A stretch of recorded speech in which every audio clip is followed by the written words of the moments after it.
Good morning, everybody. It is Steve Lookner with Agenda Free TV. We are here to bring you more live coverage of the floods aftermath in central Texas. It is 10:50 Eastern Time. There is supposed to be an 10 a.m. local time, 11 a.m. Eastern Time update from Kerr County coming up, where they're going to give an update. And it's going to be the same thing here, where I will probably have to wait until their update is over to show it to you, because they have been posting it on their site after they finish it. So what I'll do is I will watch it after it finishes, but I'm going to be keeping an eye on it here, and I'll let you know as soon as it starts. We'll report to you what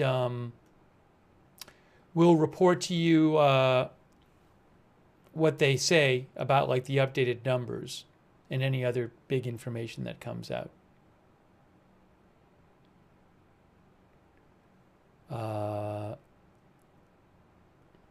Hang on a moment here.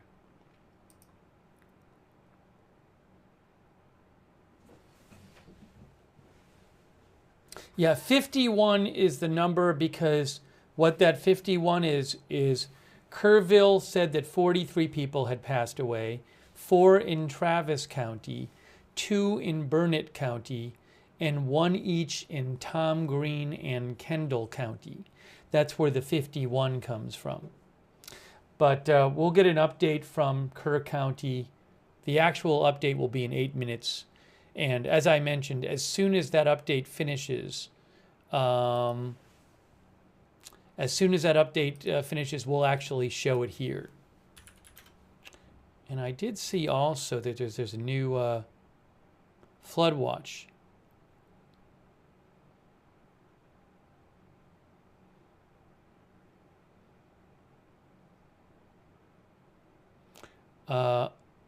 So check this out. This is for today.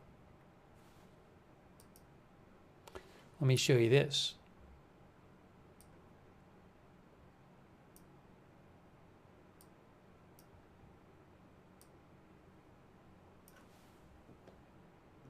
Oops, you can't see that. Now you can see it.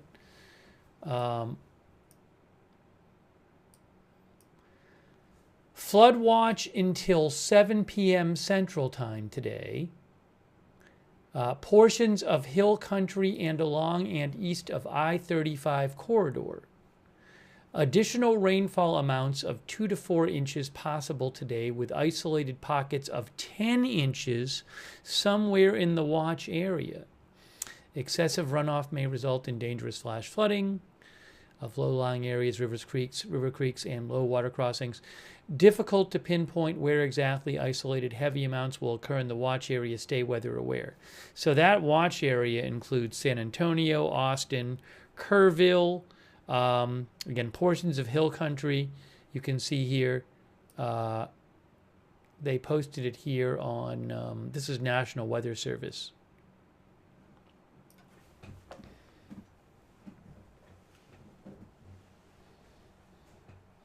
So we'll see, but they say that there could be isolated areas in that green area that get 10 inches today, and that runs till 7 p.m. local time tonight. So something to keep an eye on. We should. Let me pull up the radar Omega here. Here is radar Omega. So we're seeing some rain up here. Now Austin is here. Oh, and down here. So look, this is actually, see, there's Kerrville here. Let me go down here.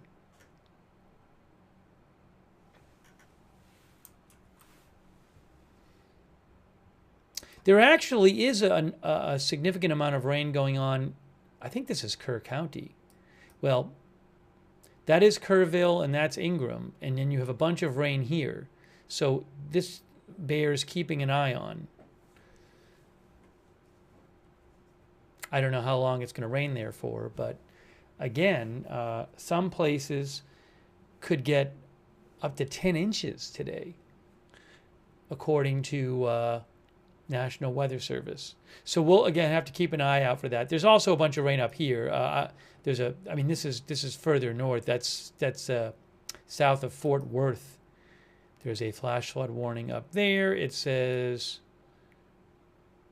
between 2 to 4 inches has already fallen, and 1 to 3 inches are forecast more in these areas of these counties up here. So we'll keep an eye on that. But Kerr County, which we've been talking about a bunch, is down here, and they're seeing some rain there. And again, we'll keep an eye on everything. We have about 4 minutes from now. Let me keep an eye out here. So again, there's going to be a new update from Kerr County in about 4 minutes. And I will show you that update after it finishes.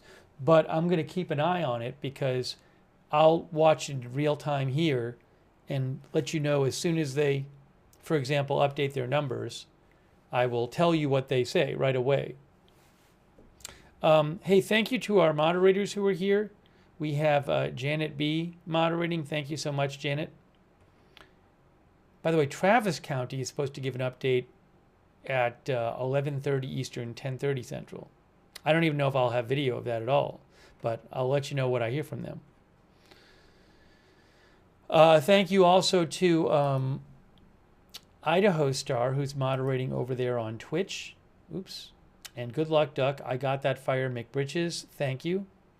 Also, thank you, Dark Crypto, for your support on Twitch, and Gonzalez. Hey, Gonzalez gave 7 people subs on Twitch. That's so nice of you, Gonzalez. Thank you for the gift subs. Gonzalez on Twitch. Actually, 8 gift subs. Please thank Gonzalez if you got a gift sub from Gonzalez. Thank you. And also thanks to Linda Bell, Larry, and Misha who moderate for us on X. And also thanks to our Facebook moderators. Hang on a moment here. One moment.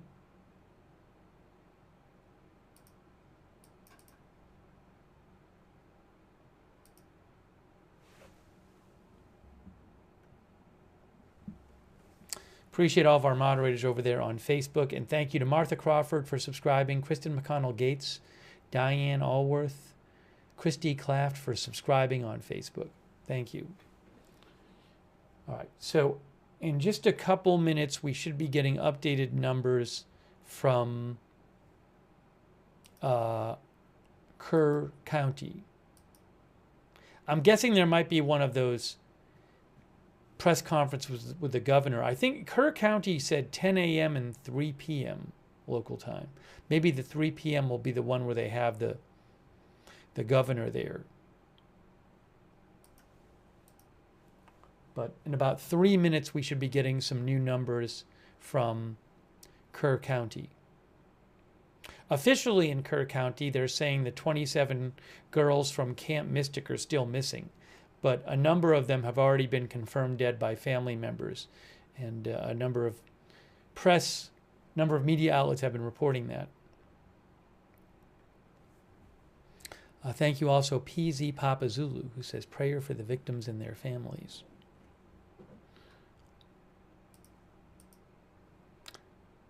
So I'm just keeping an eye on, it's 10:59.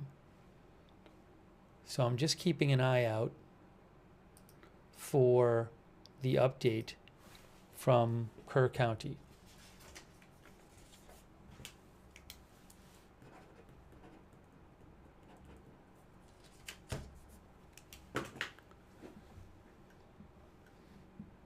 So I'm just looking so I can see it when it happens.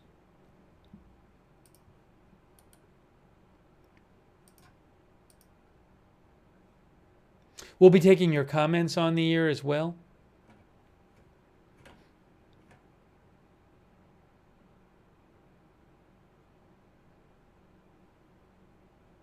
Yeah, as our viewer says, Raven Knight, I believe yesterday they said, was it 15 children who had been recovered in in Kerr County of the 41. Of the 43. I think it is. But they still officially said 27 campers were missing.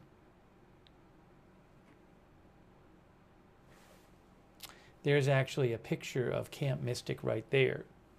We saw that building in a video yesterday from Camp Mystic. Maybe I'll show that again today. All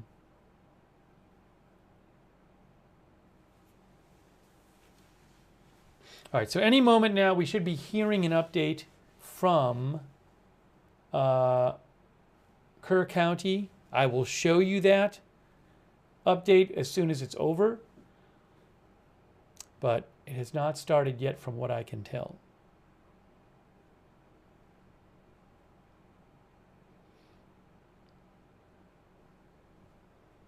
Dr. Syed Azam Sher says, it's really sad, especially since still many are missing.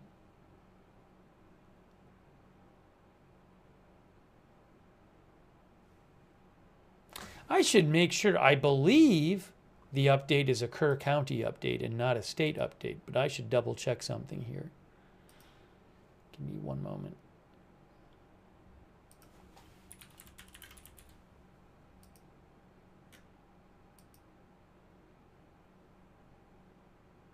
That's my understanding.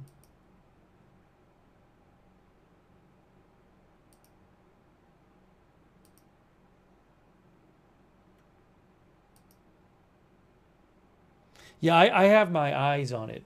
Again, we'll show it right after, but the Kerrville briefing hasn't started yet.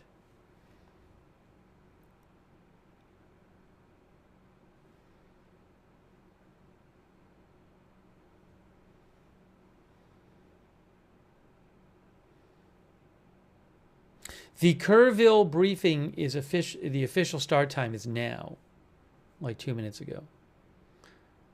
I have to wait till they post it right after. Sorry, usually I can show you these things live, but for these briefings, for whatever reason, I don't have access. I can only show you what the video I have the rights to. So I don't have the rights to the live video from the Kerrville one, but they post it right after. So I'm sorry I can't show it to you live, but a few minutes later we will.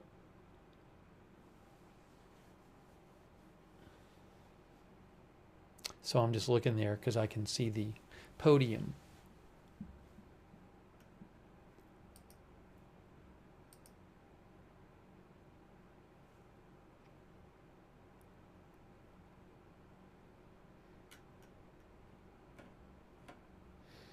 In addition to the campers missing, there's a number, Kerrville has not released, Kerr County, where most of the deaths have been reported, has not released a number of missing. They've not even released an estimate. They've only talked about the kids missing. But plenty of other people are missing from there. But they have not even released an estimate of that number at this point. Maybe they will today.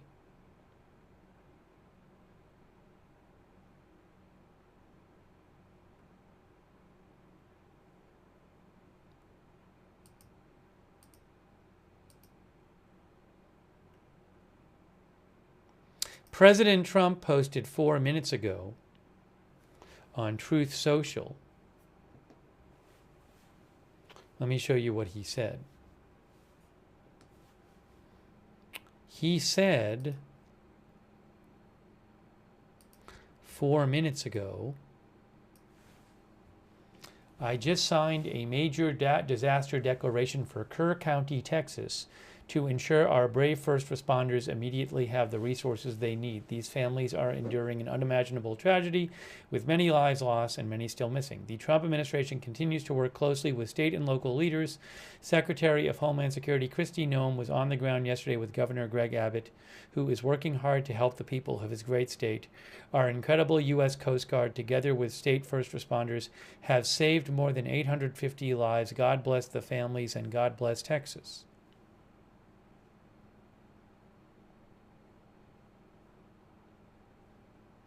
That was posted about 5 minutes ago.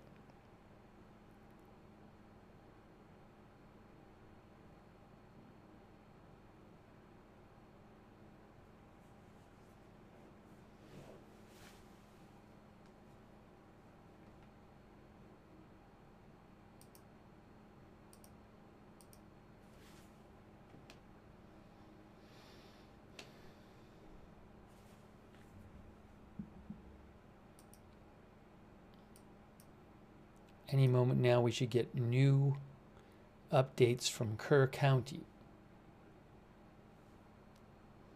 So, as I mentioned, I will be showing the Kerr County briefing basically right after it ends. But if you want to watch the Kerr County briefing live, I can direct you, for example, to Live Now from Fox, which is on YouTube, Live Now from Fox. They're going to be showing it.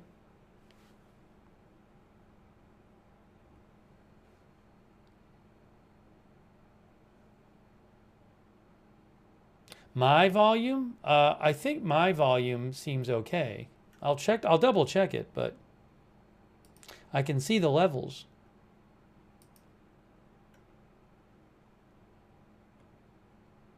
I think it's the same as it usually is.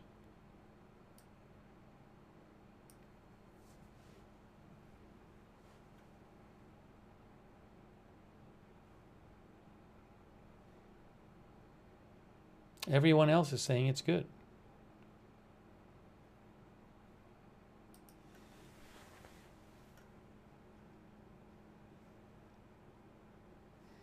All right, hold on a moment here. Hold on.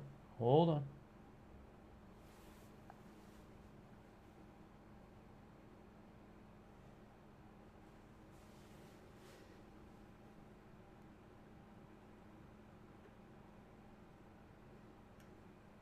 The morning news conference is not the one with this with the governor there. It's the Kerr County one. Hey, thanks to Debbie James for the memberships. Thank you, Debbie. I appreciate that. Also, Angry Auto Reacts, who says, I live in San Antonio. The area gets a big flood at least once every 10 years. Thank you, Angry Auto Reacts.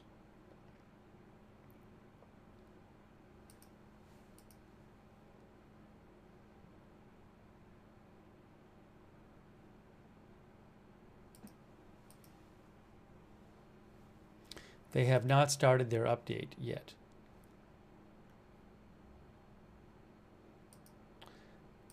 I will pass along what they say as soon as they say it.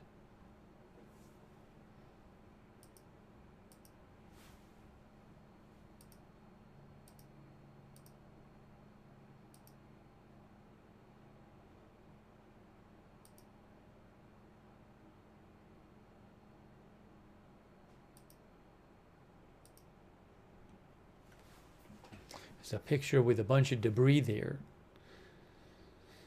in Hunt, Texas.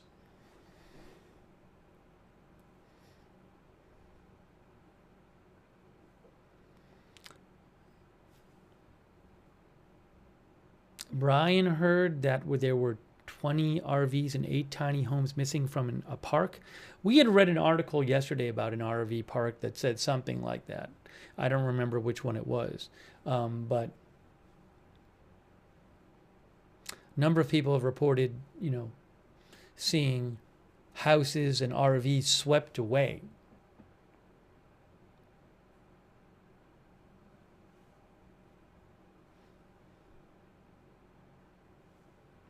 They still haven't given their update yet in Kerr County.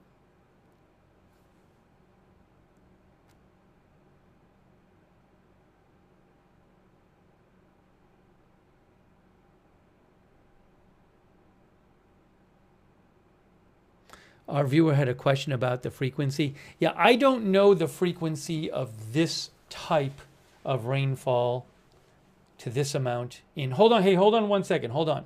So they're about to give an update in Texas. And again, I'll be showing you this update afterwards. I'll be showing it to you, but they're about to start talking. So I want to tell you guys what is happening there when it happens.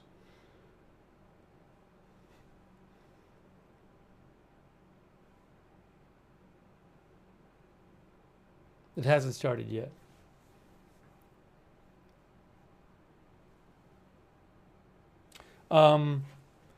Live Now from Fox should be showing it KSAT 12.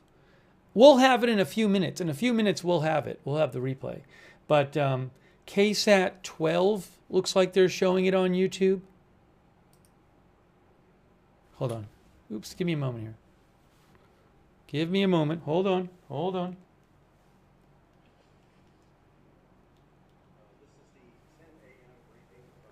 All right. I might listen for a second if I can't see captions. All right. Let me mute myself. I'm going to mute myself for a second. Hang on. You can go to KSAT 12 to watch it. Give me a second.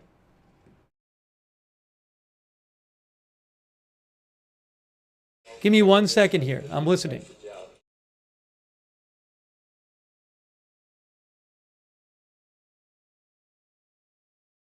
One moment.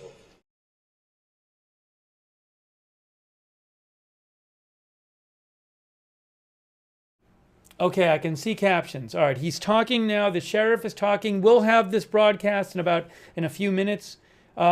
He says the numbers will continue to change. He's about to keep some numbers. The sheriff, he is saying that,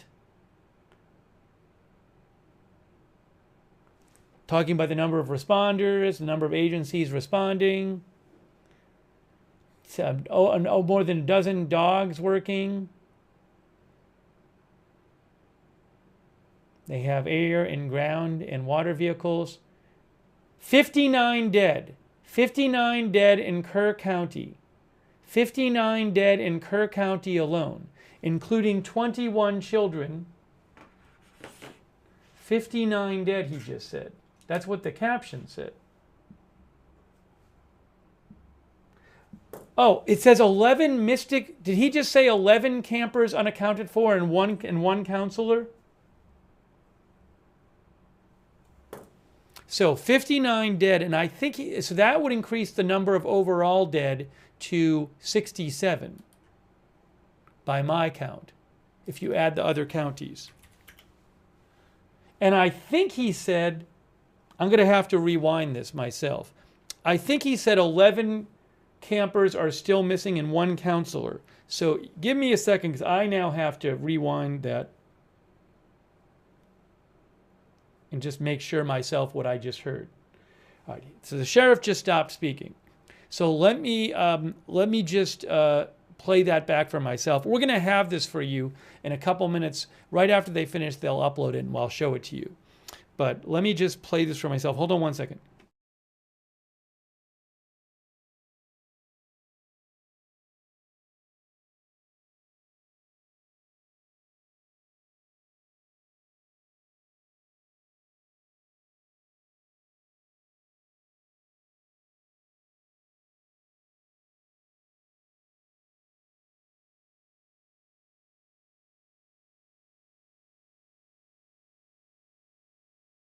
One second.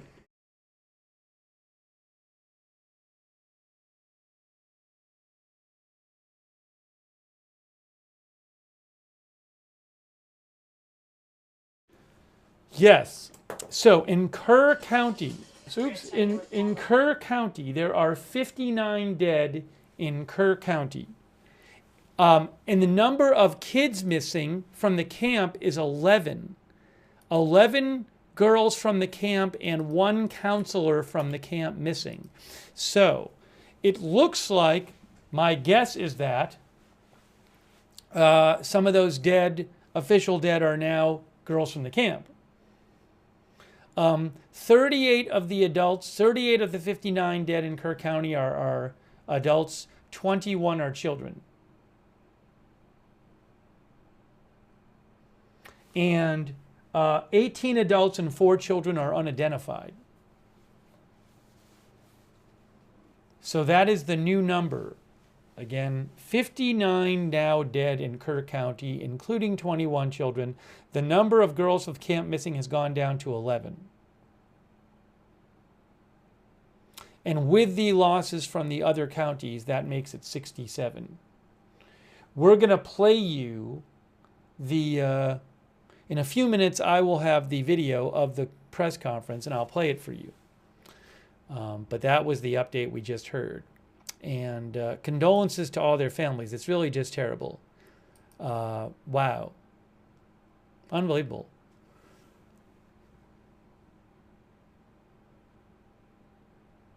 Really, really awful. The other county numbers are 4 dead in Travis County so far, 2 dead in Burnett County, and 1 dead in Tom Green and Kendall County. That's the other 8. That's why it says 67.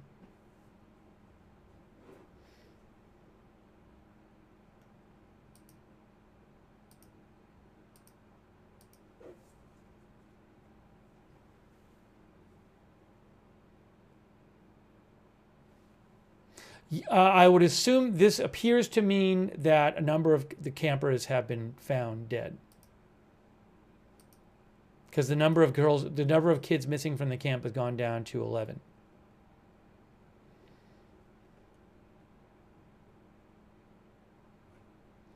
Give me 1 second here.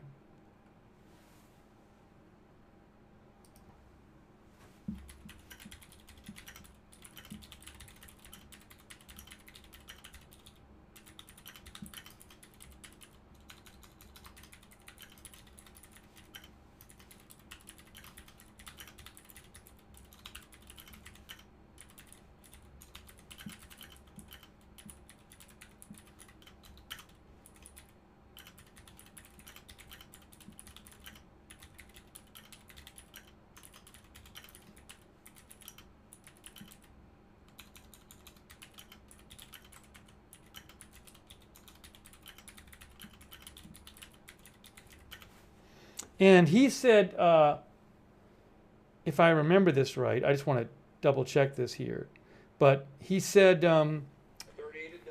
that it was 1 counselor missing, along with the 11 girls from the camp.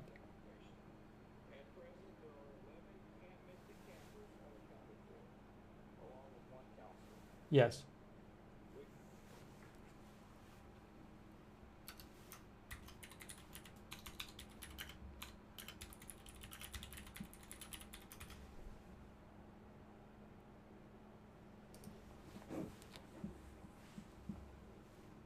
All right, again, we're going to play you that briefing in a few minutes. As soon as basically a couple minutes after the briefing ends, they will upload it, and I will play you the whole thing.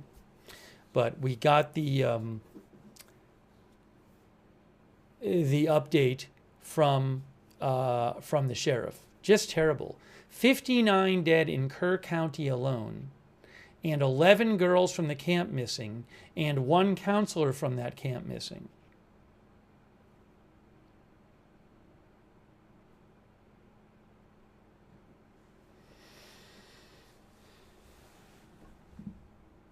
Our viewer BB says, I know several families who have lost their daughters. I went to college with them.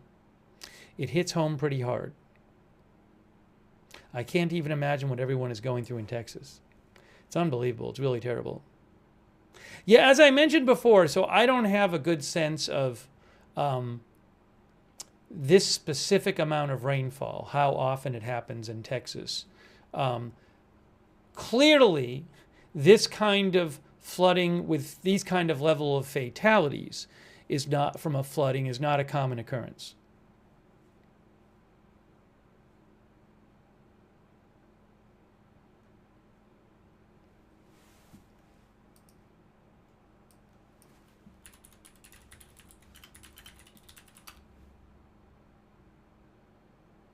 You know, there's an article here.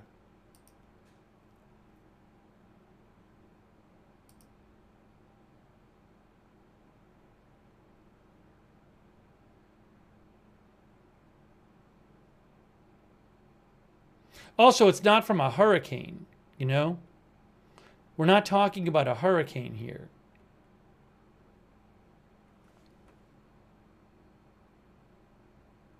AP has an article, a look at some of the deadliest floods in the U.S. in the last 25 years. I mean, there's some of these are hurricanes or tropical storms. Hurricane Helene, floodwaters in Kentucky in July of 2022 led to 45 deaths. This is now more than that. 2021, 20 people were killed in flooding in Tennessee. Hurricane Harvey, I mean, that's a hurricane. West Virginia, 23 people dead, 2016. Superstorm Sandy, hurricane and other storms.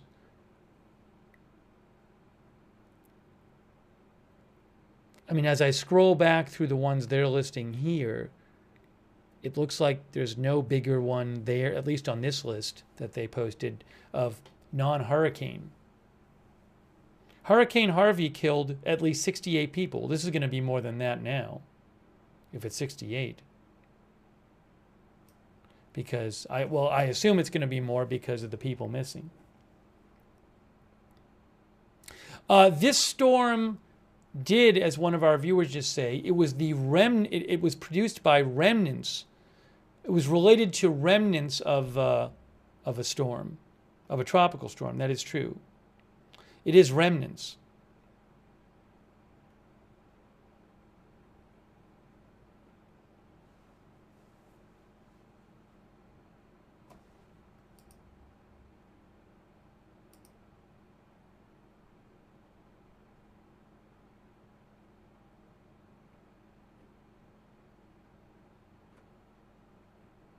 My point is, this level of death from flooding is rare in the U.S.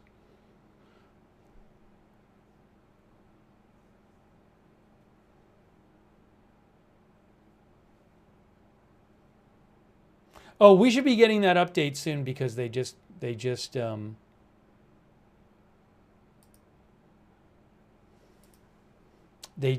finished that presser. Check this out. How weather conditions set the stage for deadly Texas flash floods. From AP.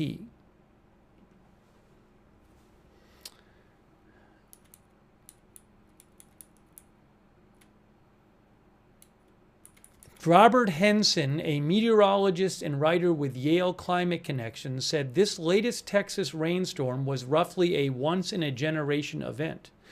It fell in the Texas Hill Country where water shoots down rugged hills quickly into narrow river basins that swell quickly. As is often the case with the worst disasters, many things came together in a terrible way, he said. Plus, the area had been in a drought, so the water ran down the dry, hard land fast. That made it more dangerous for the children attending camp.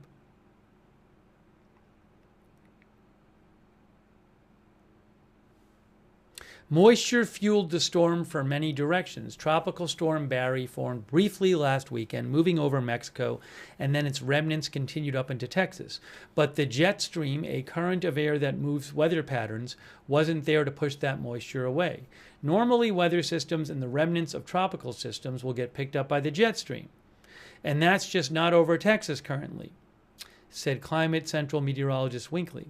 It's essentially a weather system without a road to get away from the Lone Star State. The warm water of the Gulf fueled the moist atmosphere. Even more moisture came from areas over the Pacific Ocean to the west. The combination gave the storm plenty of fuel once it got started. Winkley said in the area that flooded, climate change might mean that rainstorms are less common, but when they do occur, they can be more severe.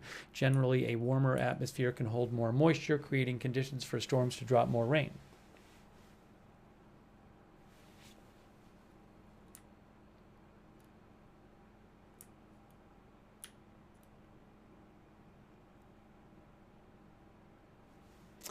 More than 12 inches of rain fell in Texas Hill Country over a span of several hours early Friday, causing water levels to quickly rise. The area is naturally prone to flash flooding, but this was an especially bad storm that hit during the vulnerable overnight hours.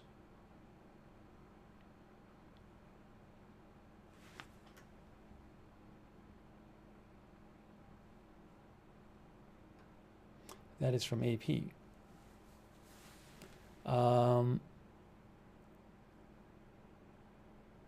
Trying to survive, our viewer says, such a tragedy.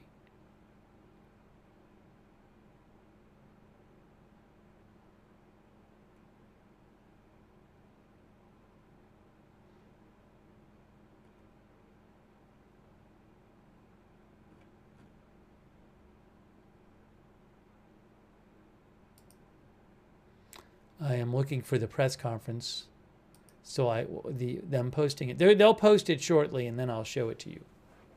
The 67 dead is 8 from other counties and 59 from Kerr County.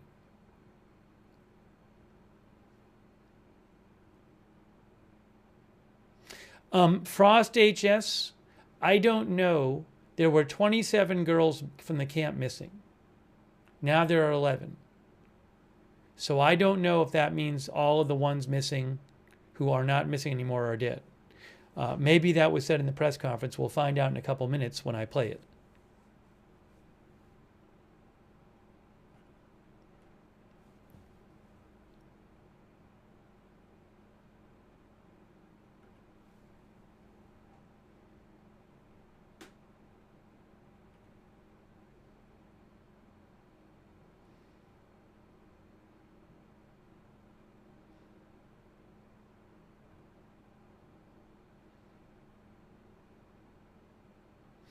Marianne Sell says this is particularly heart-wrenching because of the loss of so many children. By the way, in a few minutes, and I don't know if I'll have this live, Austin is having a press conference too. Austin. Travis County is having a press conference. They had announced that 4 people were dead previously.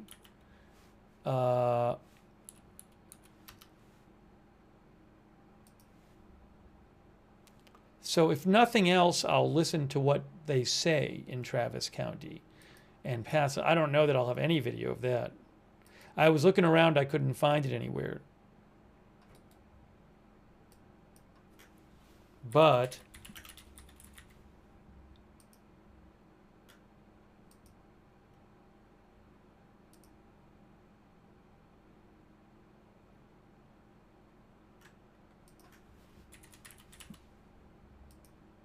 we'll see what they have to say.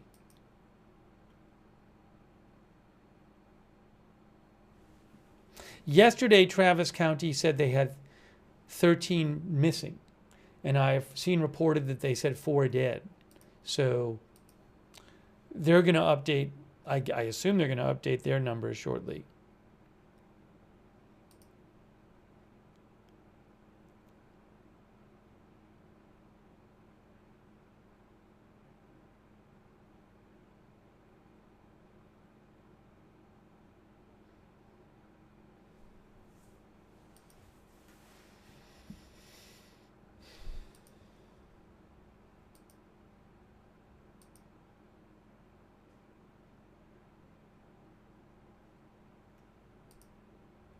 And I'm just waiting for Kerrville to post their video, which they should shortly.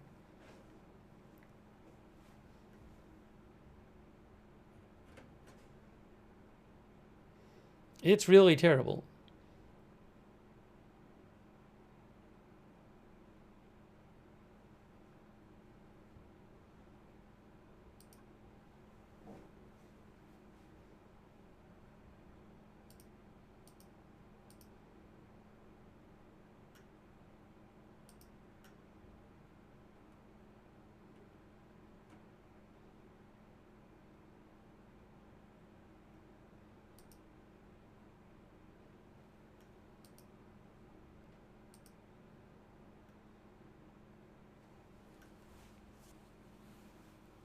The Travis County, they had major flooding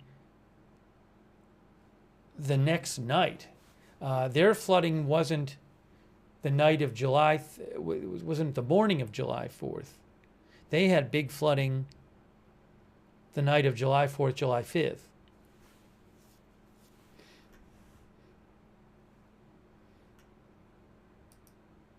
The Travis County update is supposed to be now. Again, I don't know if I don't have video of it, but I'll let you know what I hear from them. Give me 1 second here.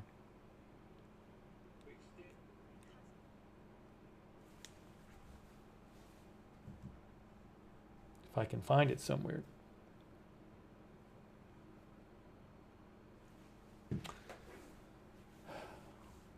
I'm waiting for that, and I'm waiting for Kerr County to upload their presser so I can show it.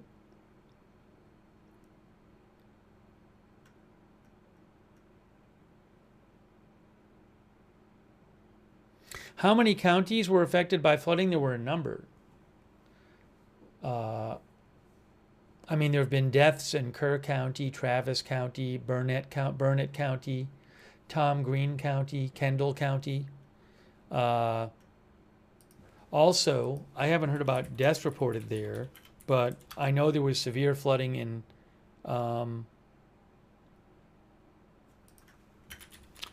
San Angelo, Texas, which is in, oh no, San Angelo's in Tom Green County, so there you go. San Angelo's in Tom Green County. So I know there's all those.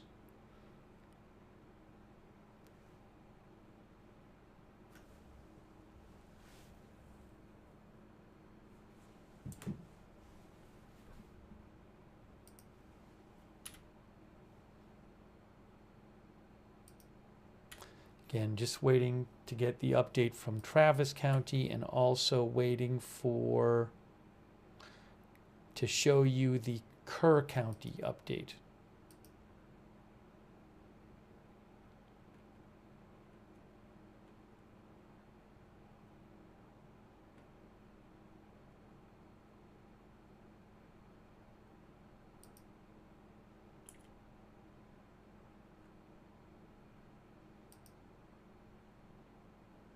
Just unbelievable, terrible.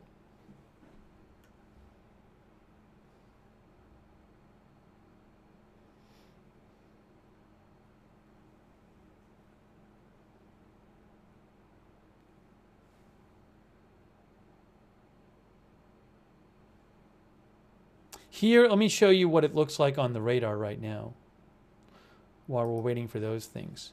Here is your current. Here's a raid radar. You can see that's Kerrville and some rain moving through there, but what you really don't want is rain, a heavy rain in one area just for hours, you know, kind of stalling out. So not seeing that over here at the moment. There's Kerrville. And this is further north. There's some flash flood warnings up more north, you know, between Waco and Fort Worth. This one up here says between 1 to 3 inches have fallen and additional 1 to 3 inches are forecast. This one here says between 2 to 4 inches have fallen, additional 1 to 3 are forecast.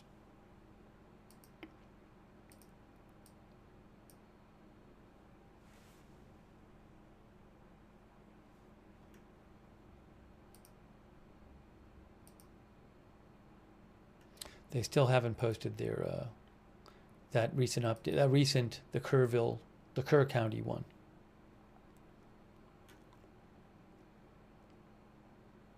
In case you missed it, also, there is a flood watch for a bunch of the area. Portions of Hill Country and along in east of I-35 corridor. Additional rainfall amounts today of 2 to 4 inches possible, with isolated pockets of 10 inches somewhere in the watch area. Difficult to pinpoint where exactly isolated heavy amounts will occur in the watch area. The big watch area includes Austin, San Antonio, Kerr County, and a bunch of other places. At least some of Kerr County, at least, if not all of it.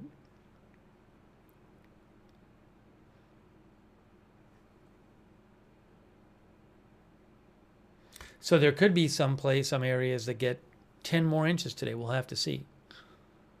That goes until 7 p.m. local time. Let me see also. Meta Guide says, as a Texan, we get flash flood warnings every time it rains. Most people ignore the warning because it's so common. Usually it's not a worry. That's what MetaGuide says. I can't speak to what warnings the people got in those areas, all the different people. I just don't know what. I mean, we know that during the evening, National Weather Service was putting out watches and warnings. I don't know personally what warnings people got. Maybe some people got them and some people didn't. I do not know.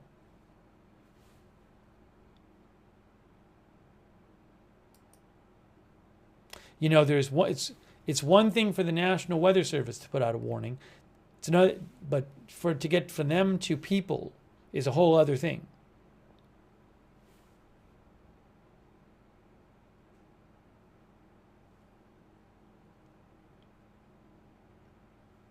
Also, remember it was middle of the night.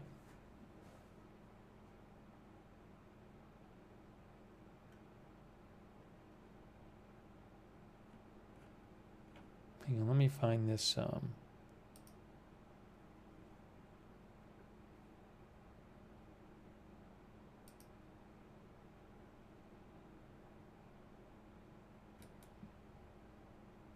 Yeah, here is the flood watch area right here.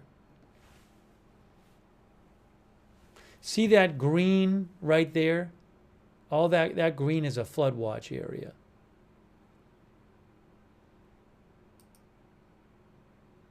That's tornadoes and thunderstorms. We don't want, we want, yeah,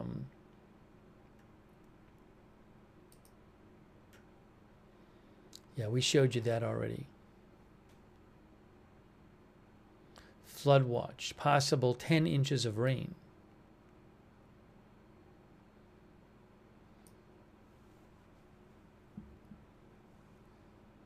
Okay, Austin is giving an update. Now, Travis County is giving an update. I don't know. You can check it out on live. Live now on Fox is showing an update from Travis County, guys. And I don't think I have access to this video. But give me a second. Let me just keep an eye on this. Again, you can check it on live now from Fox. Let me also see if I can find the video anywhere that I can show it to you. So give me 1 second. I just want to try and find this. Just give me 1 second here. Again, it's on live now from Fox if you want to turn it on that. I'm going to mute myself for a second. Give me one moment here. Give me one moment.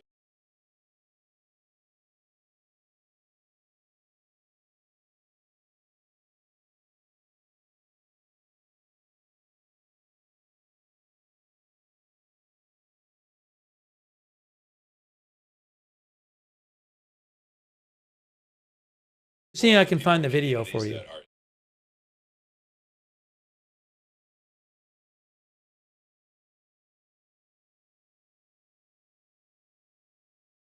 I can't find it on Travis County social media. Again, you can go to live now from Fox and listen to the Travis County briefing. Giving me a second. I'm just listening to see if they give any figures here.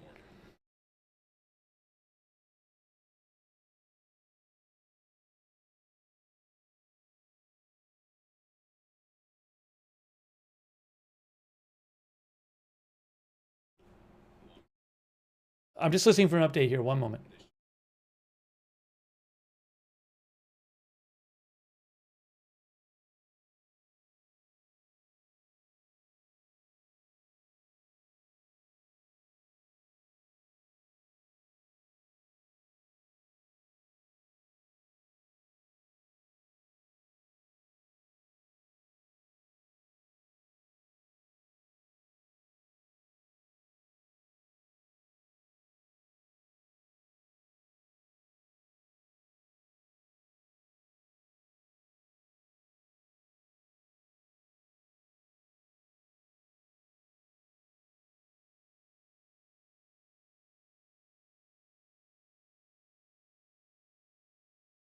Again, I am listening to the update from Travis County. You can look at it, find it on live now from Fox. I don't have a video available to me that I found yet. They have not given updated figures yet, so I'm just taking a second to listen here.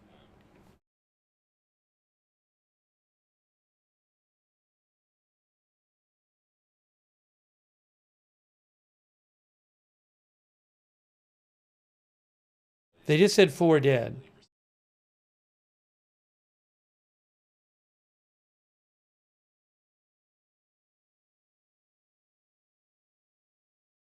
They just said 4 dead in Travis County, which was the number from before.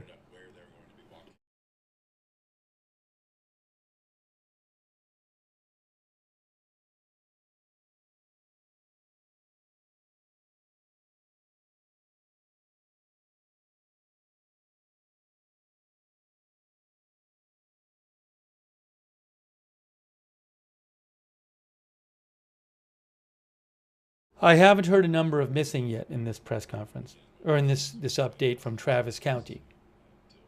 But they said there were still 4 dead.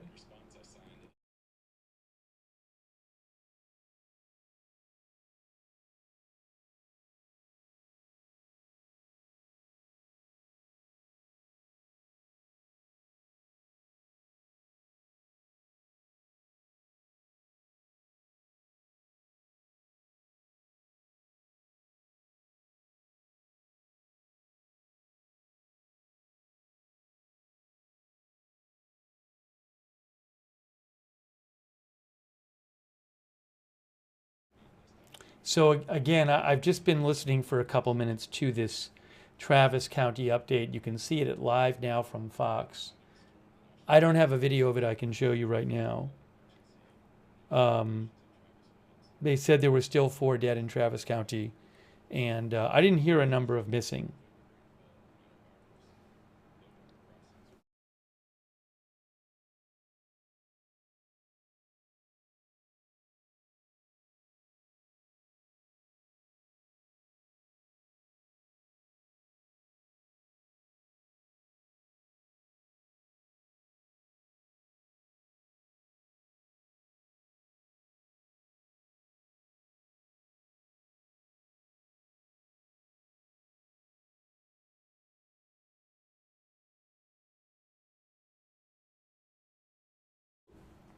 Sorry, again, I was just taking a second to listen to this update.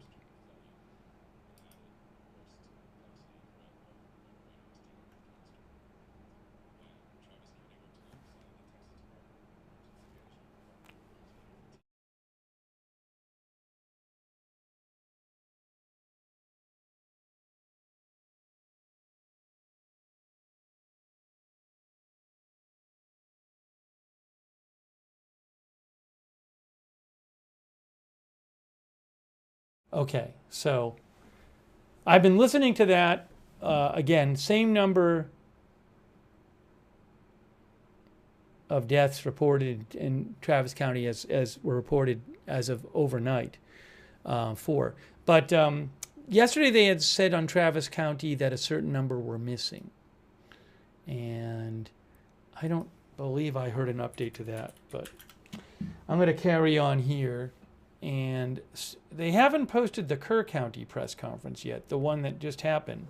They usually post it right after. Yeah, yesterday in Travis County, they said there were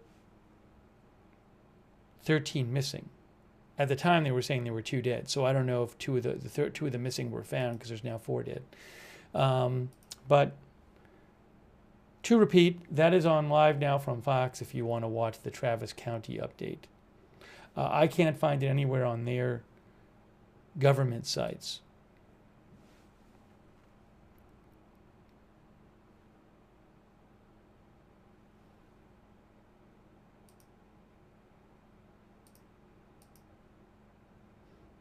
And hopefully in the next couple minutes we'll have the Kerr County briefing for you, because they've been posting all of them.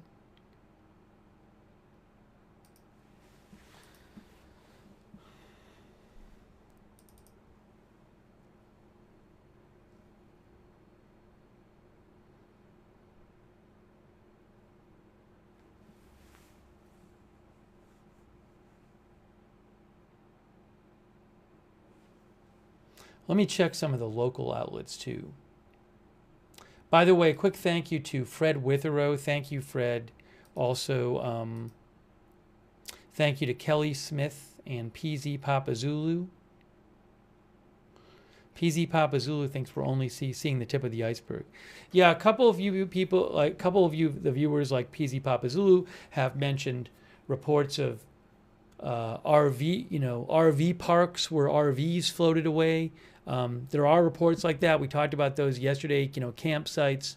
How many people are still missing in Kerr County and other counties? I don't know.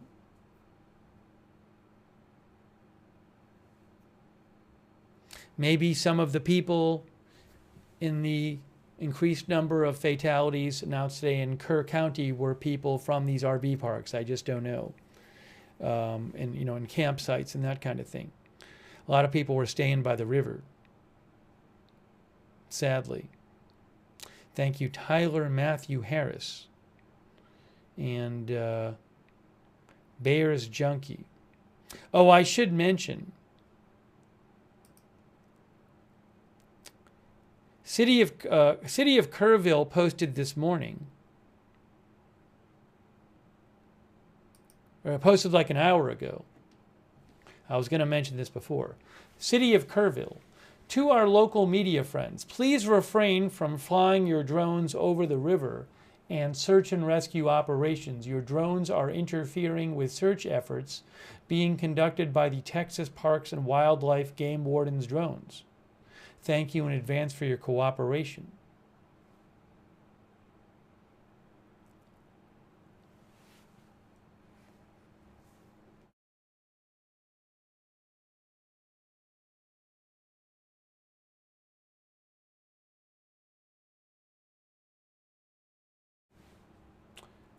Quick thanks to Bears Junkie, 55HOF, Bernard Tapey, YKA,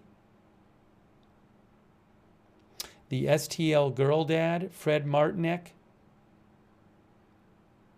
Angry Otter Reacts, Latin Guido, TK says condolences to all. Thank you, Fedora and Owl Hippie, and ex-Dutch Aqua, and Debbie James. A couple people asked about President Trump. Yes, as I said earlier, he posted on his X account about a half hour ago, about 45 minutes ago. So I'll read that again for people who didn't see it.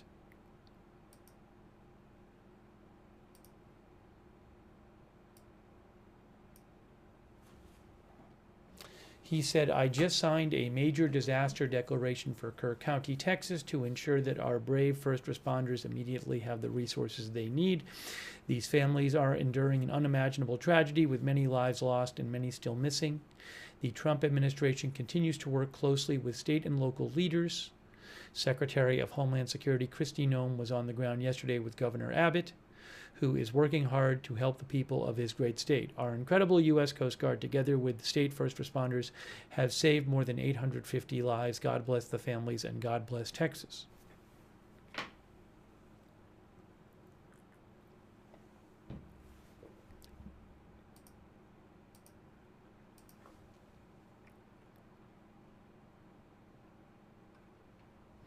S'more says, such a tragedy.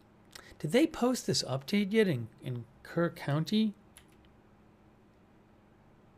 I don't know what's going on with every press conference in Kerr County, right after the city of Kerrville would post it.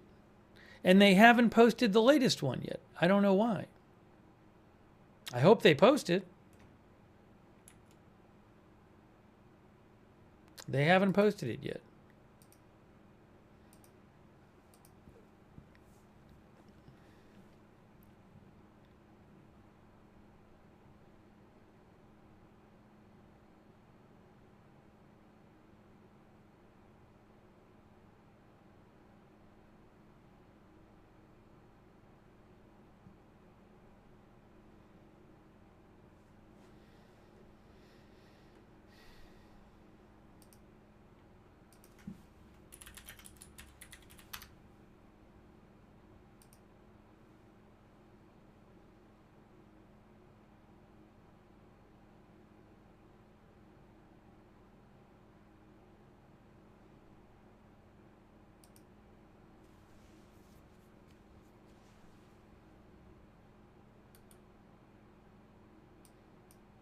I'm going to share a post with you. Tivy Boy Soccer. I believe this is a high school, I think, in Texas. In Kerrville. Tivy Boy Soccer Coach. Kerrville Tivy. Tivy High School in Kerrville, public high school. They posted, let me show you here.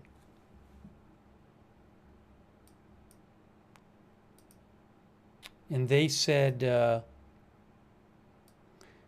there's also photos here, but I'm not going to show the photos. I don't have the rights to the photos, so I'll just show you what they said. You can go to their page on Facebook. They said, heartbroken over the loss of Coach Reese Zunker and his wife Paula. So the soccer coach at this high school in Kerrville, Coach Reese Zunker and his wife Paula died. Our TV soccer and KISD community is heartbroken with the loss of our leader and inspiration. He was not just a soccer coach, he was a mentor, teacher, and role model for our Kerrville kids. He rebuilt the soccer program and left a legacy. His passion for his players, students, co-workers, community, and his family will never be forgotten. I'll post a link to that page, and you can see the pictures of him.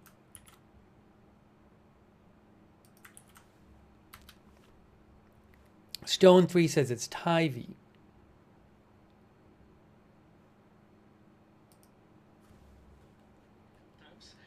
To assist in the care.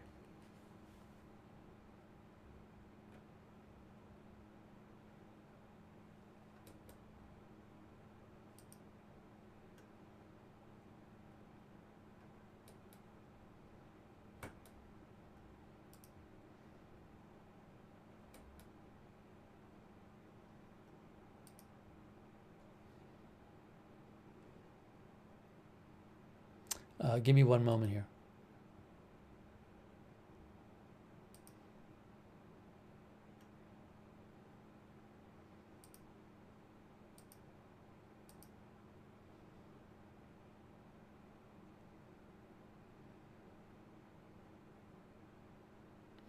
Yeah, you know, they still didn't, in the press conference today in Kerr County, they still are not estimating how many people are missing. Aside from the 11 girls and one counselor, they're still not offering an estimate of how many people are missing in Kerr County. I mean, this is a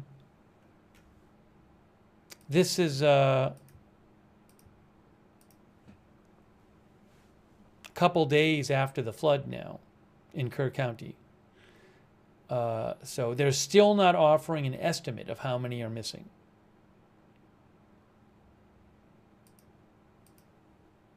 They also still haven't posted their press conference from today, which I'm confused about.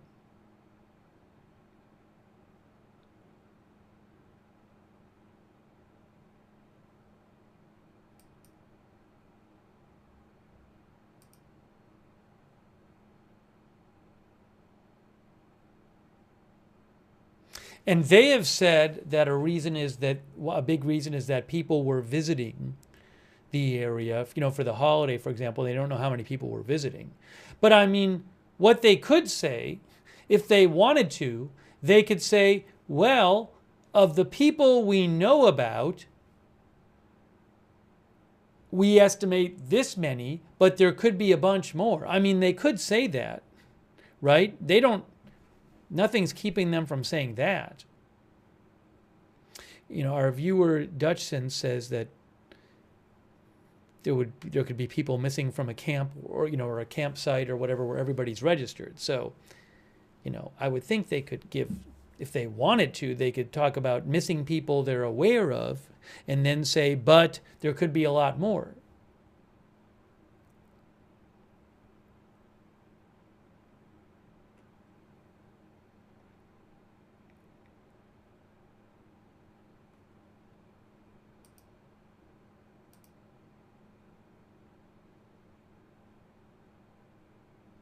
Let me show you something here.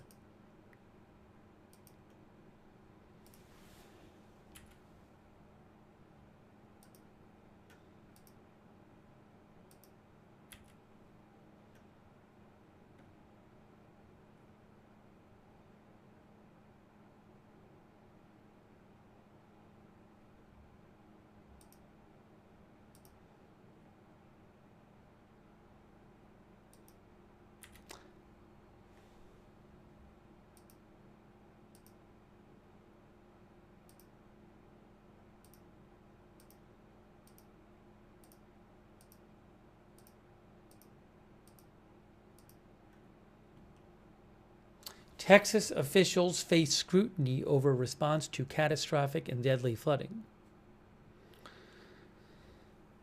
There are questions about whether anything should have been done differently to alert or evacuate people about this flooding. You can see here from Associated Press, before heading to bed on 4th of July holiday eve, so on the night before July 4th, Christopher Flowers checked the weather while staying at a friend's house along the Guadalupe River. Nothing in the forecast alarmed him. Hours later, he was rushing to safety. He woke up in darkness to electrical sockets popping in ankle-deep water. I've heard a lot of stories about people just waking up and having water rush in, or waking up to the water rushing in. Quickly, his family scrambled 9 people into the attic. Phones buzzed with alerts, he recalled Saturday, but he did not remember when in the chaos the alerts started. What they need is some kind of external system, like a tornado warning that tells people to get out now, he said. As authorities launch one of the largest search and rescue efforts in recent Texas history, they have come under intensifying scrutiny over preparations and why residents in youth summer camps that are dotted along the river were not alerted sooner or told to evacuate. The National Weather Service sent out a series of flash flood warnings in the early hours of Friday before issuing flash flood emergencies, a rare alert notifying of imminent danger. Local officials have insisted that no one saw the flood potential coming and have defended their actions. Republican U.S. Representative Chip Roy said yesterday, there's going to be a lot of finger-pointing, a lot of second-guessing, and Monday morning quarterbacking. There's a lot of people saying why and how, and I understand that. Oops, hold on. When the warnings... Hold on, I got to get you the article back. Got to get the article back. When the warnings began, an initial flood watch, which generally urges residents to be weather aware, was issued by the National Weather Service at 1:18 p.m. on Thursday, the day before. That predicted between 5 to 7 inches of rain. Weather messaging from the National Weather Service, including automated alerts delivered to mobile phones to people in threatened areas, grew increasingly ominous in the early morning hours of Friday, urging people to move to higher ground and evacuate flood-prone areas, said Jason Runyon, a National Weather Service meteorologist.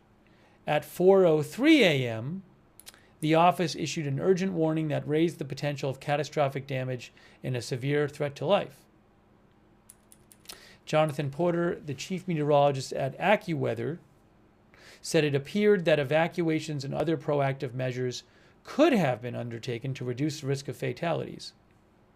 People, businesses, and governments should take action based on flash flood warnings that are issued, regardless of the rainfall amounts that have occurred or our forecast, he said.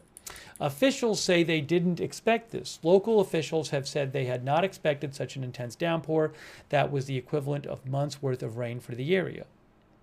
We know we get rains. We know the river rises, said Kerr County's top elected official, Judge Rob Kelly. But nobody saw this coming.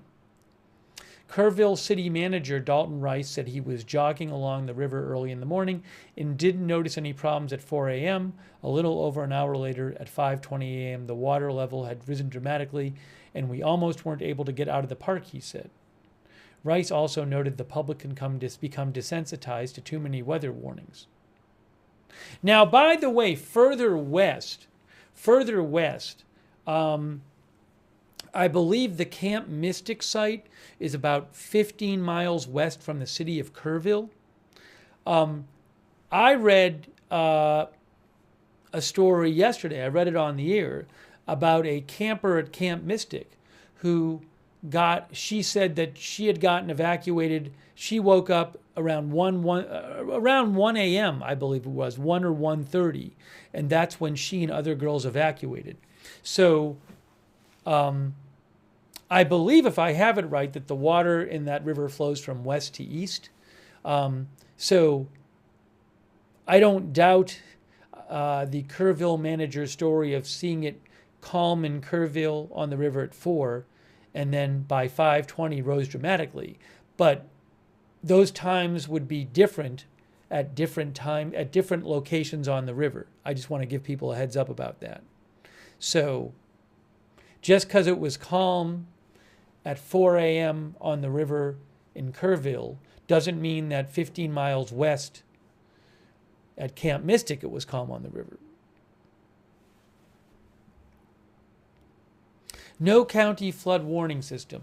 Kelly said the county considered a flood warning system along the river that would have functioned like a tornado warning siren about 6 or 7 years ago, but before he was elected, but that the idea never got off the ground because of the expense. He says, we've looked into it before, the public reeled at the cost.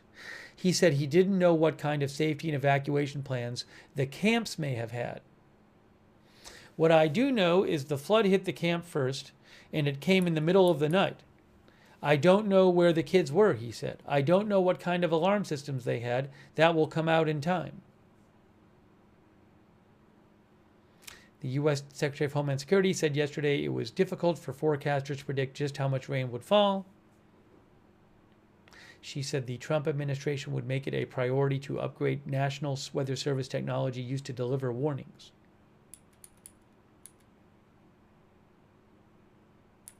Now, it's interesting. This says the National Weather Service office in New Braunfels, which delivers forecasts for Austin, San Antonio, and the surrounding areas, had extra staff on duty during the storms, Runyon said, where the office would typically have 2 forecasters on duty during clear weather.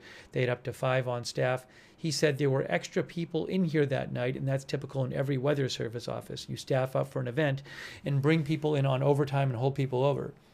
You know, there's been reporting, for example, the New York Times had a report that some positions in the local National Weather Service offices were not filled.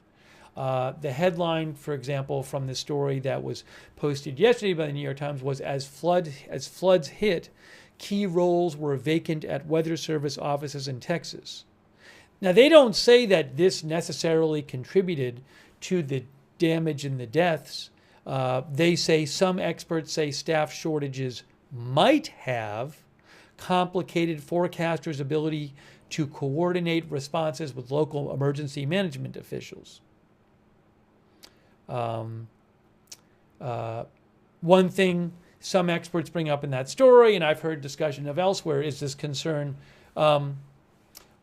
were these offices not fully staffed, in such a way that it might have been harder and taken longer for the National Weather Service warnings and information and forecasts to get to the local officials. As I said, it's one thing for the National Weather Service to issue their official warnings and advisories and forecasts and all that stuff, but the National Weather Service doesn't send emails to or text to everybody living in Kerr County, Texas, and other counties in Texas. It's got to get from that information needs to get from the Weather Service. If it needs to go to the citizens, it's got to get to the citizens through the local officials. So there's this question of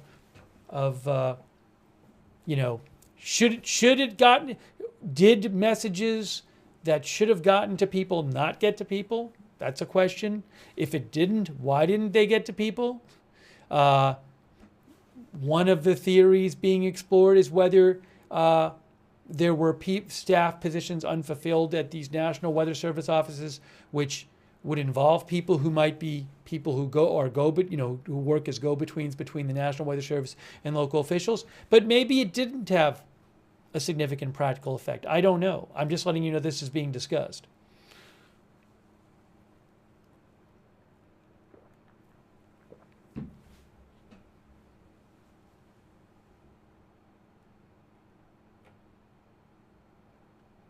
I'll post a link to the New York Times article. It's paywalled, so, you have to, I can see it, but you might not be able to see it.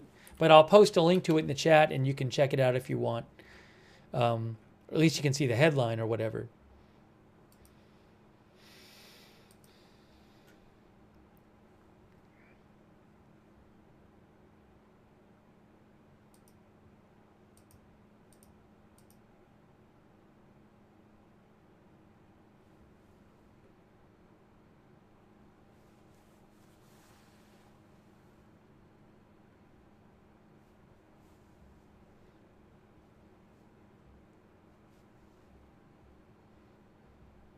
One of our viewers, a couple of our viewers have mentioned weather radio. I don't know if you had a weather radio, whether you would have been woken up by your weather radio from whatever alerts were sent out for this. I have no idea. Certainly, weather radios can be a very valuable thing to have, by the way. I just can't speak to the specific alerts that went out on that night.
I was going to show you a little something about weather radio just to mention it. This is from a government, Missouri Storm Aware, which is a government website there. And they talk about weather radios a bit. They say the National Weather Service still recommends a trusty device that's been on electronic stores shelves for decades, NOAA weather radios. This person says, we would love to see weather radios become like smoke detectors. Almost every house has a smoke detector now. We think weather radios should be the same way. They're not that expensive. Once you have it, it's going to last probably a lifetime. A weather radio will set off an alarm to alert you something is going on. Hold on, I need to fix something here.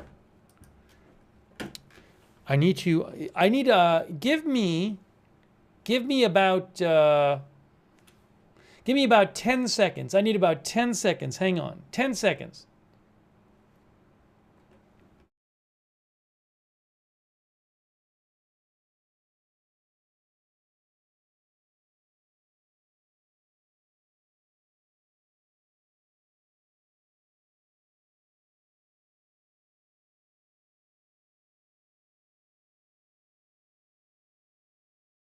Thank you. I think my mouse, I have to replace the batteries in it. Give me 2 seconds.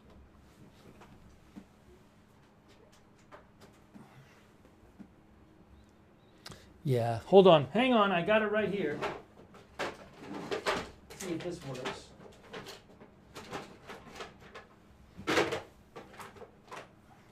Once in a while it happens. Ooh. Let's see if this works. Will it work? We'll fix it one way or the other. One way or the other, we'll fix it. Oh, you know what? I might have to just, oh, hold on.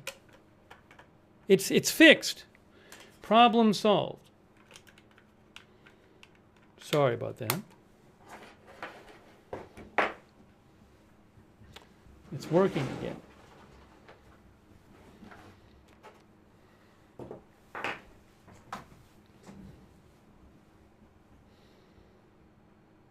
Leslie Boyle says it was avoidable with better management and preparation. Will there be a lawsuit?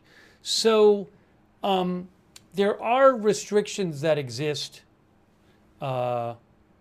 Anyways, first of all, let me mention that, weather radios can be helpful to wake you up in a weather emergency. So you can, if you want to, say, look online. Oh, there's a Williamson County is giving an update? I don't know if I have that. Hold on. You can look online and get more information about that. Give me 1 second here. There are certain legal protections for governments that limit the cases in which they can be sued, but I don't know if that applies here.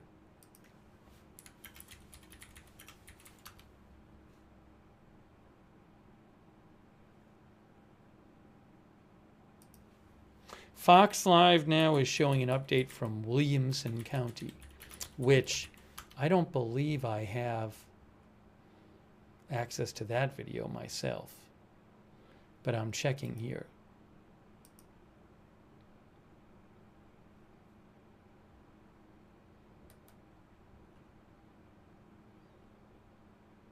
Did Kerr County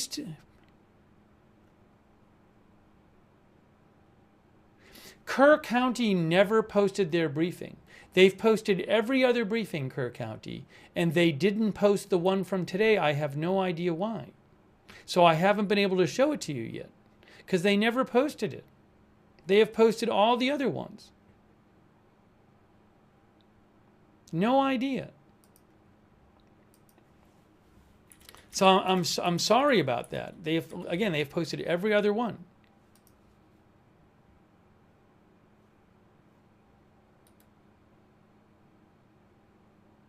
Give me about 3 seconds here. Hold on.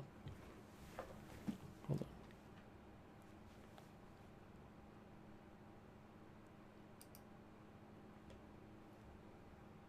on.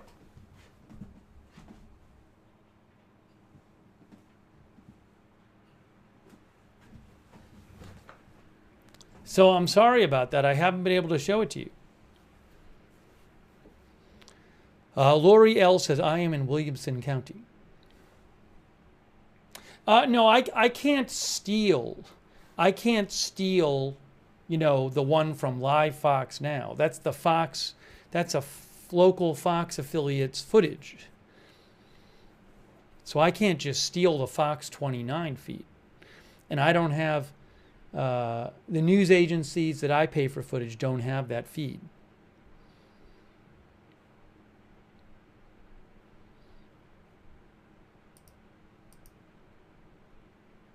Sarah Brown thinks the girls' families are going to sue the camp. There could be lawsuits. I don't know. I haven't heard about any yet.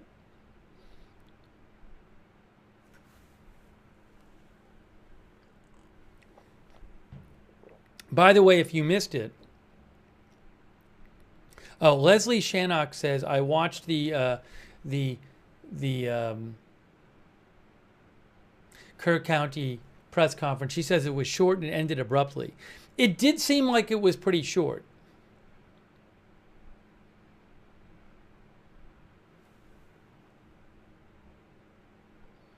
But what they announced is, in the Kerr County press conference, they said there were now 59 dead in Kerr County, including 38 adults and 21 children. And they said the number of missing campers from the Camp Mystic has gone down to 11, with one counselor missing.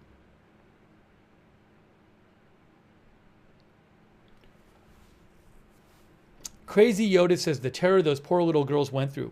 You know, I've been thinking about that, not just the little girls, of course the little girls, but also so many people in Central Texas.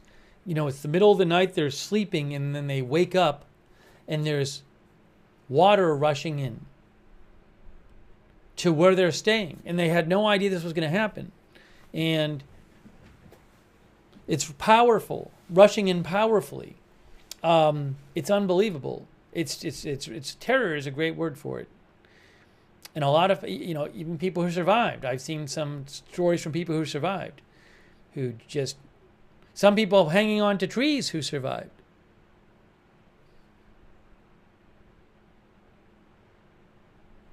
Wolfgang says it happened so fast. Hold on a second here.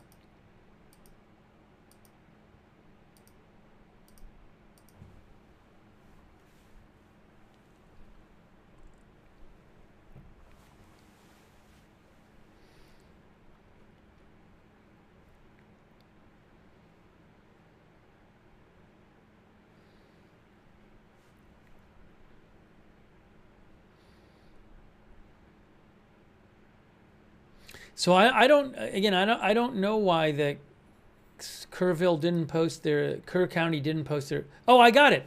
I got the press conference. They finally posted it. Guys, it's not that long. I have right now, it's 8 minutes long, 8.5 minutes long. That was the press conference, 8.5 minutes long. I'm going to show you right now the Kerr County update from earlier today, from about what?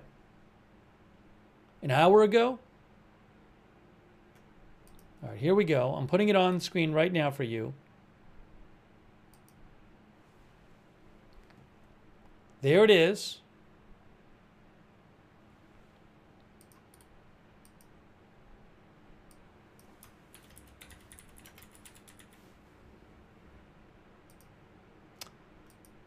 Again, this is from Kerr County.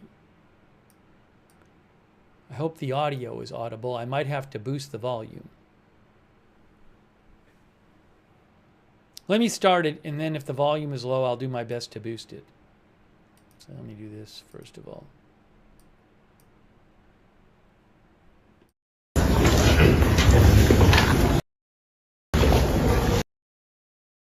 Seems like the audio is pretty good in terms of volume. We'll see. Pardon me if I have to make some adjustments to it. Good morning, everyone. This is the 10 a.m. briefing from the Kerr County Response Management for the flood disaster. First up today, we have Sheriff Larry Letha.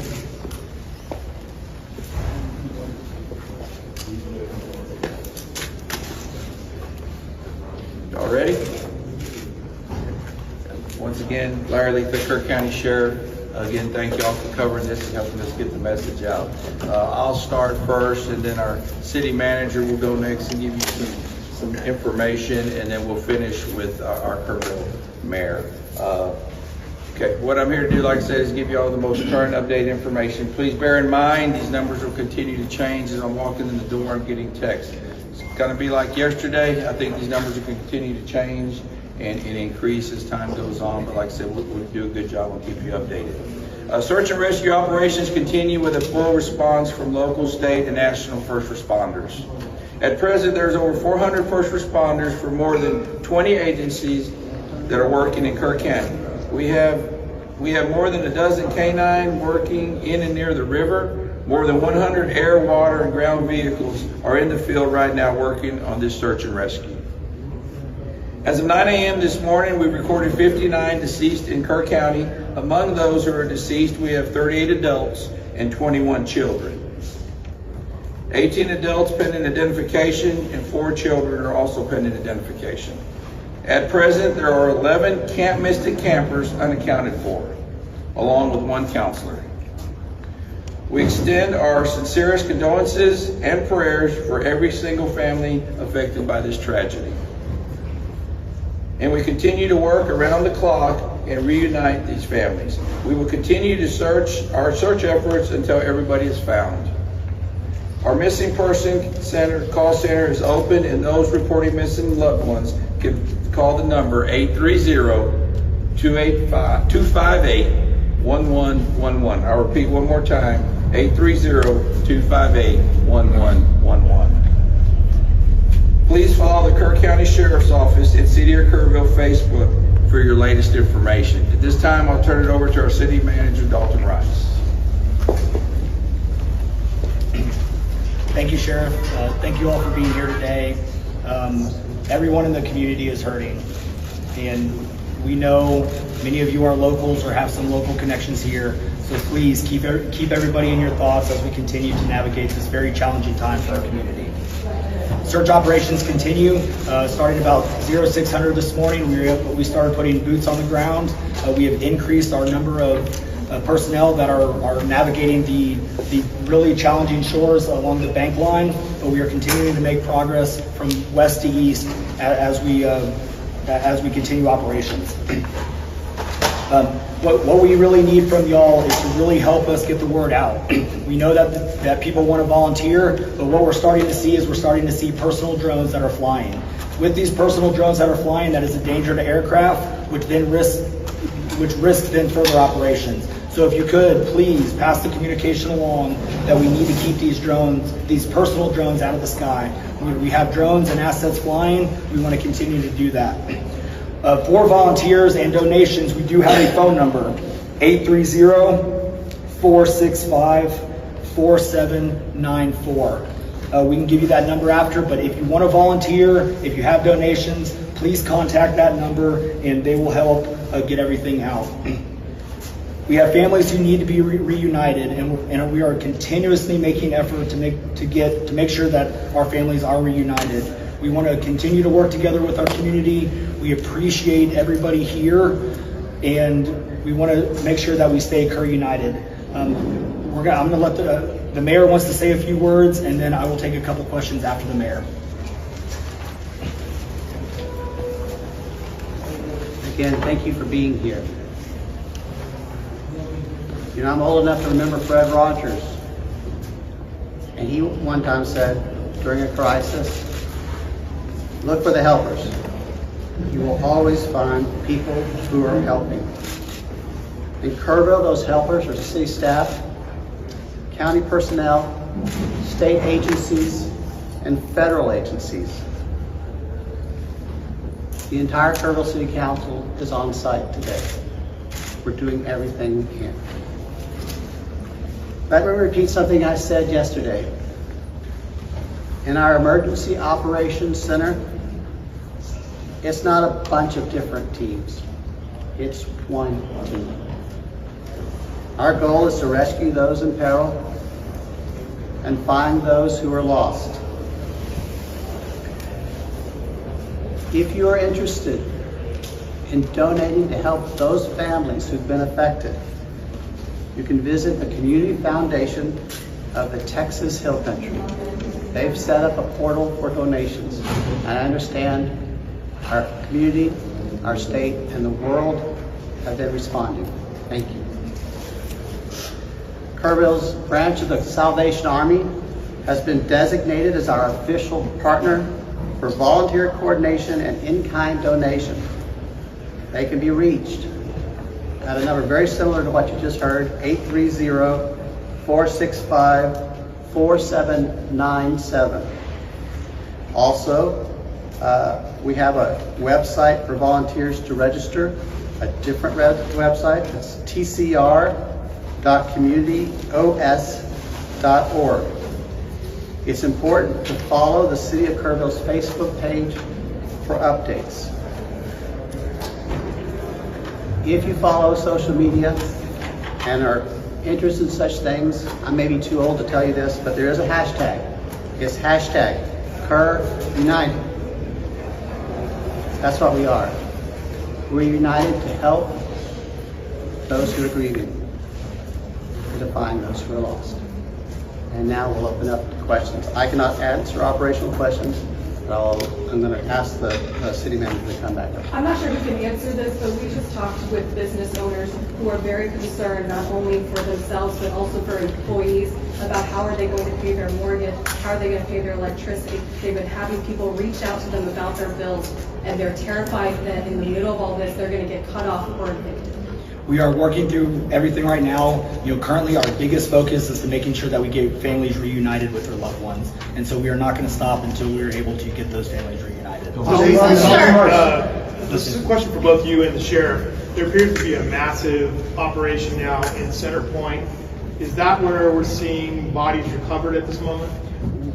We are seeing bodies recovered all over, up and down. So as we make our way east to west, we have the entire pretty much span of operations. We broke it down into grids so we can recover those bodies. So yes, it is a full operation. None as of this morning. One more question. Sir.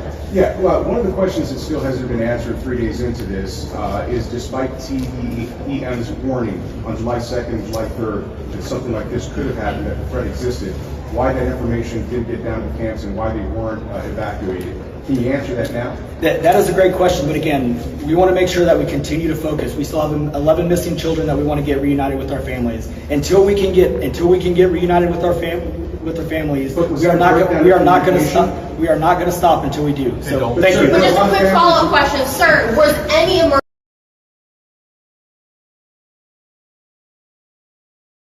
I always feel weird in press conferences where they only take like a few questions. I mean, I say this all the time for various news events. I don't know, for example, in there, I don't know why is it 3 questions for 1 minute? You know, so, and again, this is something I say regularly. It doesn't matter what the news event is. I find it frustrating when that happens.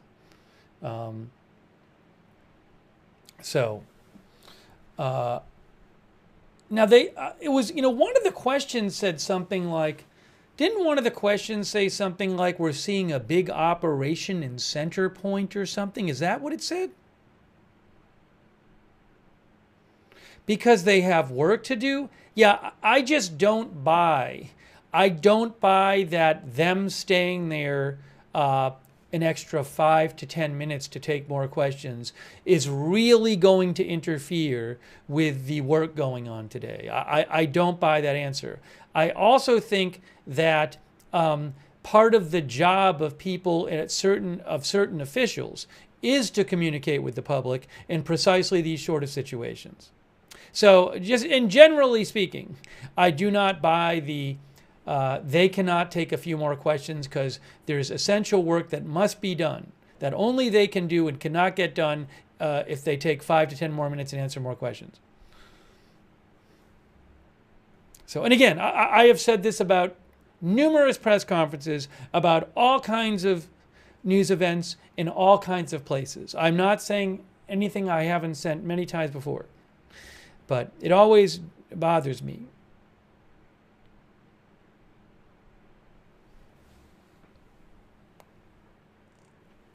And I'm not saying there's any kind of nefarious reason for it. It's just my thought with these things is just figure out a way to take questions. If you can't take them now, do another one in an hour and come back and take some questions. You know, so I just get frustrated.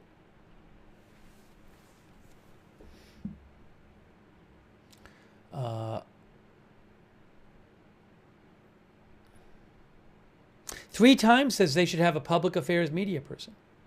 Again, that was quite short though. So what was the thing about the question of the 3 questions asked, I think? Somebody said there was, I mean, literally that Q&A session was, no joke, it was 1 minute and 20 seconds. Because it starts at about 7 minutes in, and the press conference is over by about 8:20. So the Q&A was 1 minute and 20 seconds. I'm not exaggerating. I can prove it to you. Concerned not only for themselves but that is the first question being asked at 6:59. By 8:20, it's over. So the entire question and answer was about 1 minute and 20 seconds.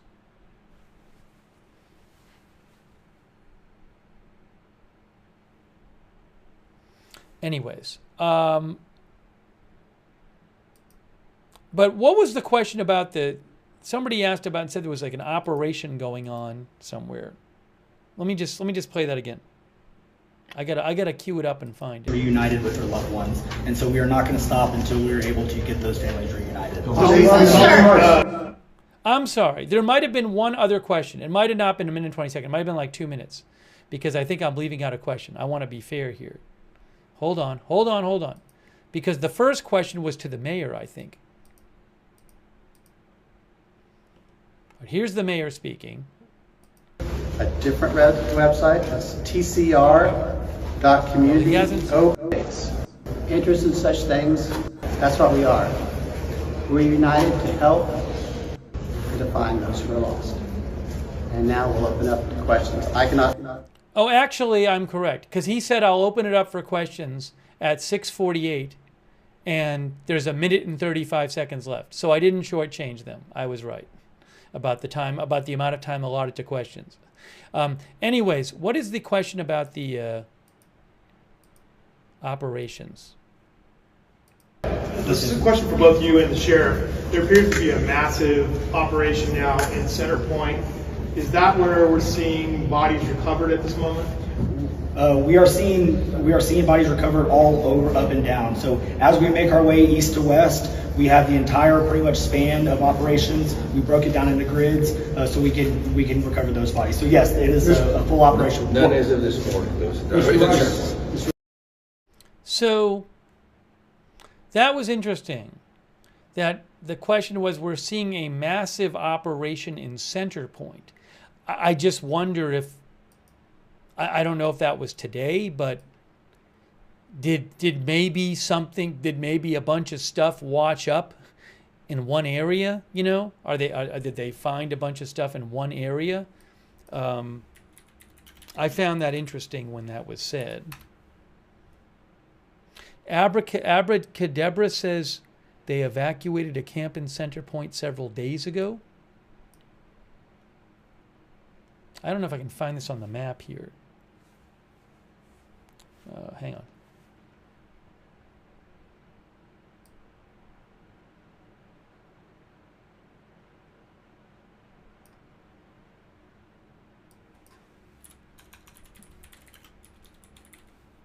Now this is Center Point. I don't know where Center Point is in Kerr County, actually. That's going to be my problem. Center Point, Kerr County. Oh, Center Point is right there. Okay, there's Center Point. So there's Center Point, and then where is Kerrville? Kerrville's here. So Center Point is east of Kerrville. Oh, that's interesting. Yeah, you know, again, I just wonder, did they just start finding stuff, a bunch of things at a particular point on the river?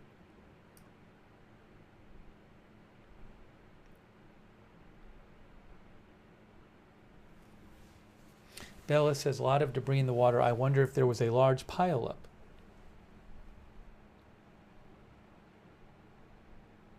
By the way, a couple of, sorry, it's no longer earlier today.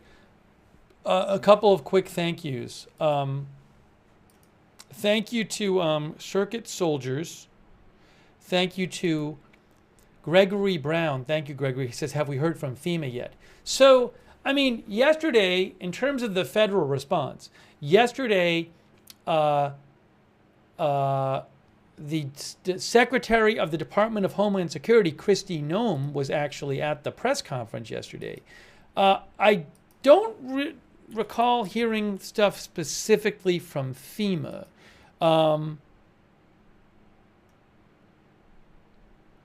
So if you go to the FEMA X account, for example, right? They have reposted a few things. They reposted National Hurricane Center, reposted Kristi Noem, reposted. They literally have not posted a single thing about this on their X account. They reposted one post from Kristi Noem, and they reposted one post from TDEM. So nothing there.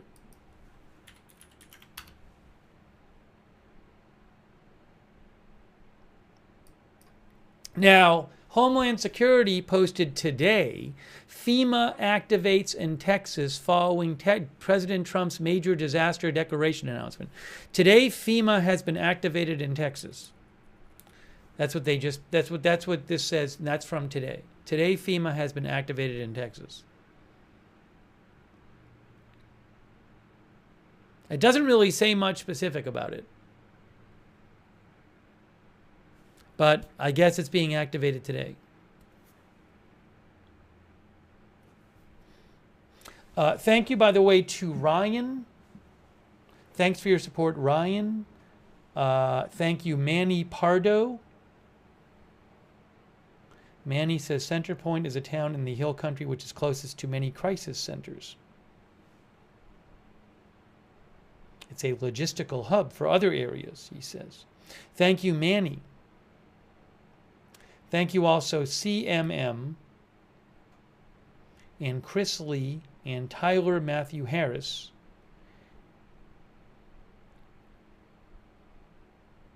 And PZ Papa Zulu, who saw some video of 5 young ladies getting off a Red Cross helicopter.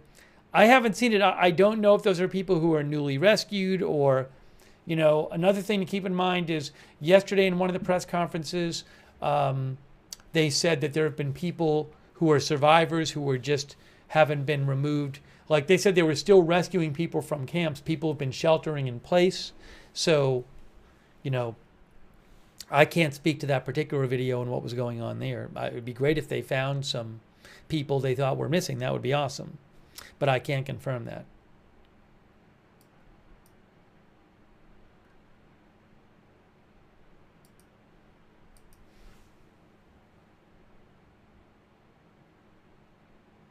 So I can't tell you details of FEMA response. Again, it just says FEMA activates in Texas. That's from today. And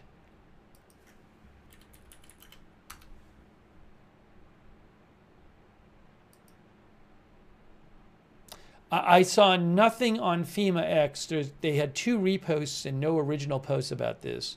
I'm at the FEMA website. On the front page of the website, there's nothing about Texas.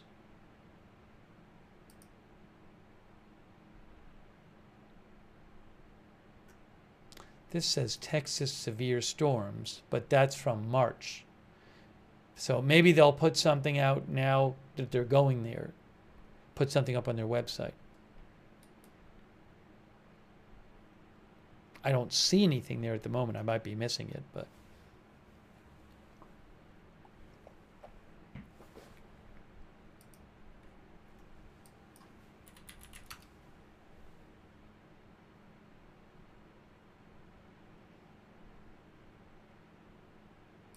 Now, just a little background here. One of our viewers was mentioning this. Trump planned to begin phasing out FEMA after hurricane season burdened states, experts warn. This is a AP article. President Trump's plan to begin phasing out FEMA, the federal agency that responds to disasters after the 2025 hurricane season, is likely to put more responsibilities on states to provide services following increasingly frequent and expensive climate disasters, experts said. Trump and Homeland Security Kristi Noem have repeatedly signaled their desire to overhaul, if not completely eliminate, the 46-year old Federal Emergency Management Agency. While there has been bipartisan support for reforming the agency, experts say dismantling it completely would leave gaps in crucial services and funding. I don't want to get all into this now. This article is from a couple weeks ago, from June 11th. It says, Trump said Tuesday he wants to give out less money and give it out directly, sidestepping FEMA programs. He said he did not know who would distribute the funds, saying they could come from the president's office or DHS. So, anyways. Again, I don't want to get into all that now. Trump dismissed the idea that states can't handle the bulk of disasters on their own. The governors should be able to handle it, and frankly, if they can't handle the aftermath, then maybe they shouldn't be governor, he said. He suggested some of the gaps could be filled by more collaboration among states. Noem said FEMA is building communication and mutual aid agreements among states to respond to each other so they can stand on their own 2 feet.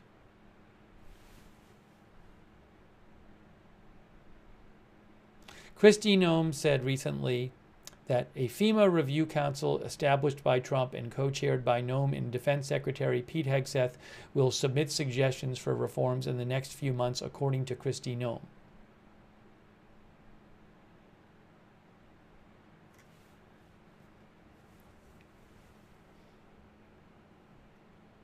Oh, was there an announcement of someone dead in Williamson County? I was going to check on that.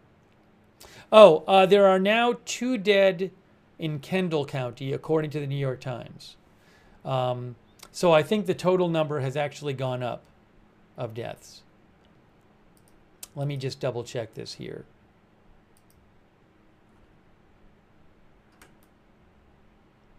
Hang on a second here.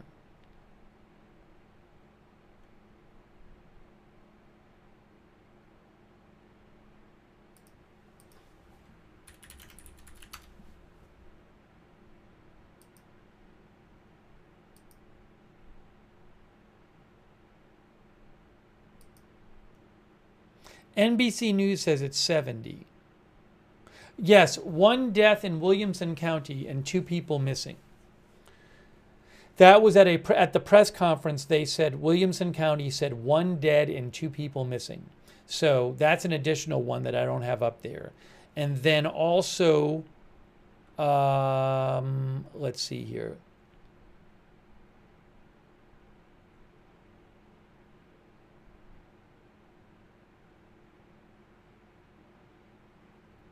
I just saw that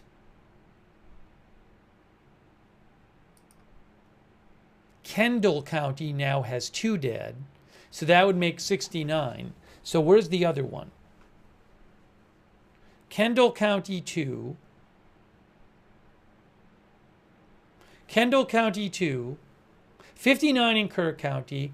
4 in Travis County. That makes 63. 2 in... It's 2 in Burnett County, I think. I have it written down. I'm confusing myself. I need to pull it up here.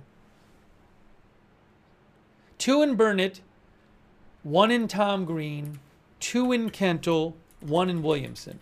So that gives you 69.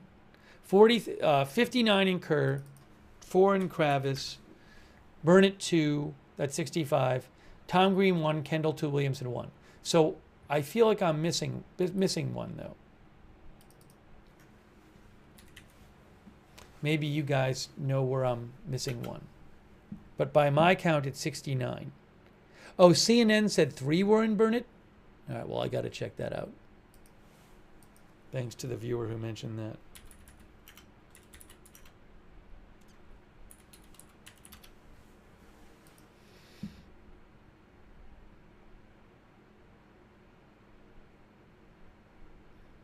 Yes, 3 dead, 2 missing in Burnett County.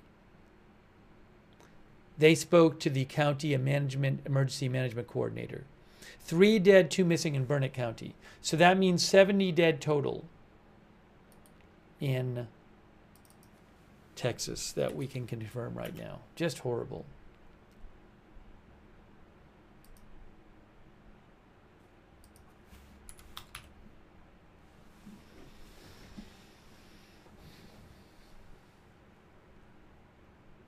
There's also 1 camp counselor missing too.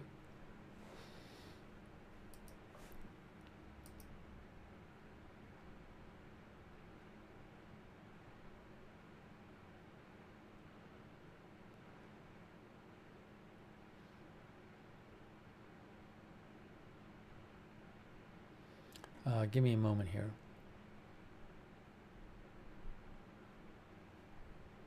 Yeah, Williamson County, 1 dead, 2 missing.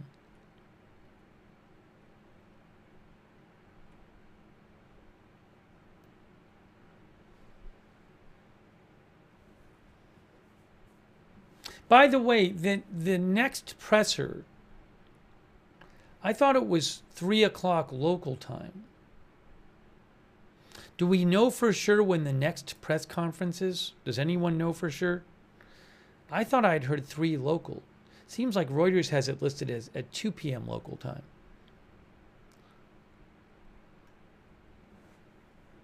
Minerva Figueroa says, my heart goes out to Texas.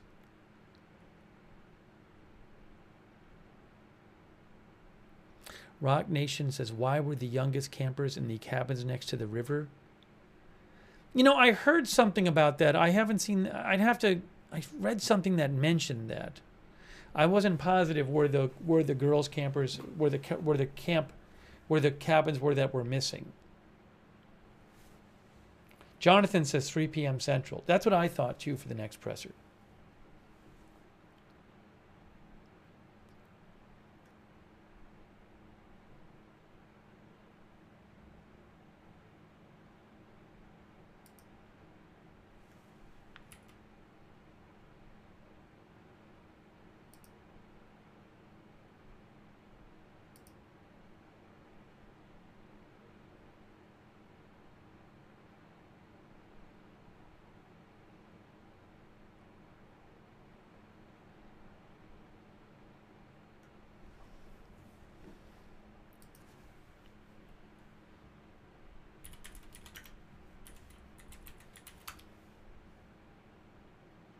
Yes, as we said yesterday, the director of Camp Mystic, that camp where 11 girls are still missing from, he died.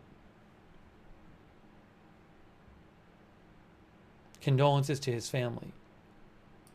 So there's a report from New York Post claims, they have a report today that says the youngest girls at Camp Mystic were asleep in cabins as little as 225 feet from the river.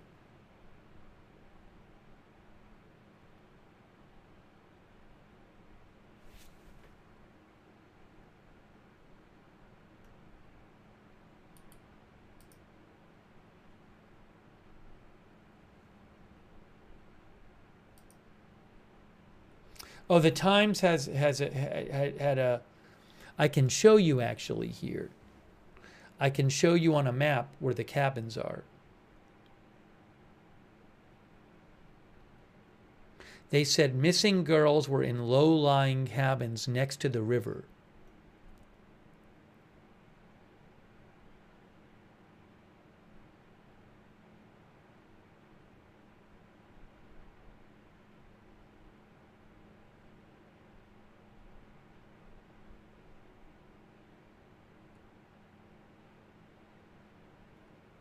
Let me just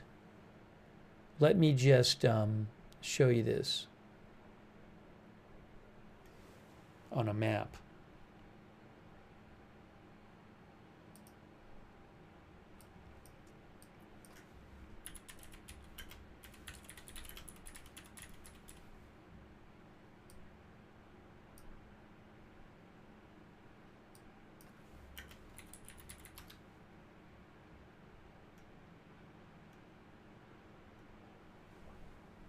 Yeah, it's right here.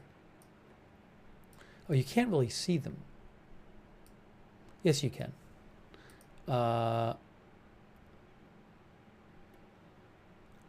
Okay, so these are the cabins where the missing girls were. I'm going to show you the area on a map where the missing girls' cabins were, according to the New York Times.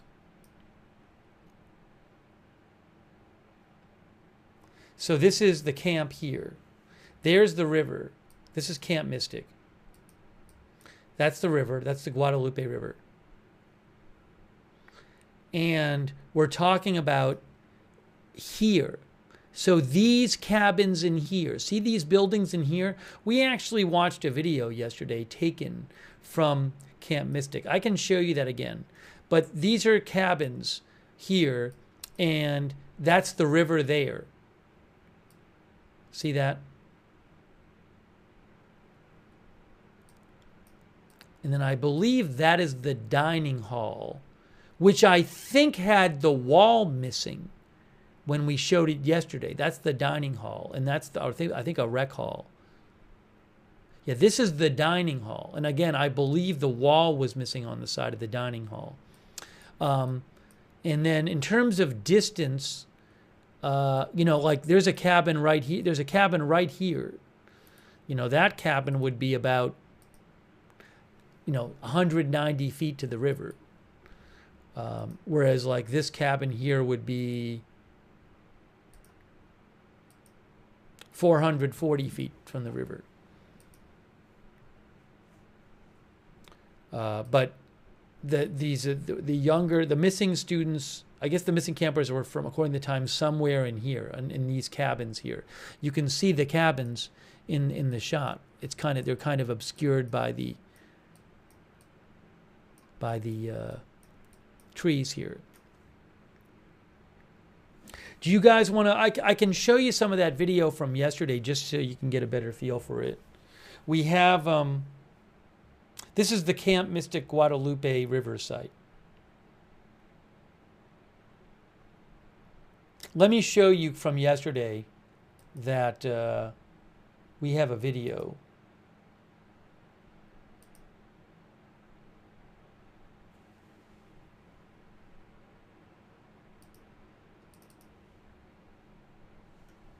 Right here, and I'll put it on the screen for you. Let me just thank our mods for a second.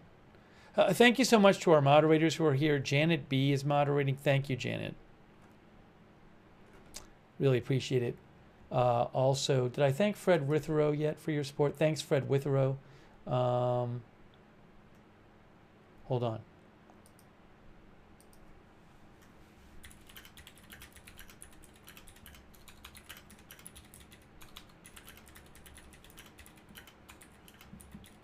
Give me one moment.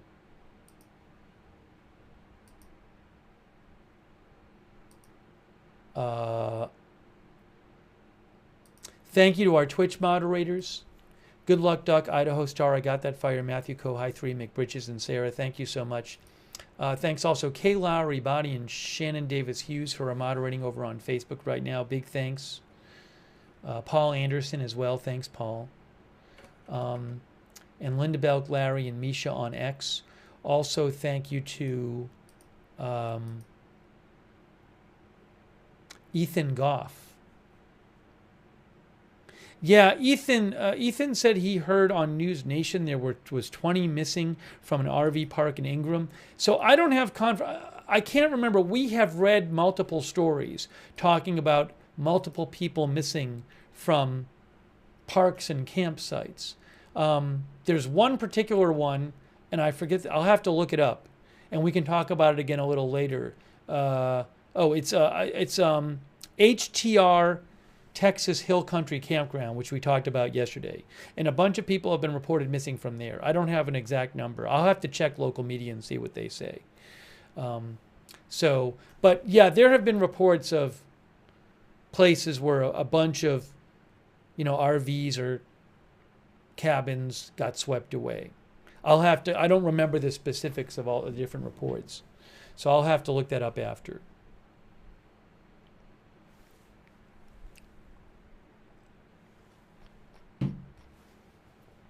But some really frightening reports. And there could be just a bunch of people missing from, given these reports. But I'll get back to that. I want to just get to the video I was going to show you first.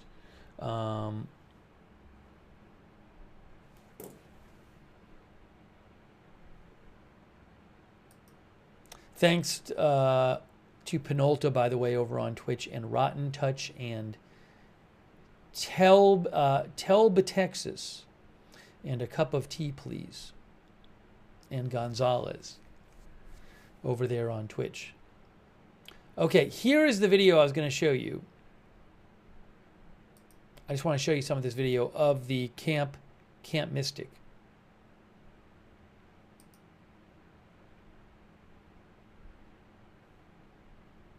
If you give me a second.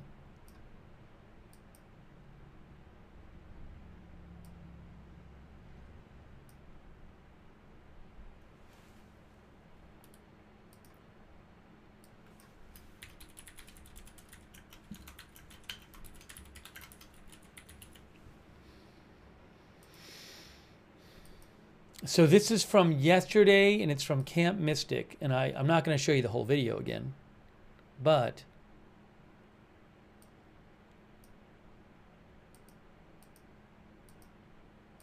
I didn't even show you that video yesterday. That's not the one I wanted to show you, though. I want to show you the Camp Mystic video. There it is. I got it.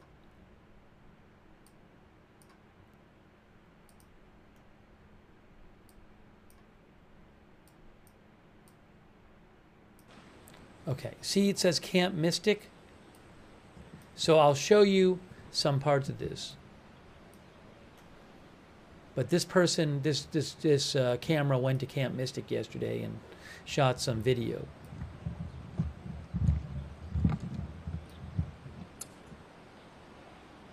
So just to forward a bit, there was like a pillow there. The person starts walking around and they see debris. And they see some people. We watched this yesterday where they see some law enforcement, it looks like, searching around in the area. Some really huge trees down and stuff. And I think that's the river right there. And then this appeared to be maybe a boat wrapped around a tree or something. And again, I believe that's the river. But to the right, you'll see what happens is the camera goes towards the cabins. So huge trees down next to the river.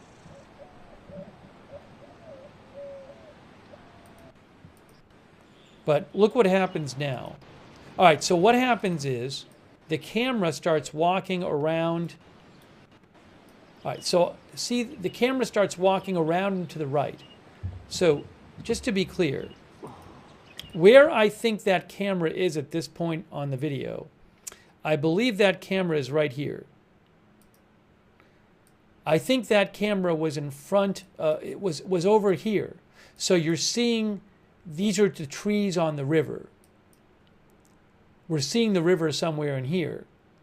And what the camera ends up doing, and maybe the camera was right here, and it ends up walking around the side here, and you'll see some cabins. That's what I believe that's what it did. Maybe I'm wrong, but I believe the camera starts walking, and we see the side of this building and then some cabins up here. So let me play it for you, but you'll see what I'm talking about in a second.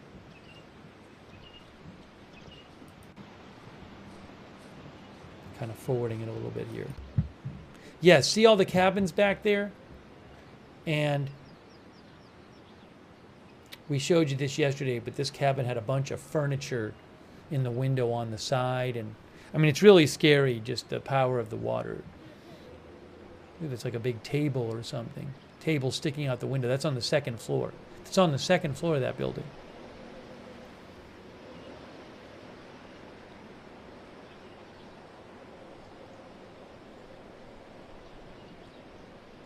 Roger Shoemaker says the water level was all the way up there. It certainly looks like it.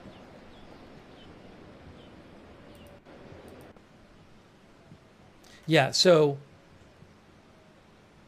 again, the river is to the right.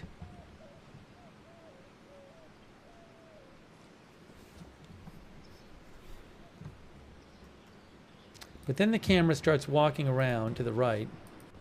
Yes, so that building right there, that might be the dining hall. That might be the dining hall, because look what happens. When the camera starts walking around it, I think, isn't it missing? It's missing its side. Again, river's to the left.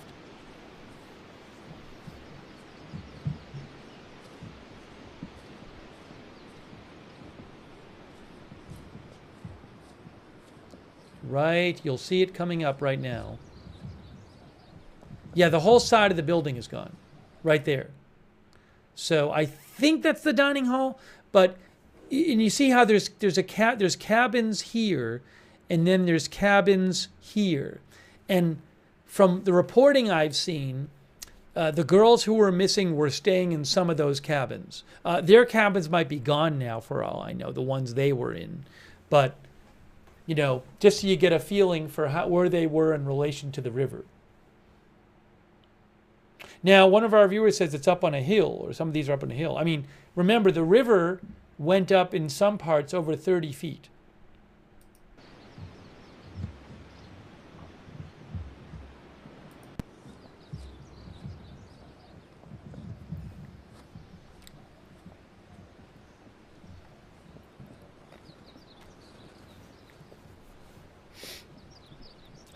So those are the again, I believe that is the dining hall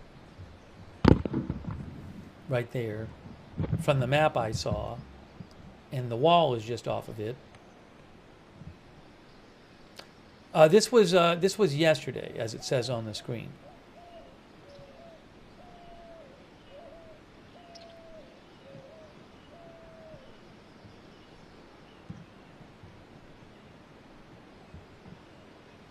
See, the window's broken here.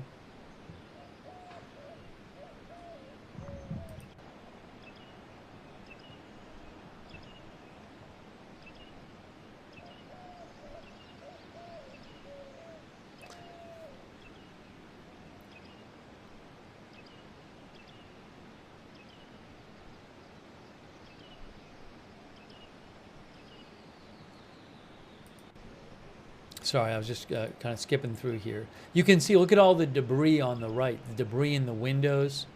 See, there's like a table or something sticking through there.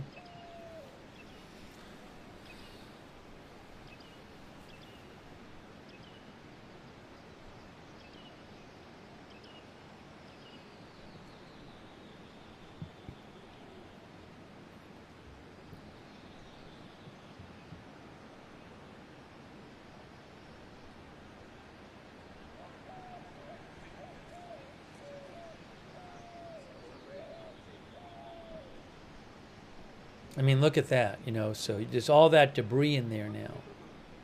That table sticking out.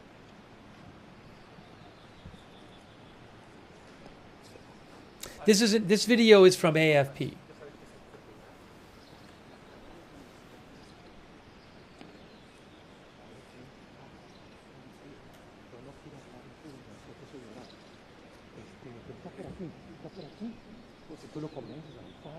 Well, let me forward it a little bit here.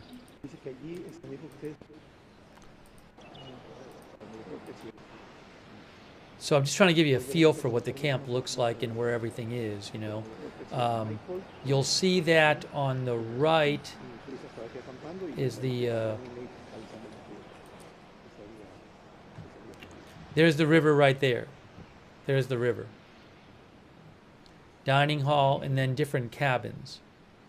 And there's a lot of cabins. I mean, there's not just one or two cabins. So cabins here, there's more cabins to the left. And then in the video, he actually, it looks like the cabins have been checked because there's writing on a bunch of the cabins. And then it looks like in some of the cabins, they've put some of the belongings outside the cabins. So he starts going around to the different cabins, which are now, nobody's in them. And like that one says, "Welcome to camp." He goes in one of the cabins just to show what it's like inside one of them, you know, and you'll see in a second. Yeah, see, I mean, all these have, this one has a bunch of the beds out in front. It kind of looks like maybe some stuff has been intentionally stacked out there. But a bunch of the cabins have like personal items outside them, beds, bedding.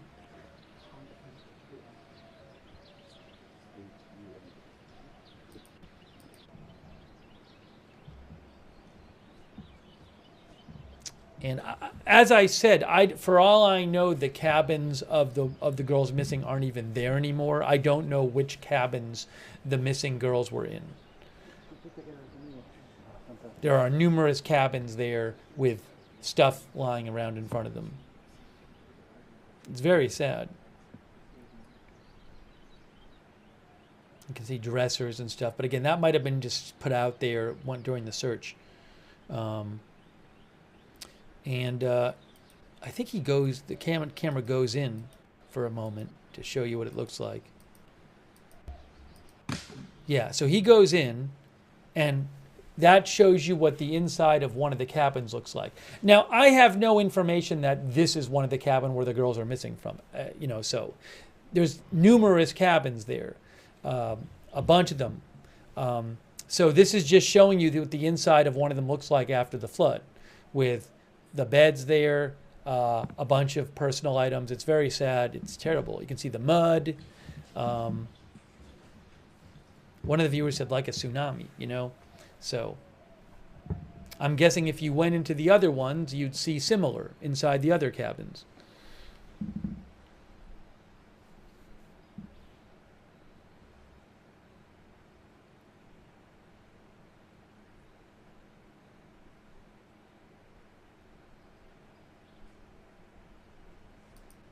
Sorry, just kind of forwarding through here.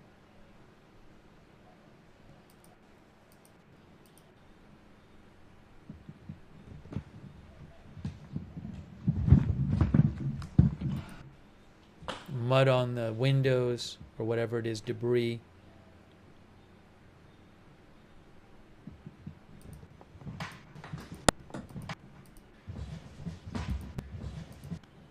It's really awful, you know. And I believe these girls were just woken up. The ones who survived were just woken up by the water.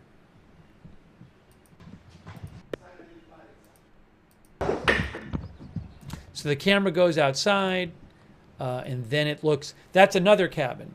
And it looks like they've put maybe the girls' trunks out there or something in front of the cabin. Maybe they're going to pick up their stuff. The ones who survived, they'll come back or something, you know, because there's all these trunks out there. That's a different cabin. More cabins. So you can see those cabins, you know, those are the missing girls were staying in cabins like that in that area, and that's the river right there. Hold on. That's the river is right next to it. Just want to show you again where the river is.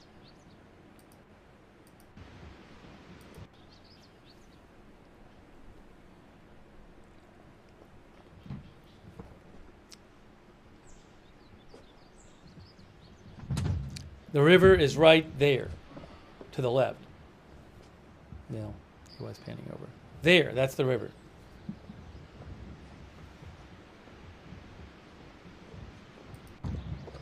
So then look at right next to the cabins, where the kids' cabins are, there's this car. There's this truck lying on its side. There's actually a couple trucks in the area.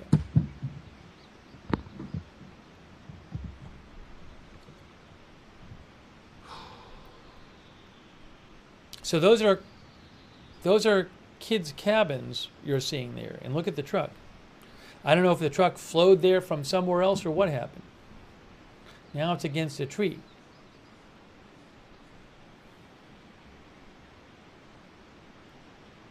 Raven says that shows the force of the water.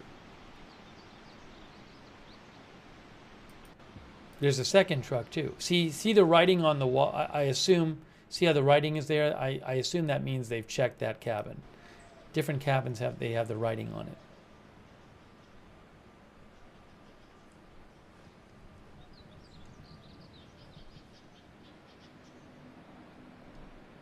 Writing there too. And then there's another truck. You'll see there's another truck over there. Look at this.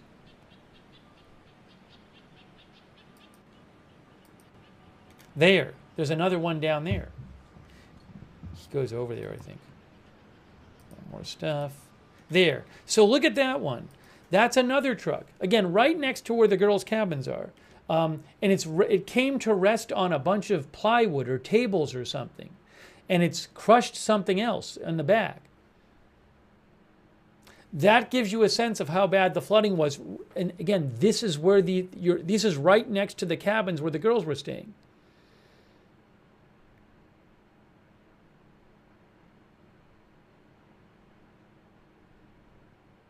There's no link to this video. I got this video from AFP. I pay AFP and Reuters for videos. There's no link for it.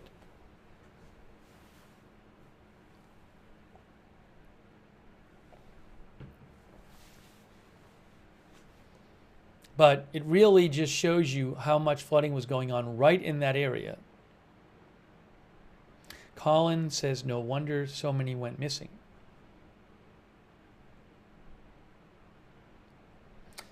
I don't know what that yellow thing is. A viewer yesterday thought it might be an outhouse or something. You know, these are little girls in the area, and that water was picking up that truck and placing it like that.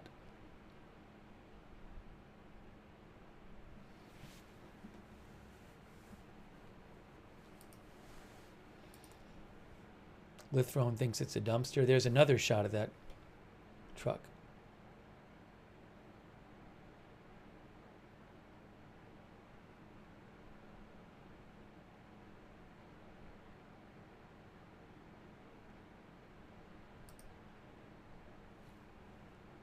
And again, these are just more shots of the cabins in the area. And that is the dining hall, I believe, with its side ripped off.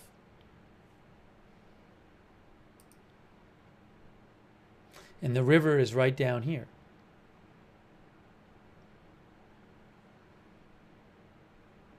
Oh, most of the girls at the camp survived. Most of them survived.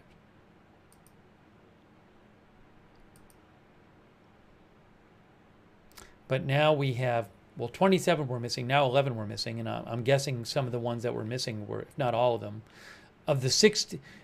yesterday there were 27 missing. Today there are 11 missing and 1 counselor. So maybe the rest of them were all just found dead. I'm not sure, because the number of deceased went up today. Hold on, I'm just kind of forwarding through here. There's that truck from before. Some of the, bedding and pillows and a bag at one of the cabins. Jumble house, it says. Eventually on this video, you see some staff members from the camp show up.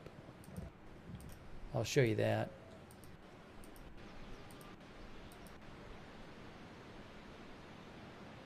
It's incredibly sad. And a place where I'm sure the kids were having so much fun, where kids would go and have a great time with each other. Chris R.D. says, a parent's worst nightmare.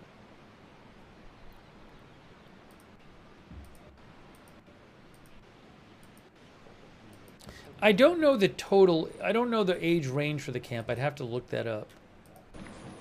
Yeah, so these people who show up, a number of them are wearing Camp Mystic like staff shirts. So I don't know if it's all staff, but it might all be staff. Because eventually you see, like, that guy has a Camp Mystic shirt on. That guy is a Camp Mystic staff. And then there's somebody else with Camp Mystic. She has a Camp Mystic, and the green shirt is Camp Mystic. So maybe it's just all staff. I'm not sure.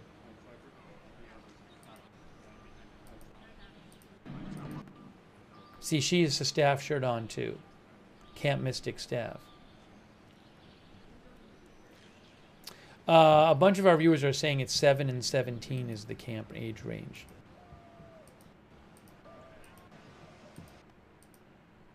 Anyways, that's that video. It's really sad.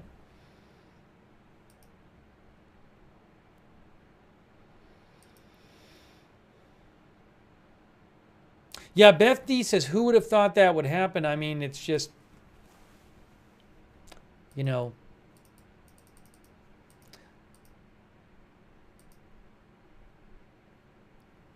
they're in a cabin about, several hundred feet from the river, and then they wake up and the water is pouring in. And with that force, I don't know if they've ever had that kind of flooding near that camp, at that camp before. I don't know the history of that camp with the flooding.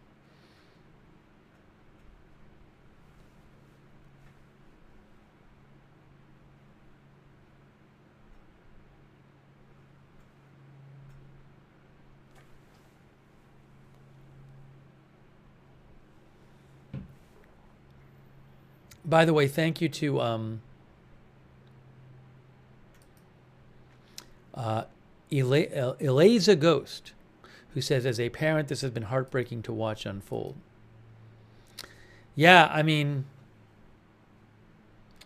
all these victims is just terrible to think about, but you think about the parents who had their kids at the camp,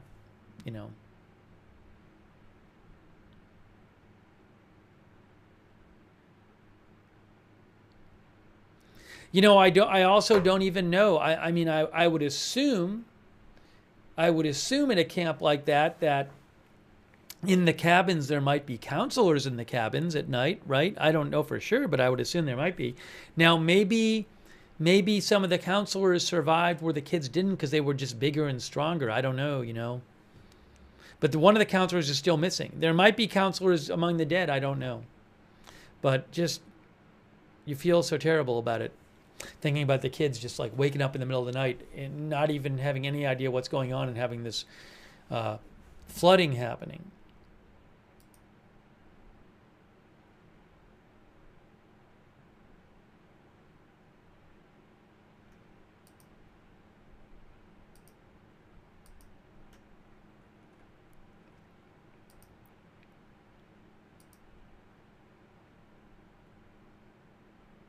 Thank you, Tyler and Matthew Harris. So I believe that the river flows west to east. So, for example, there's the camp. I believe the river would be flowing left to right, if I have this right. because it flows down toward the Gulf, I believe, eventually. So, unless I'm wrong, the river flows from west to east here. Maybe a local can jump in and confirm it. Texas Jack says, yeah.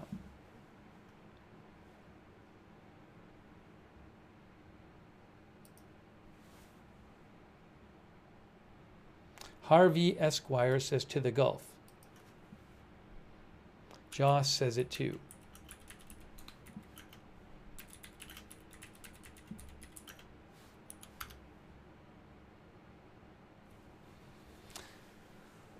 Yeah, I'm looking online too, and it says flows southeasterly and southerly. It starts as two forks in Kerr County, and then it flows southeast. And it flows into the Gulf eventually.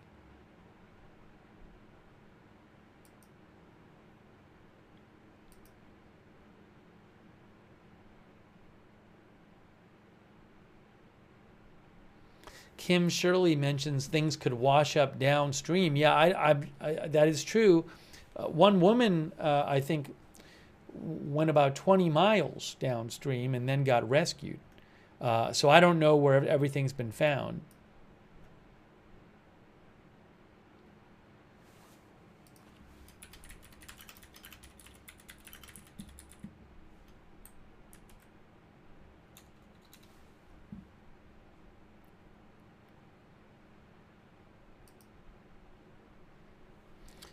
Give me one moment here.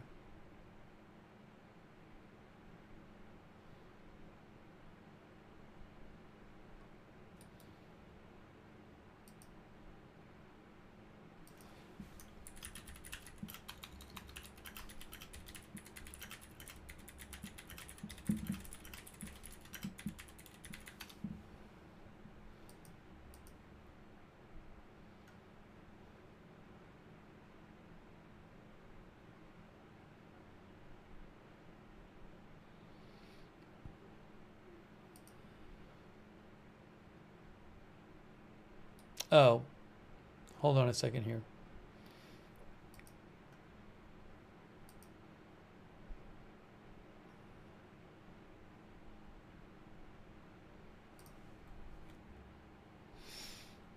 Hang on one sec.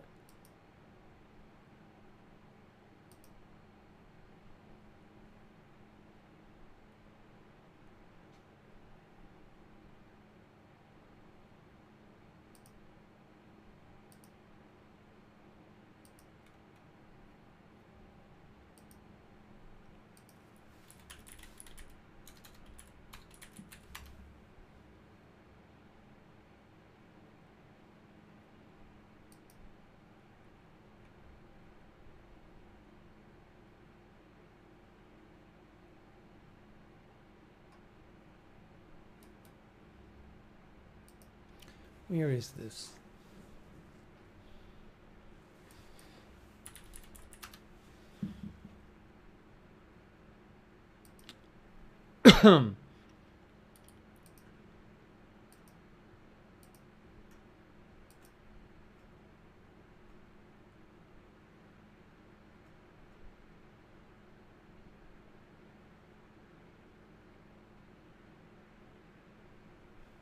Sorry, there's something I'm trying to find here.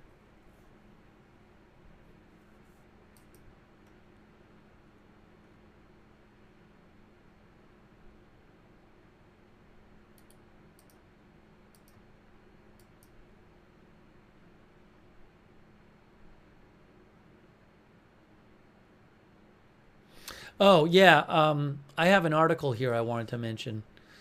Thanks, Allison Hargroves messaged me and reminded me about this article. Thank you. Let me just pull this up here.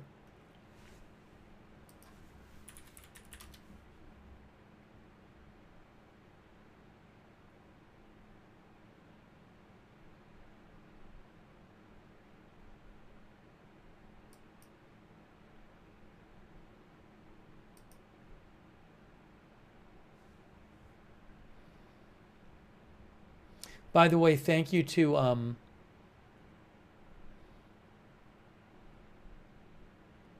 Melissa Terry for the stars and Connie Ori for the stars over on Facebook. Thank you. Thanks Christy Claft for subscribing over there. Sharon Klassen Goslin and Kay Lowry Body and Margaret Riley. Thanks Susan Priest Buchner for subscribing and for the stars. Thanks also Heidi Carlin for the stars.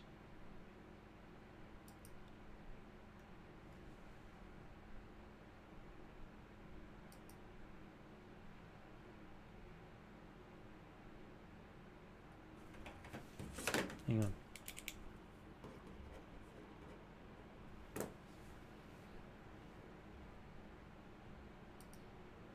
Also, thank you to Tyler Matthew Harris. Thank you, Tyler, for your support. I appreciate that. Thank you.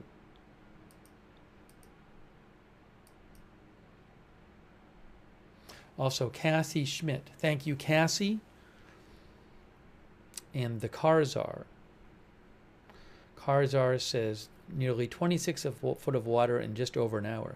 I think the 26 feet might have been a little less than an hour in some places. Karzar says, how tragic, I feel so bad for those kids. Thank you also, Junobi. I owe a thank you to Junobi. Junobi says, Mother Nature is wild and fast-moving, unpredictable. Thank you, Hypocritical and Lori Shortlegs. Is Red Cross on the scene? That I don't know. I'd have to look that up. I mean, I know there's a huge emergency response there, but I don't know about Red Cross. I'd have to look it up.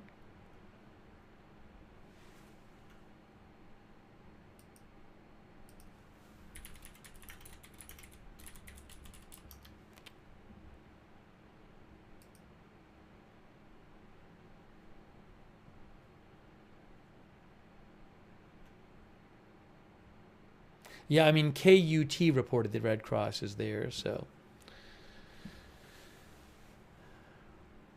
For one.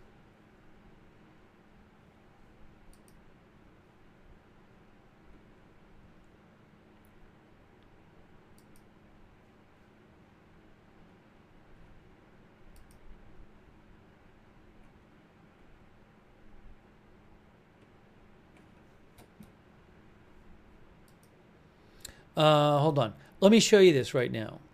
I wanted to show you this article. By the way, thank you also to Michael and Cindy Furman. I appreciate that. Michael and Cindy Furman.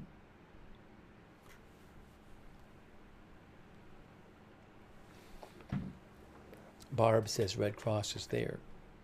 Oh, I want to mention again also, because periodically people will ask me and they'll say, have you heard about any kind of official place you can make donations? So I'll mention two things.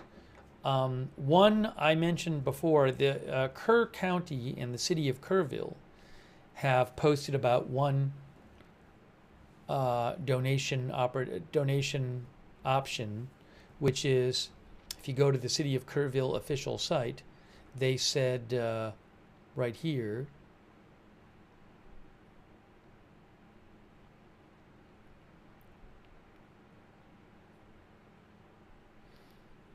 I need to find the exact post. Right here, for those inquiring about donating to the flood relief effort.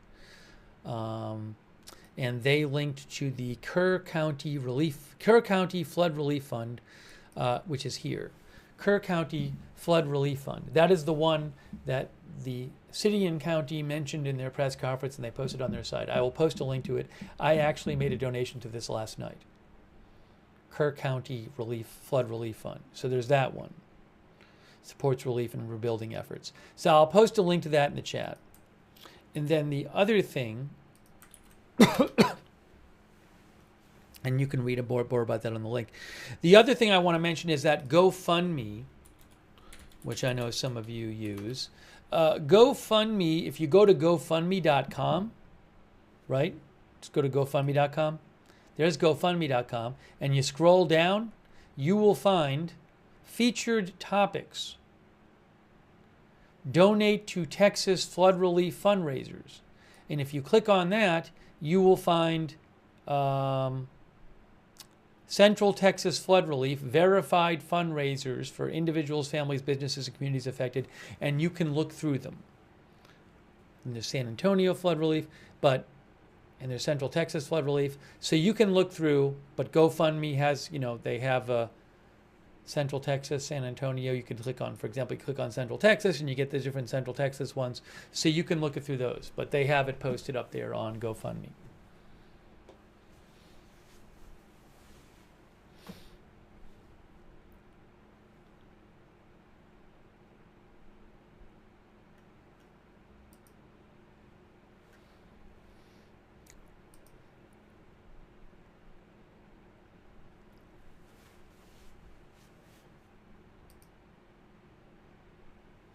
Not Chelsea, our viewer says the river runs into Lake Travis in Travis County, then continues down through New Braunfels. Is that what it is?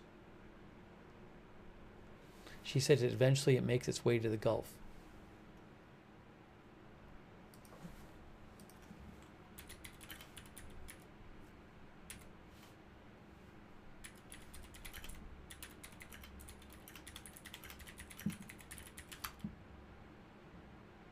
I don't know about that. The Lake Travis actually is part of the Colorado River system. It doesn't run into Lake Travis. Sorry to correct the viewer, but I just looked it up. Lake Travis is part of the Colorado River system. I'll show you on a map. We were looking at, because we showed Lake Travis the other day. Lake Travis is... hold on, I can show you right now. We'll put it like that so it's easier to see. Lake Travis. Lake Travis is there. See, that's the Colorado River. Why is it not coming up here?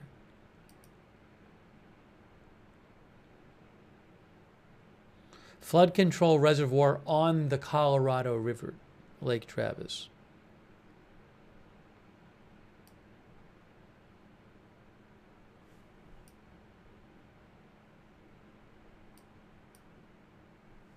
That's northwest of Austin.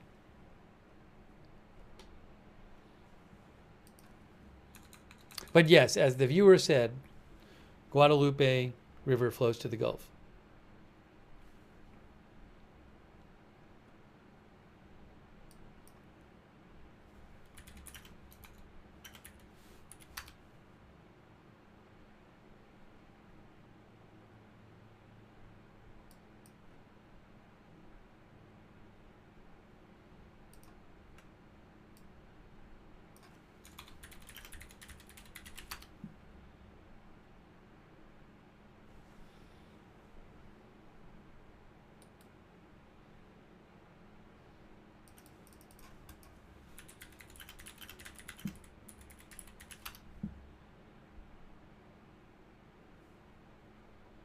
Oh, is this all Lake Travis? Is that what the idea is?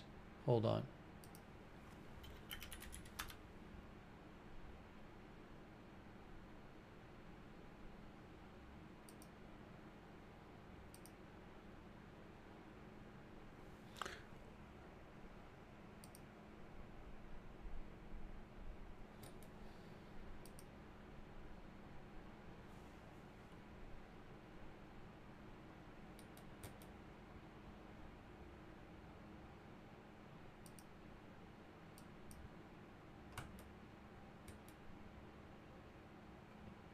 Yeah, if you click on Google Maps for Lake Travis, it lists that as Lake Travis. I don't know if that's technically all Lake Travis or what. Is a reservoir on the Colorado River. I am not a Lake Travis expert. Some of you in chat, I'm sure, know exactly where it is. I don't want to get hung up on where exactly Lake Travis is. But anyways.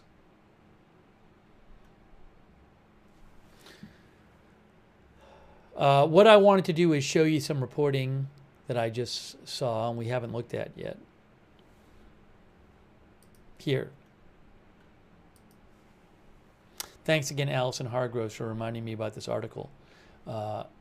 Between broken tree limbs and muddied cabins, a father looks for his missing child. This is from the Washington Post. It's from yesterday. They talk about a dad who drove to the hill country from Austin. His little girl had been at Camp Mystic among the youngest group of girls, situated inside the Bubble Inn cabin.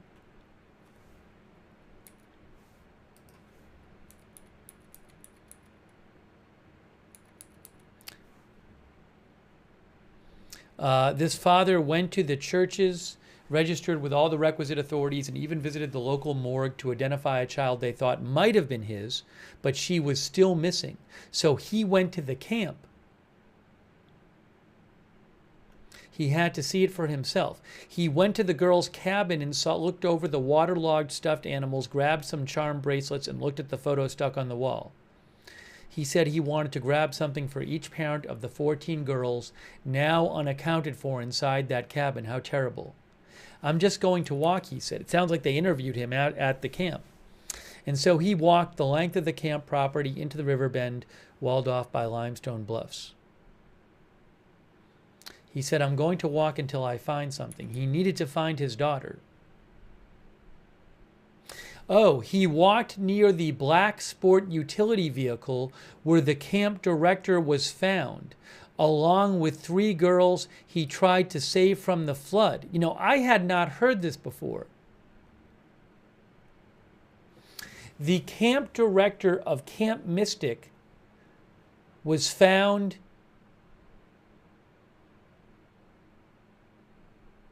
at, it sounds like in, I mean, I can't confirm that, in or near a black sport utility vehicle, along with 3 girls he tried to save. Well, I don't know, it sounds like they were in the vehicle.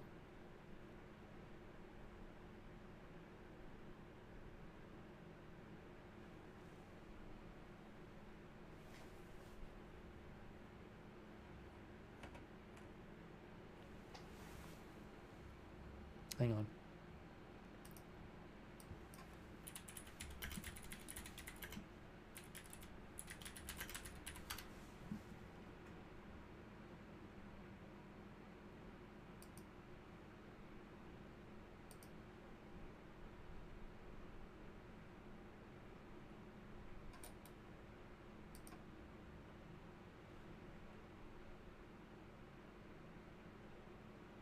Yeah, I mean, Texas Public Radio had said that I thought it said something about him. Now I'm looking at the article, and I'm not seeing it there.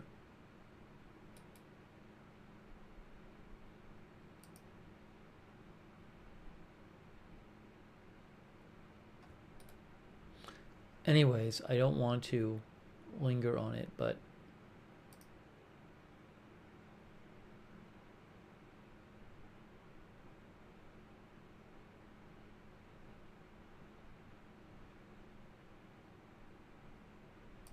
oh, there's a local paper called the Kerrville Daily Times that said he died while trying to save girls at the camp.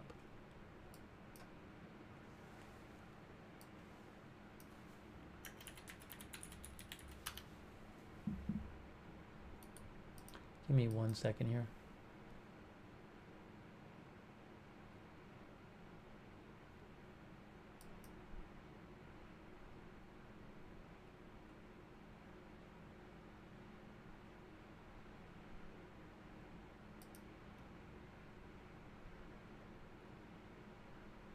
Anyways, I can't find the original report of that right now, but that's the first I've heard of that. That makes it sound like he was in the truck. The Eastlands have stewarded this property for nearly a century, taking care of what was once a gorgeous riverfront property and transforming it into a haven for girls coming of age and growing into their Christian faith.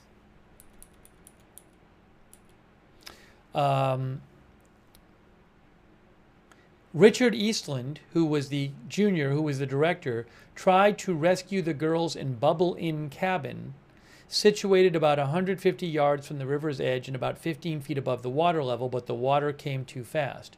Girls in adjoining cabins were forced to scramble up a rock in their bare feet behind the cabins to reach the top of a hill in the dark, Althus said. But something went wrong at Twins and Bubble cabins where the camp's youngest slept. Water came in from two directions, the South Fork of the Guadalupe River and from a creek nearby. It made like a swirl right around those cabins like a toilet bowl, said Althus, who has worked on the property for 25 years. Wow. Eastland Jr.'s brother was also busy trying to rescue girls in the Twins cabins where water rose nearly 20 feet in 20 minutes. He said his brother ordered the girls to get on the top bunk of their beds as the water sloshed them from side to side. Unbelievable. We've never had water like this, Eastland Jr. said. I just can't believe it. It felt like every minute the water rose by a foot.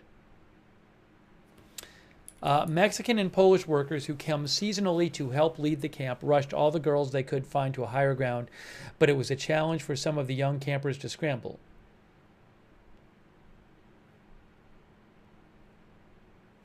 As this father who was there was looking for his daughter walked, he strode by the piles of soaked mattresses and pastel-colored trunks decorated in stickers. When rescuers arrived, they moved out as much as they could to try to find survivors or recover bodies. More fathers and grandfathers started arriving and picking through the things left behind. Wow. Wow.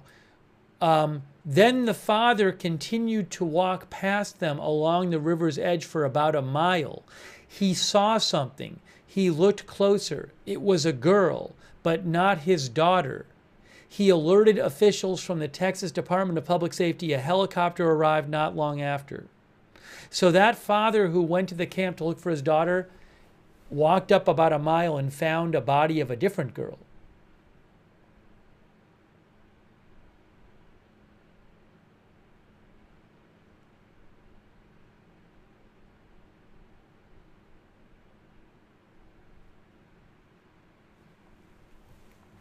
That is awful.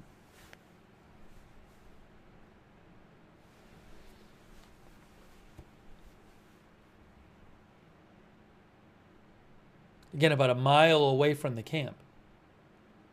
I don't know if the girl was from the camp.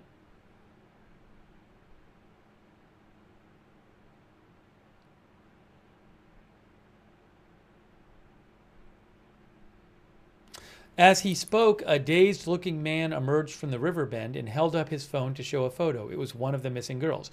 "Did the girl you found look like her?" the unnamed man said. McCown looked closely, but it wasn't her. The man, another father looking for his little girl, walked away without a word as if in a trance. So sad. Again, that's from the Washington Post. Thank you again for I meant to read that article. Thank you very much, Allison Hargroves, for reminding me to check it out.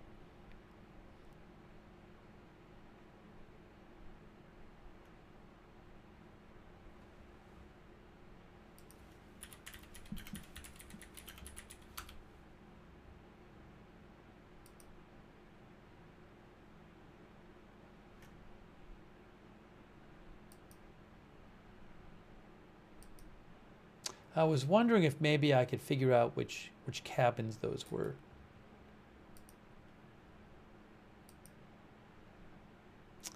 I think maybe the website is not working. I don't know. Oh no, it's working. Camp Mystic.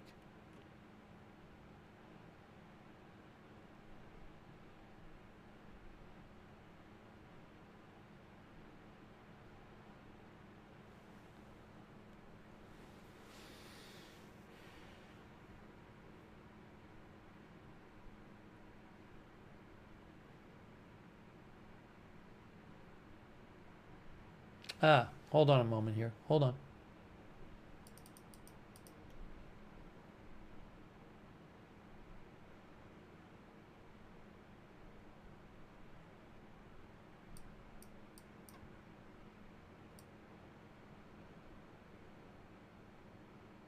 Bubble in.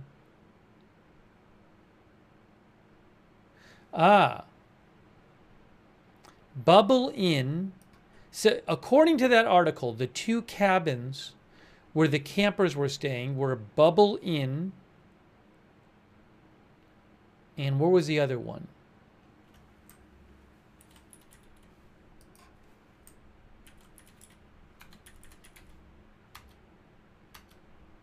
And Twins. Twins and Bubble Inn cabins.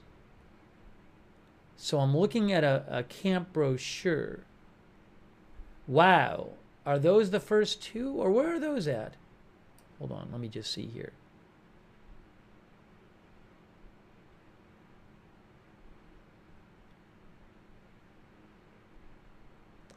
Commissary.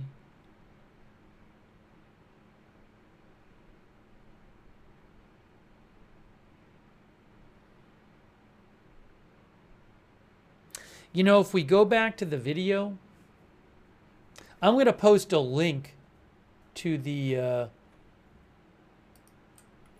I found a link for a Camp Mystic brochure, which I just posted in the chat, and you can look at it. But from that, I think I figured out... they could have renamed the cabin since that brochure, so I don't know, but...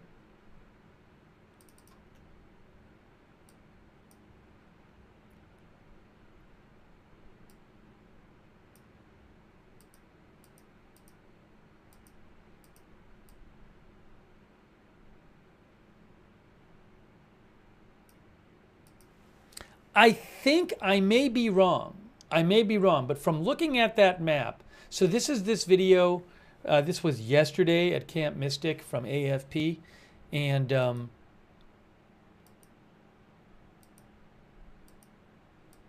so that was that right there is, I think, the dining hall. So there's this, the river's to the right, the river's to the left here. Hold on, just so you can see. There's the river, right? That's the river. And then that I think is the dining hall. And then the camera will move around, go to the right of it. And you see that this dining, again, whatever building this is, I think maybe it's the dining hall, is missing its wall on the other side. You'll see. There's the wall it's missing. That's around the corner. So the guy goes around, the camera goes around the corner. And then you will see that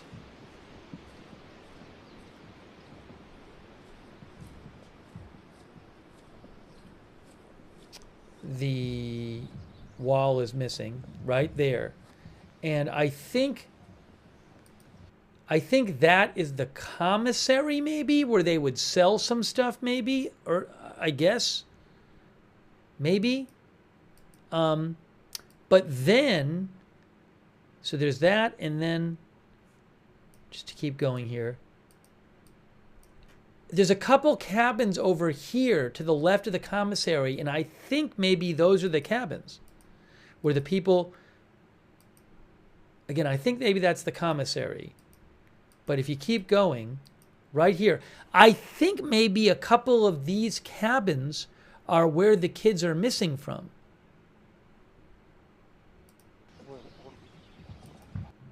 Because I looked at the map that I posted a link to it, but it seemed like one of these was Bubble Inn and one of these was Twins. I don't know. I didn't see a sign on it, though. So, I mean, there's a lot of cabins in the area, but I think maybe these two. I'm not sure about that, though. So I was just going off the names of the cabin in the article and also the map I saw. So... But I don't see a name on the cabin, so I can't confirm it. So I don't know.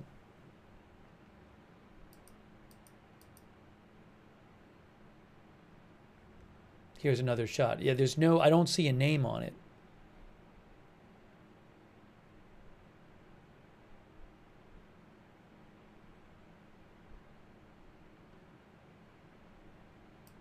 I mean, there's another cabin that had a name on it, but so I just don't know.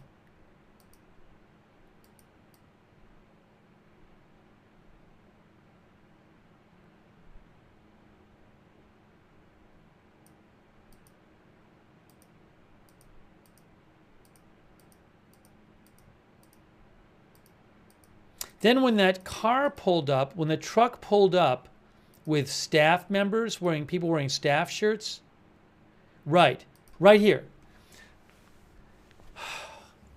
See, there are these two here. Is that twins here? And is that bubble in? Are these the cabins where the people went missing from? I don't know for sure. I'm just wondering if it's these. Right here.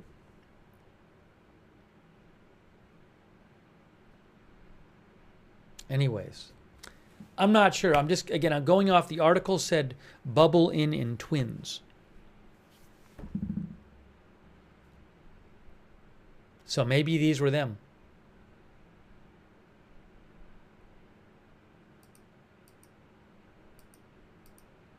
I don't know.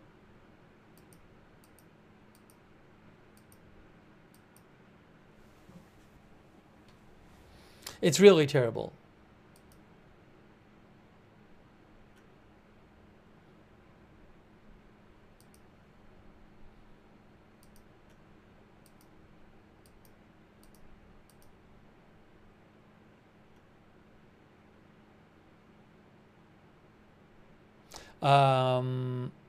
Reed Timmer, I'll post a link to his post. Reed just posted a picture of responders in Texas Hill Country. There's a lot of people out there searching.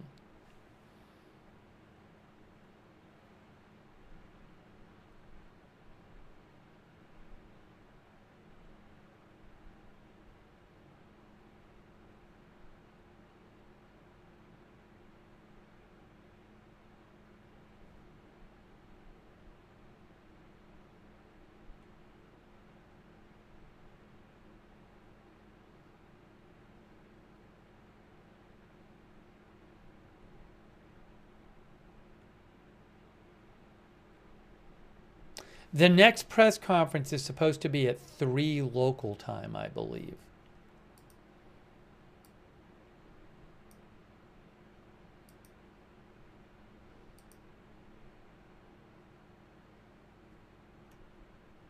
Oh, what's this? Oh, Governor Abbott's having a press conference. Wait, what's this? No, that's the same. I don't think it's a different. I think the Governor Abbott thing is going to be the same as he's done the last 2 days. I don't know. I don't think it's just him.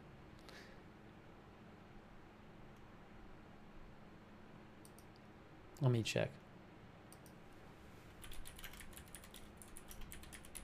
Oh, Betty Smith said if you go on CBS Austin, you could see an overhead shot. CBS Austin has a helicopter up flying over the river, it looks like.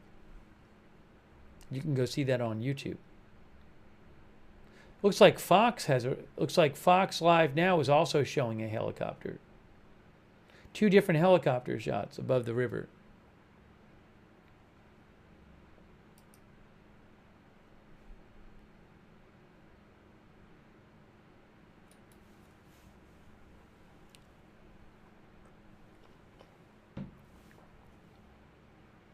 Oh, a couple people have asked about flight radar and that kind of thing. I don't know how much we're going to see on that.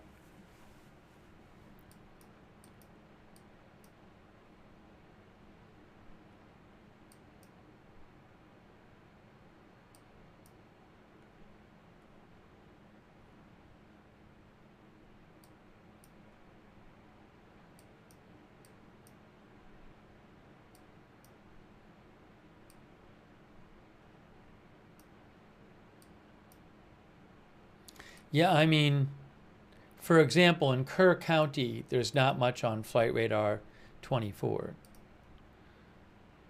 I mean, there may be helicopters there that we can't see. I'll check ADSB Exchange too. I'm sure they have a lot of drones up. I know they do because that's been said. There is this helicopter, which has been flying along the river and making circles. That is Ingram. That's Kerrville right there. So this helicopter has been flying in the area. That's on ADSB Exchange. You can see that's the river right there.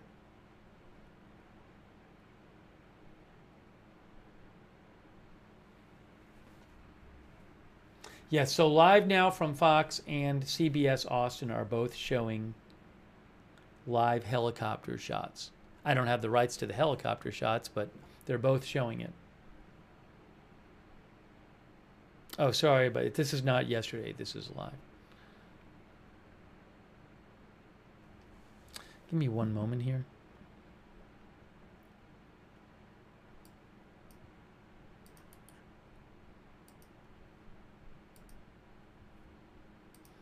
What I'm going to do is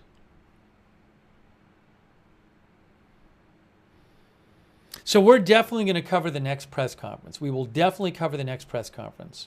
There's a bunch of there's a bunch of flash flooding warnings up more north that I'll show you real now. What I'm going to do is I'm going to take 1 minute. I need a 1 minute break. And then we're going to continue our coverage after a minute. I'm going to read some more of your comments, get you more updates.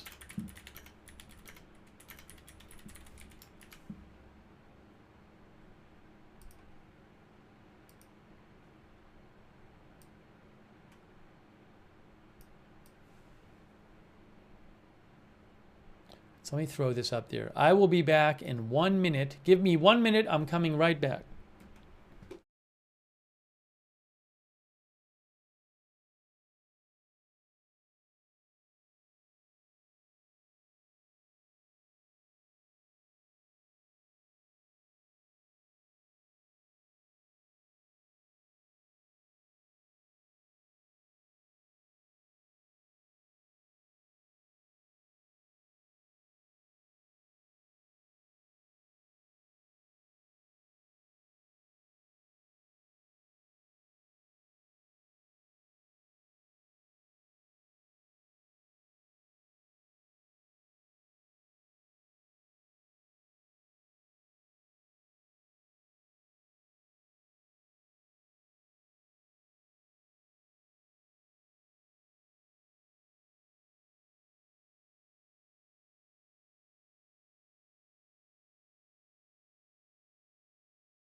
Thanks for your patience. We are back, bringing you live coverage. Again, the next press conference, that's the one with Governor Abbott. I believe that is at 3 p.m. local time. And what you're looking at here is, so Kerr County, which we've been talking about a bunch, is down here. There are some flash flood warnings up here, south of Fort Worth, north of Killeen, where it says, like this one says on, this is radar Omega, they have gotten up to 2 inches of rain there. Flash flooding is ongoing or expected.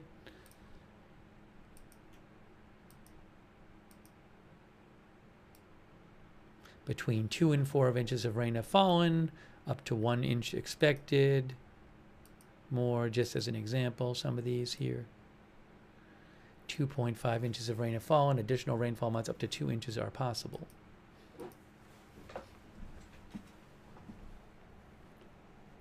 Have they found any of the missing girls from the camp alive? That I do not know. Braden Kemp asked that. I have no idea.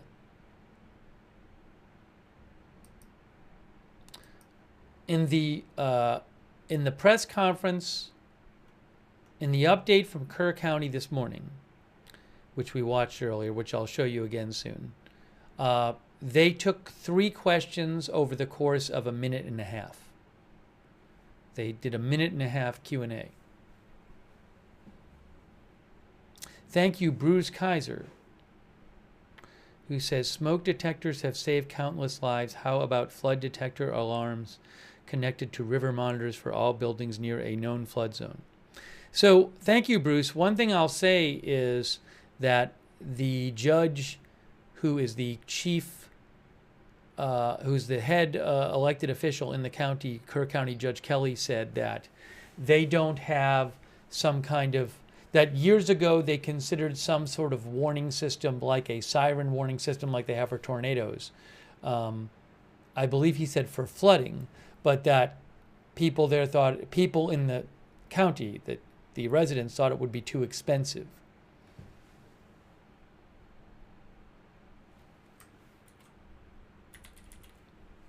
Yeah, Rob Kelly said the county doesn't have a flood warning system because the systems are expensive and the residents were resistant for that kind of spending. I don't know how much it costs. I mean, you know, it comes down to costs and perceived benefit from these things.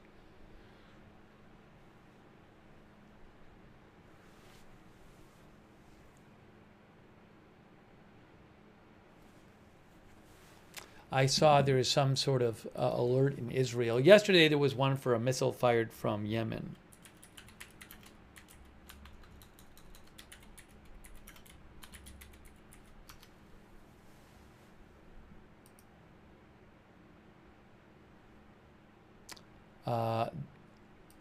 There was an alert, I guess, right near Gaza. I don't know what the deal is with that. Could be a rocket alert. Could be a false alarm, because there's just one. I don't even see it active right now. I'll check on it, but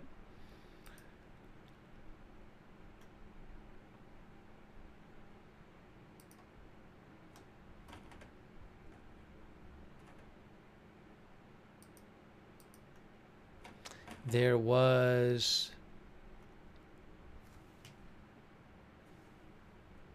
Yeah, there was a rocket alert near Gaza. And the IDF said in Nirim, and they're investigating it. So I don't know if a rocket was actually fired at Nirim from Gaza, but I'll keep an eye on it.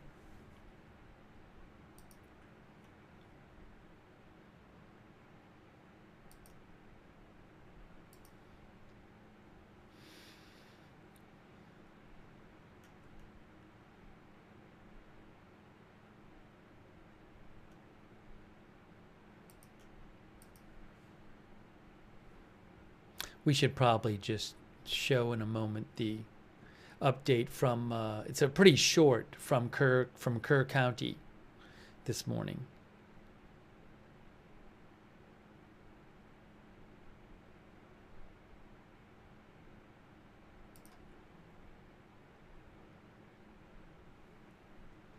Thank you, Bruce Kaiser. Bruce believes that a modern digital online AI monitoring alarm system could be very affordable. That's what Bruce believes.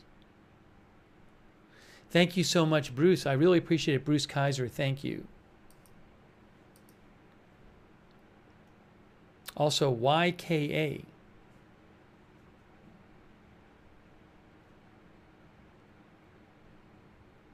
I appreciate it, YKA. Also, Gary Baines for the memberships. Ashley, who says she can't imagine all the things that rescuers and searchers are seeing right now and is praying for them. Thank you, Ashley. Also, Marco Chivane. Why don't we look at, just to catch people up, the whole thing is about 8 minutes long.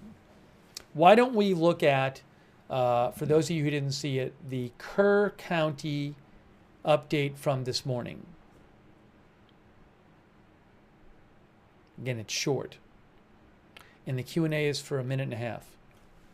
Let's do that.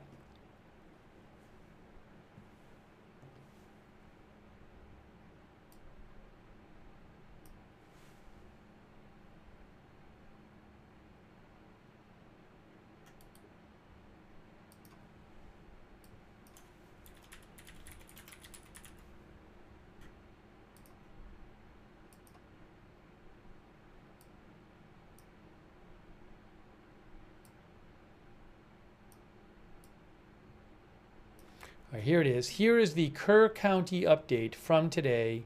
Again, it's not that long.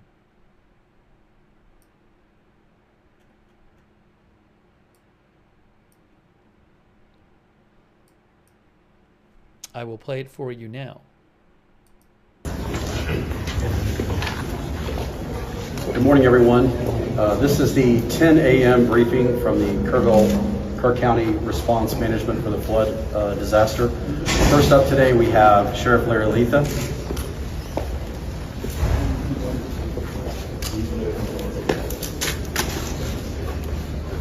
Y'all ready? Once again, Larry Letha, Kerr County Sheriff. Again, thank you all for covering this and helping us get the message out. I'll start first, and then our city manager will go next and give you some information, and then we'll finish with our Kerrville mayor. Okay, what I'm here to do, like I said, is give you all the most current update information. Please bear in mind, these numbers will continue to change. As I'm walking in the door, I'm getting texts. It's going to be like yesterday. I think these numbers will continue to change and increase as time goes on, but like I said, we'll do a good job. We'll keep you updated.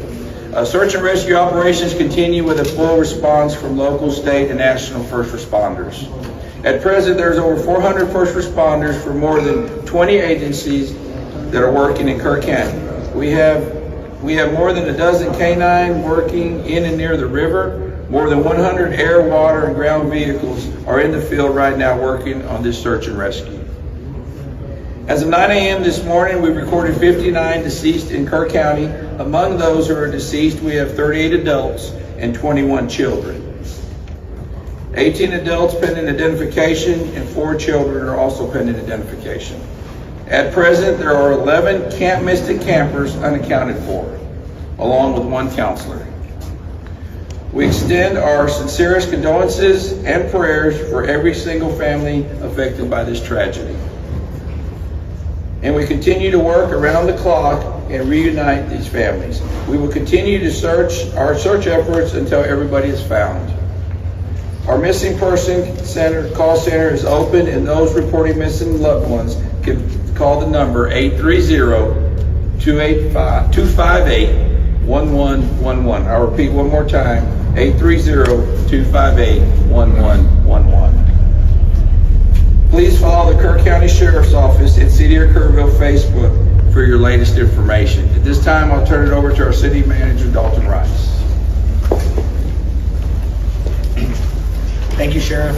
Thank you all for being here today.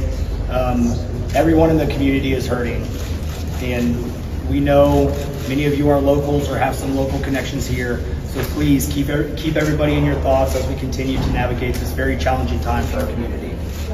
Search operations continue. Starting about 0600 this morning, we started putting boots on the ground.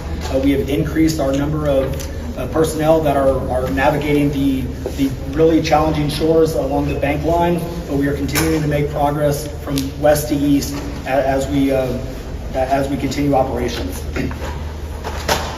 What we really need from y'all is to really help us get the word out. We know that people want to volunteer, but what we're starting to see is personal drones that are flying. With these personal drones that are flying, that is a danger to aircraft, which risks then further operations. So if you could, please pass the communication along that we need to keep these personal drones out of the sky. We have drones and assets flying. We want to continue to do that. For volunteers and donations, we do have a phone number, 830-465-4794. We can give you that number after, but if you want to volunteer, if you have donations, please contact that number and they will help get everything out. We have families who need to be reunited, and we are continuously making effort to make sure that our families are reunited. We want to continue to work together with our community. We appreciate everybody here, and we want to make sure that we stay Kerr United. I'm going to let the mayor wants to say a few words, and then I will take a couple questions after the mayor. Again, thank you for being here. You know, I'm old enough to remember Fred Rogers, and he one time said, during a crisis, look for the helpers. You will always find people who are helping. In Kerrville, those helpers are city staff, county personnel, state agencies, and federal agencies. The entire Kerrville City Council is on site today. We're doing everything we can. Let me repeat something I said yesterday. In our Emergency Operations Center, it's not a bunch of different teams. It's one team. Our goal is to rescue those in peril and find those who are lost. If you are interested in donating to help those families who've been affected, you can visit the Community Foundation of the Texas Hill Country. They've set up a portal for donations. I understand our community, our state, and the world have been responding. Thank you. Kerrville's branch of the Salvation Army has been designated as our official partner for volunteer coordination and in-kind donation. They can be reached at a number very similar to what you just heard, 830-465-4797. Also, we have a website for volunteers to register, a different website. It's tcr.communityos.org. It's important to follow the City of Kerrville's Facebook page for updates. If you follow social media and are interested in such things, I may be too old to tell you this, but there is a hashtag. It's hashtag Kerr United. That's what we are. We're united to help those who are grieving and to find those who are lost. And now we'll open up to questions. I cannot answer operational questions, but I'm going to ask the city manager to come back up. I'm not sure who can answer this, but we just talked with business owners who are very concerned, not only for themselves, but also for employees, about how are they going to pay their mortgage, how are they going to pay their electricity. They've been having people reach out to them about their bills, and they're terrified that in the middle of all this, they're going to get cut off or evicted. We are working through everything right now. Currently our biggest focus is to making sure that we get families reunited with their loved ones. And so we are not going to stop until we are able to get those families reunited. This is a question for both you and the sheriff. There appears to be a massive operation now in Center Point. Is that where we're seeing bodies recovered at this moment?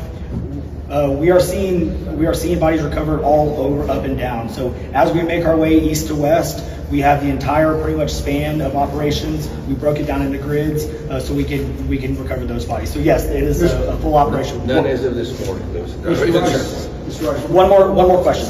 yeah, well, one of the questions that still hasn't been answered 3 days into this is despite TEM's warning on July 2nd, July 3rd, that something like this could have happened, that the threat existed, why that information didn't get down to the camps and why they weren't evacuated. Can you answer that now? That is a great question, but again, we want to make sure that we continue to focus. We still have 11 missing children that we want to get reunited with our families. Until we can get reunited with our families, we are not going to stop until we do. So thank you. But just a quick follow-up question, sir. Was any emergency?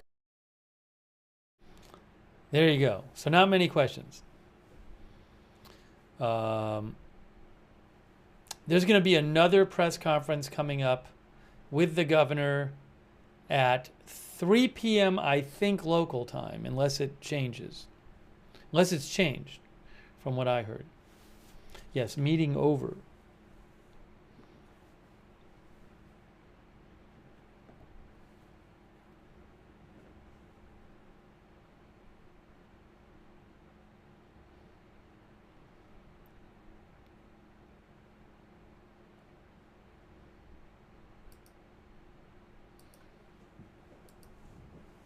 A couple people have asked if any of the Camp Mystic girls have been found alive that were missing. I don't know. I do not know. We know the number of missing went down from 27 to 11 of girls at the camp. We know the number of dead went up today. We don't know. I can't confirm. That would have been a great question. Is the reason that the number of missing went down is because any of them is part of that reason is that any of them were found alive? I don't know. We don't have any kind of information on that.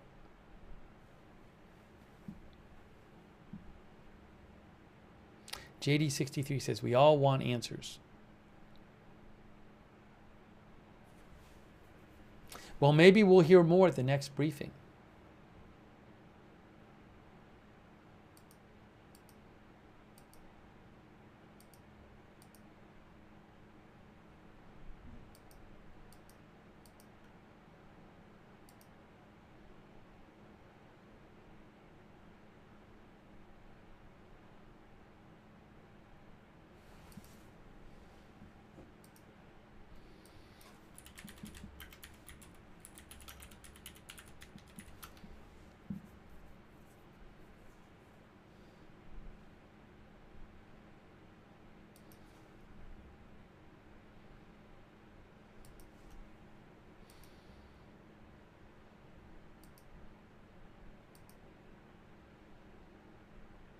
Start checking some of the things people have sent me.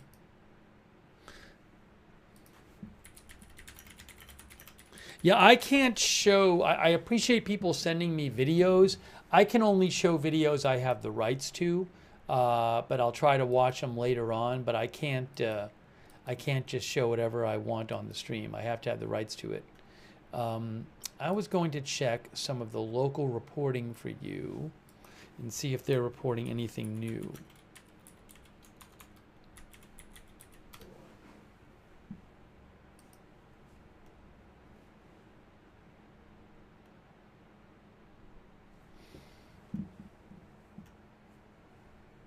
Oh, and I was going to mention that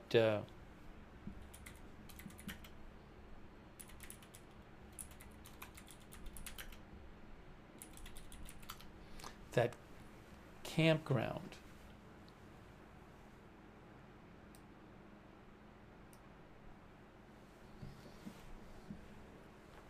HTR Texas Hill Country Campground,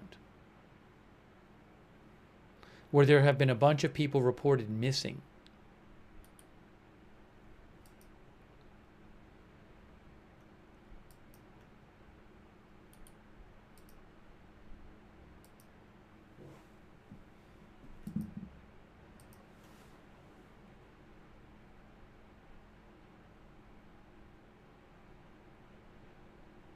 So The Guardian has an article where they talk about some stories of different people who are missing. They say, for example, that Megan and Jake Moeller were staying at the ATR RV park in Kerrville and have been missing. Deanne and Gary Netsch, The Netsch family was staying at the HTR RV Park in Kerrville. Robert Leroy Brake Sr. and Joni K. Brake. They were staying in a cabin at HTR, well, it says HRT, I think it means HTR Texas Campgrounds in Kerrville. Tiana Ty Maybe. She was last seen around 5 a.m. at the HTR Campground in Kerrville. That's just an example of some of the people who've been reported missing from there.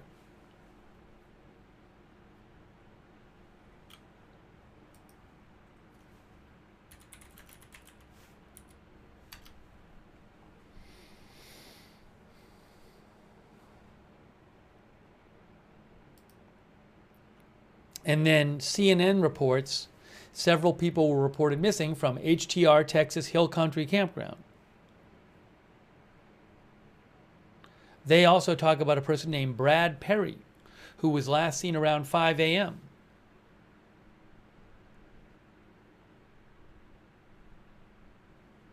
Then Steve Edwards was also last seen at the campground early morning July 4th.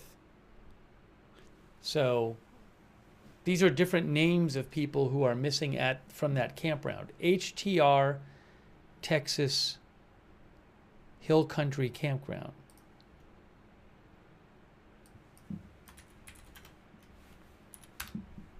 We showed you this on the map yesterday. There it is. Right near the river. West of Kerrville.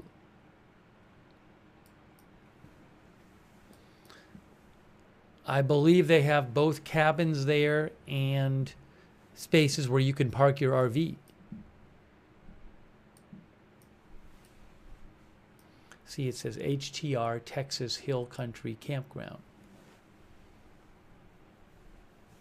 Oh, yes. Lisa Lee says there are more people missing than the girls. Yes, a significant number more.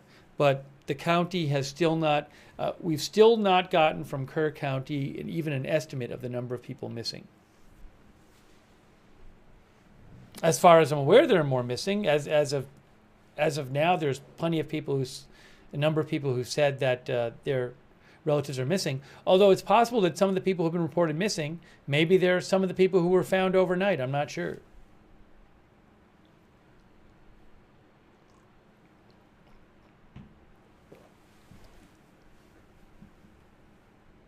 Brian Burt says the RV park has gone, literally nothing left. I think we were reading a story about this park yesterday, if I remember right. We were reading about an RV park where somebody showed up and said like basically everything had been swept away.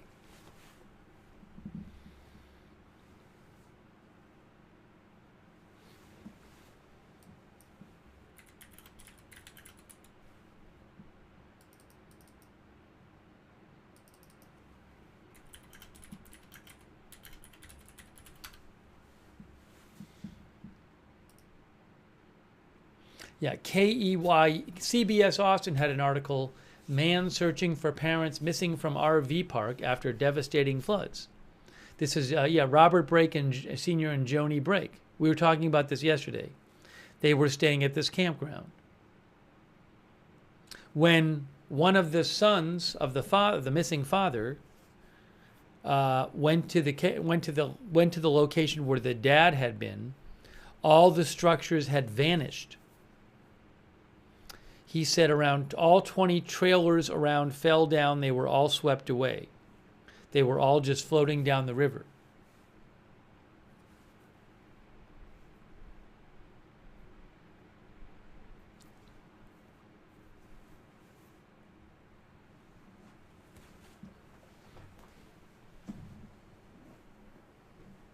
So, and then there's some other, there's other campgrounds and parks in the area. So I don't know how many people are missing. It's a great question.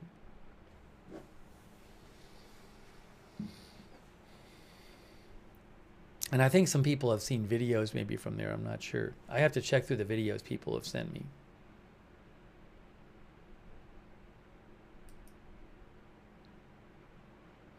By the way, thank you to Bear Mom for the memberships. Thank you, Bear Mom. Also, Ethan Goff. You know, a number of viewers have written in over the last 3 days, and they say things like, little girls have been found. I don't have confirmation of this. You know, I have to wait for reporting. There were people saying days ago that little girls had been found from the camp, and it wasn't true. So it would be great. But, you know, let me remind you, one thing that the authorities said, I think it was yesterday, is that they have been rescuing people at campgrounds where people have been sheltering in place. So they weren't missing, but they couldn't leave where they were. So, you know, if you see a video, for example, of people getting off a helicopter or something like that, doesn't mean they were necessarily missing. That'd be great if they found missing people. That'd be awesome. But again, I'm not sure. I have not heard today from any source that I would consider reliable any kind of reports of newly found people who were missing. And maybe there have been. I don't know. That'd be great. Thank you, Ethan Goff. Thank you also, Lisa of the Lion, for the memberships.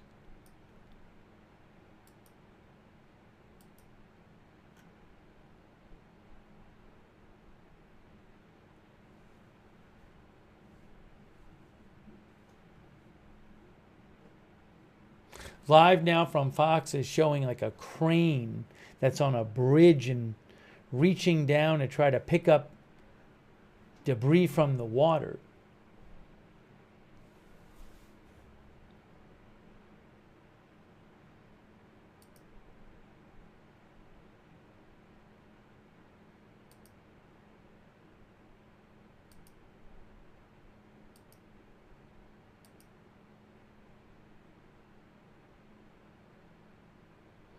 Some people, one of our viewers claims that you could just do the math on the numbers and know from that. For the Two says, yesterday 15 dead children, 27 missing girls. Today 21 dead children and only 11 missing. That is 16 found but only 6 new deaths. Well, first of all, there's girls that they did. First of all, there's girls that they haven't identified. Second of all, I'm not going to start drawing conclusions from the figures in the... There have not been details mentioned about these figures. It's possibly that the figures have changed.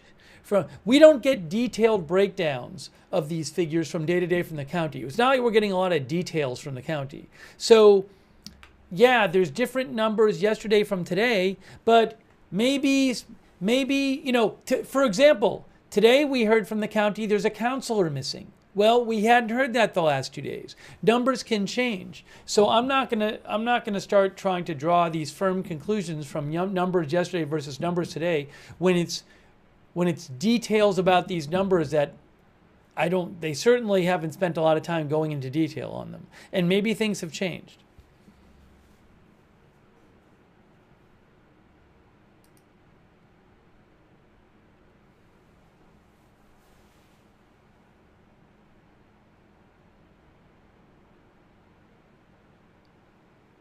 Abby says, News 4 San Antonio has a helicopter shot. Yeah, some different local outlets have had helicopter shots today. I don't have access to them, but I can't show them.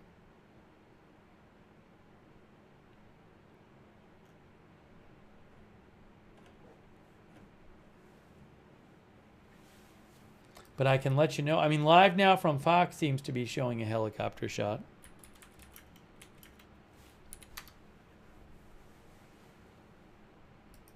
Yeah, News 4 San Antonio is also showing a helicopter shot of some recovery work. Well, cleanup, search, whatever it is.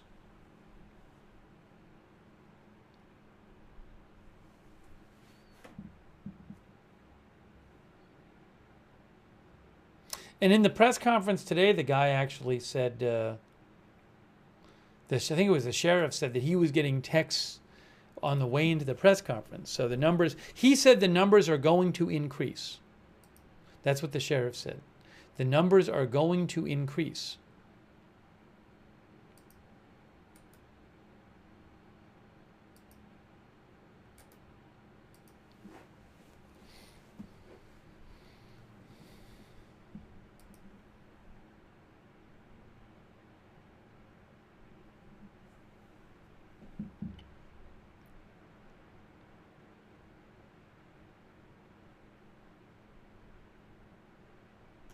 Representative Buddy Carter, who is a U.S. House representative, Buddy Carter from Georgia, posted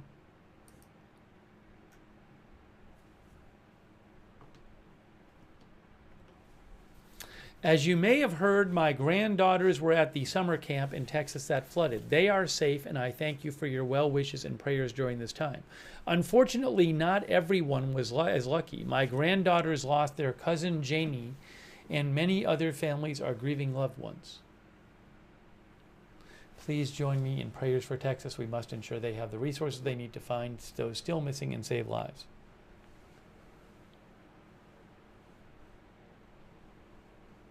Happy Jack, our viewer, thinks it will take time to achieve accurate numbers.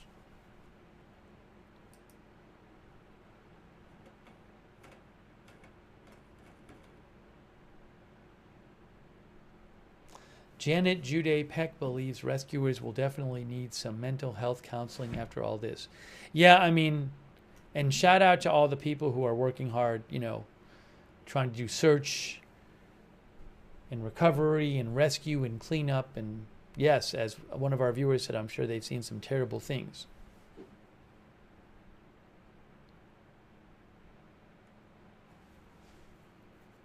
Thanks, Robert Real II, for subscribing over there on Facebook, by the way.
By the way, they just put up on the City of Kerrville site, they actually put a...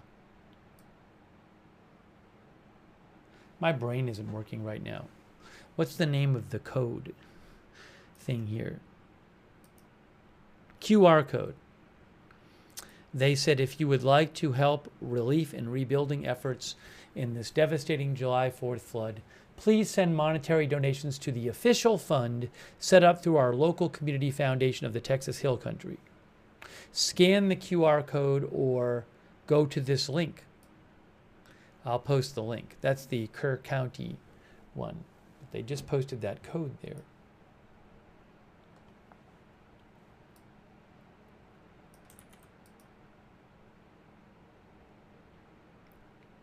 Does that link not work? That link doesn't really seem to work well. They posted a link which I don't think is the correct link. Oh, well, it's like a login. I can't log in. Maybe some people can log in. I don't know. I'll post it. I'll post the link that they posted it earlier. It's the same thing.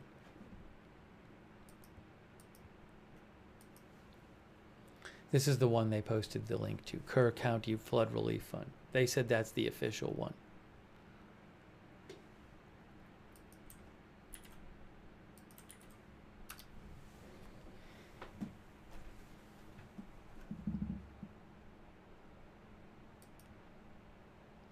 The next press conference, I think, is in an hour and a half.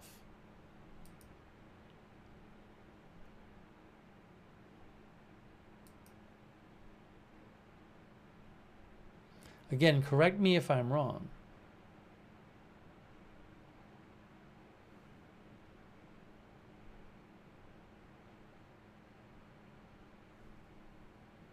3:30 Eastern? Are you sure? Did they change it? I thought it was going to be 4. Is it earlier than I thought? Let me check something here. I will check something. We can find this out.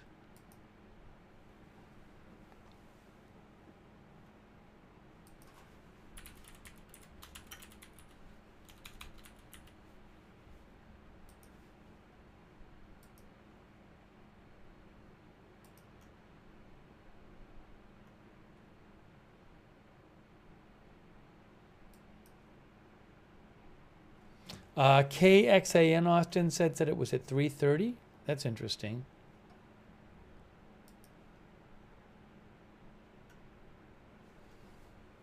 I haven't seen that confirmed.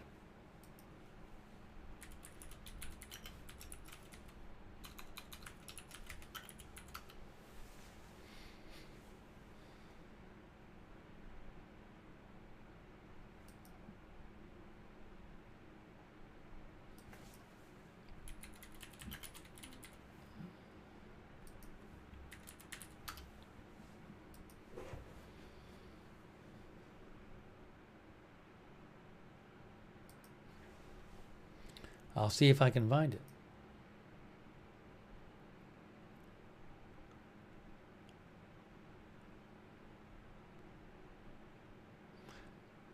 Oh, KXAN reports 5 people are missing in Burnett County.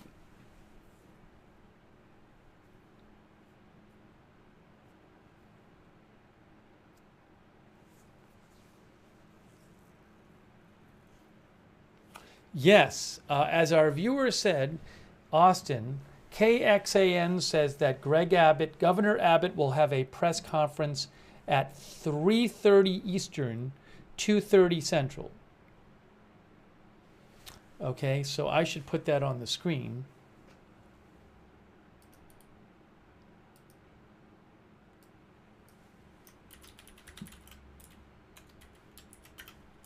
Press conference at 3:30 ET, 2:30. Oopsie.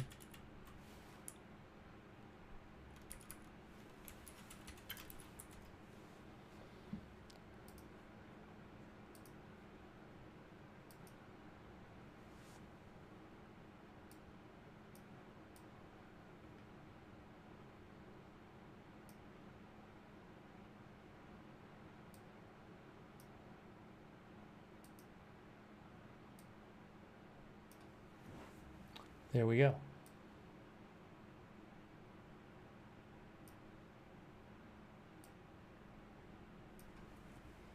Oops. I was just showing, I just meant to show you the,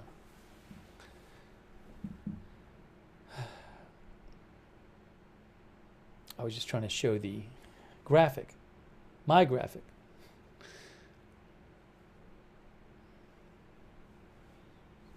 All right, give me 2 seconds here.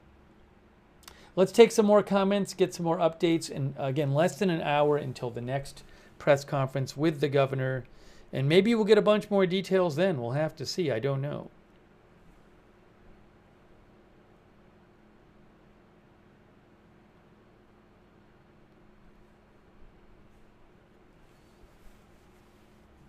Is it still raining there, or is the water receding? I will show you the current weather radar.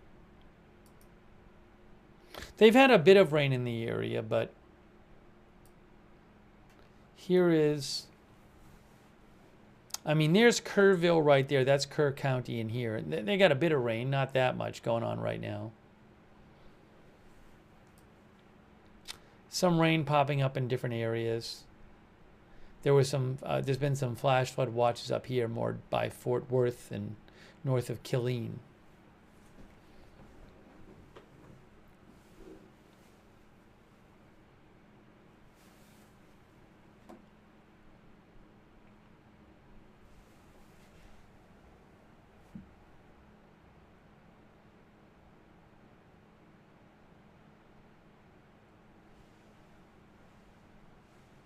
Terry says, I have a friend and her husband missing from Williamson County. I hope they find them. John Curry says, is there any more flooding going on right now? Do you mean in the areas that, I mean, there's some flash flood warnings going on more to the north here, but I don't know of anything catastrophic going on right now like has happened the last 2 days. I haven't heard of anything like that. I mean, those are flash flood warnings going on. There certainly could be, but I mean, on like a large scale, I haven't heard about it. If I hear about it, I'll let you know. I mean, obviously, if you're in those areas with the flash flood warnings, you should do what you're told.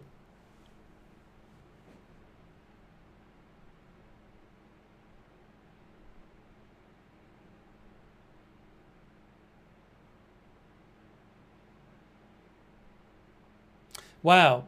The New York Times has a report from somebody who owned a wedding venue next to the river, next to the Guadalupe River.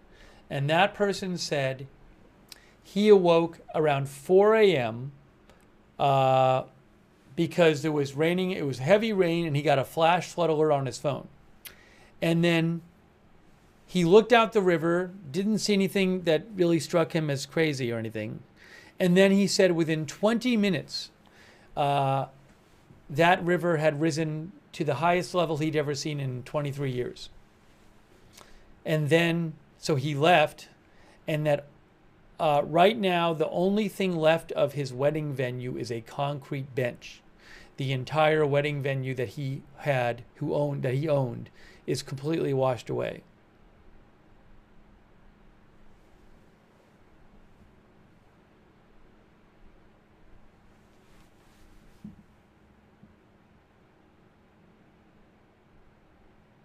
Again, that's according to the New York Times.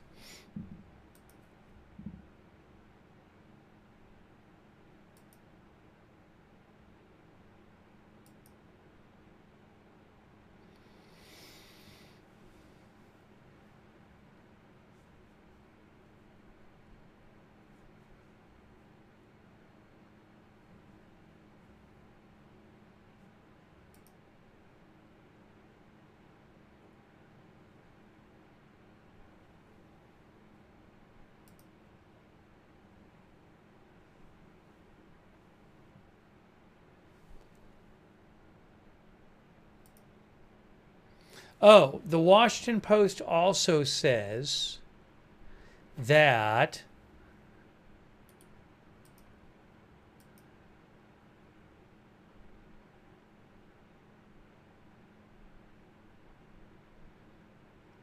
okay, so the Washington Post mentioned a letter from St. Rita Catholic School in Dallas. St. Rita Catholic School in Dallas. And they wrote, there's a letter from that school from Pastor Father Joshua J. Whitfield. And I'm going to show you what it says. The St. Rita Catholic School in Dallas. That's a Catholic school, okay? Here's the letter. And it says, "It is with deep sorrow and heavy hearts that we share heartbreaking news affecting one of our own St. Rita families. Two St. Rita students, Blair Harbor rising 8th grade and Brook Harbor rising 6th grade, tragically passed away while staying along the Guadalupe River. Overnight storms caused flash flooding that swept away their cabin. At this time, their grandparents, with whom they were staying, are still unaccounted for. Their parents were staying at a different cabin and are safe.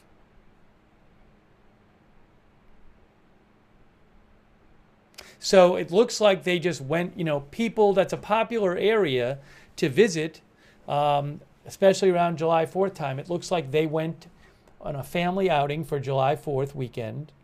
And the two students were staying with their grandparents, and their cabin was swept away.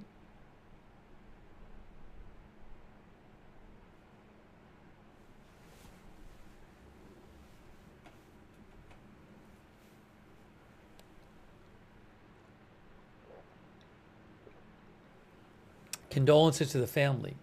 Unbelievable.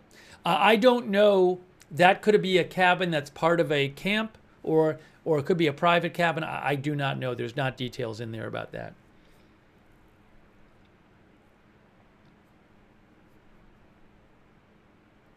Yeah, as Serge Deb says, that could have been, certainly could be the case. I mean, I don't know how all the people are. There's different scenarios, but it certainly seems like perhaps one of the parents lost their children and their parents. If the parents can't be found, it's just horrible.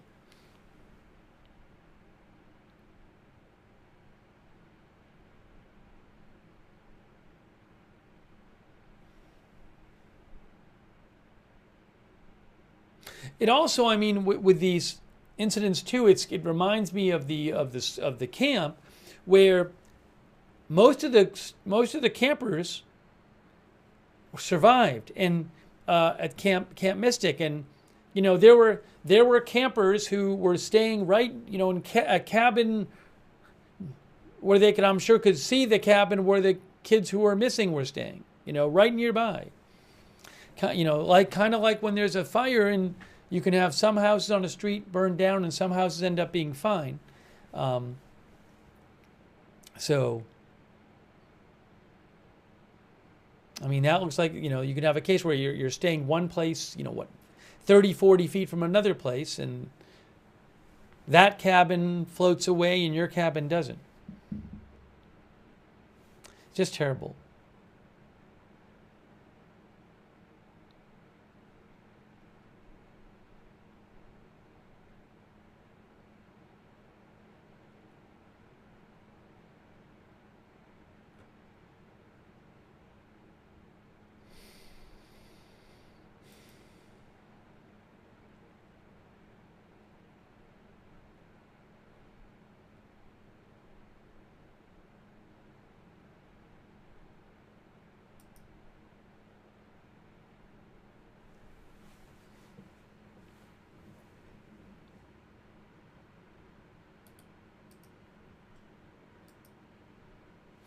I want to mention this. What is flash flooding, by the way? This is interesting. From the National Weather Service. By the way, thank you for the memberships to Eklund Michael Clifford and also JD63. Make sure you thank somebody if they give you a membership or a subscription. Oh, thanks to Dad's Gone Live. Dad's Gone Live is going to be live streaming on YouTube tonight. Thank you. I don't know if I'll be there when you're out there, Dad's Gone Live, but if you want, you can check out Dad's Gone Live on YouTube, who does a bunch of live streaming, covers news events. Good channel. Again, it's called Dad's Gone Live. Thank you, Dad's Gone Live. Also, I appreciate that. And Kitty Cat.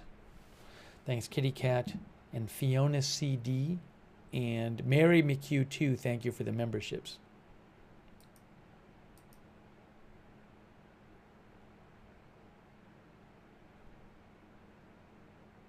Ashley says Dad's Gone Live does great streaming. Flash floods can be caused by a number of things, but it's most often due to extremely heavy rainfall from thunderstorms. Flash flooding is flooding that begins within 6 hours and often within 3 hours of the heavy rainfall or other cause.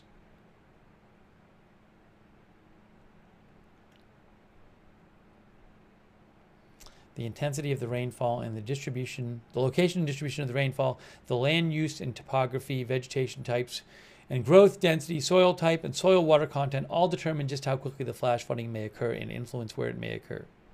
The flash flooding occurs so quickly that people are caught off guard.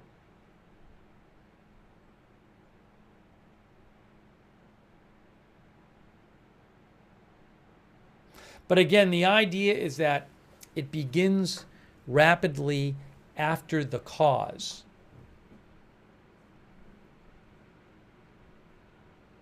Often within 3 hours of the heavy rainfall or other cause.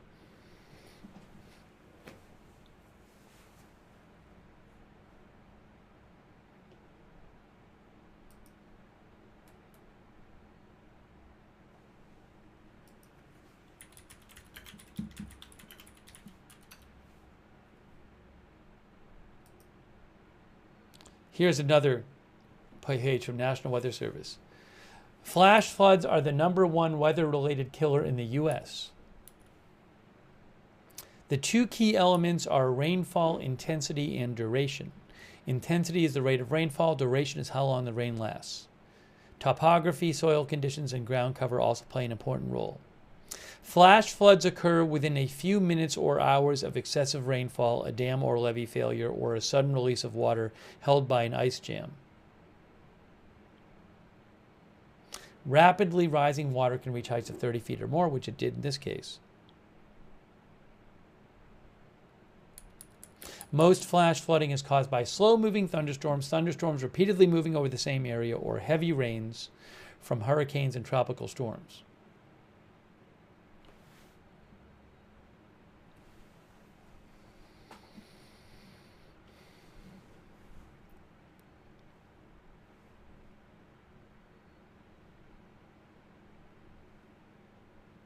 The next press conference is in 40 minutes. 40 minutes, guys. We should have live coverage of that for you if they stream it like they did before.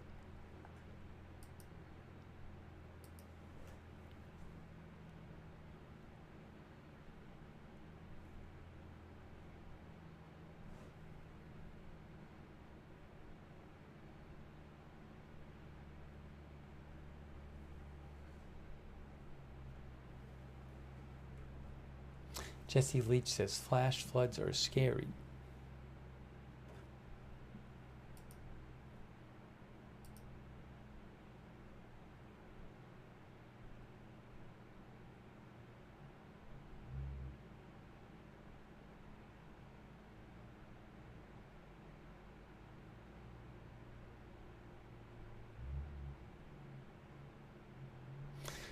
Just another story. NBC News has a story about a guy who was at his grandmother's house in Hunt, Texas, and around 3 a.m. on July 4th,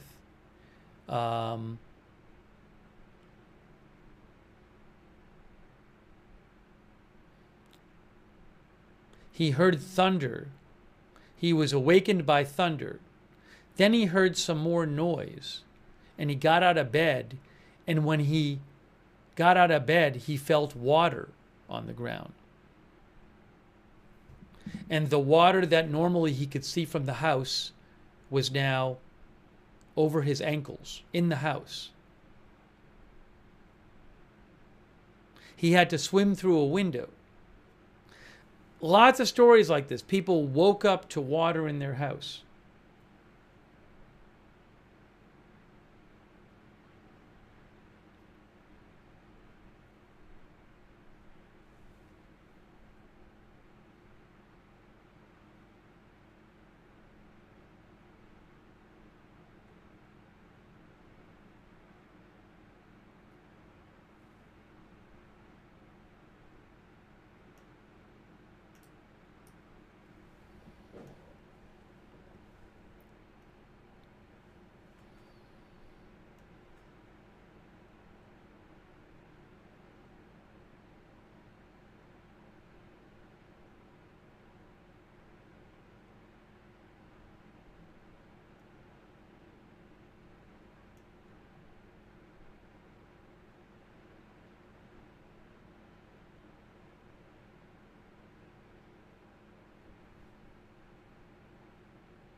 TJ Adams, our viewer, thinks the warning system needs to be completely redone.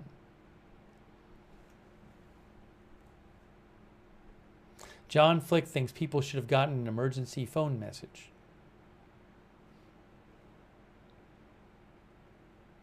I'm not aware of any kind of dam that broke in this incident. We are going to have the next press conference coming up for you in about 38 minutes. Oh, wow. Also, the New York Times just reported that in Kerrville, workers are working to remove debris on top of a red vehicle. And they believe at least one person is inside the vehicle. They have a picture of the vehicle covered with logs and debris. Wow. They just reported that in the last 10 minutes. Looks like a reporter is actually there.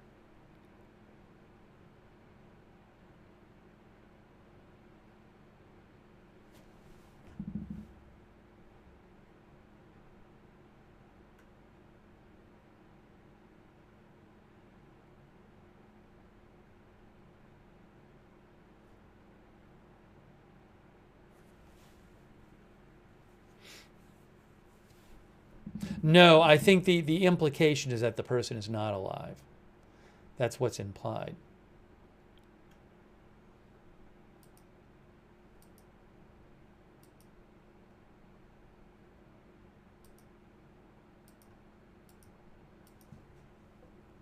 They are showing a helicopter shot on News 4 San Antonio, which you can go watch it on YouTube. News 4 San Antonio. There's a helicopter flying over somewhere.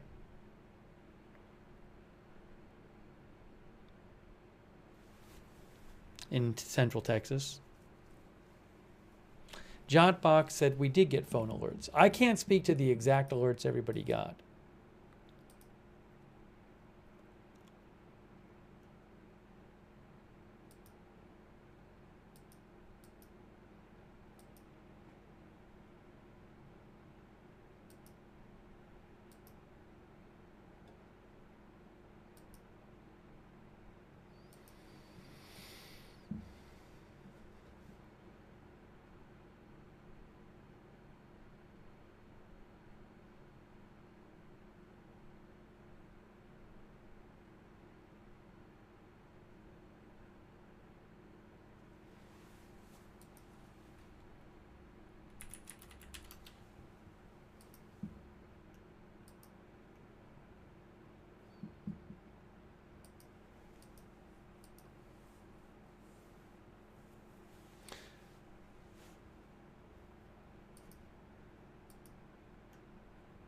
Our viewer, Nanny Jan, says they must know who was at the HTR camp.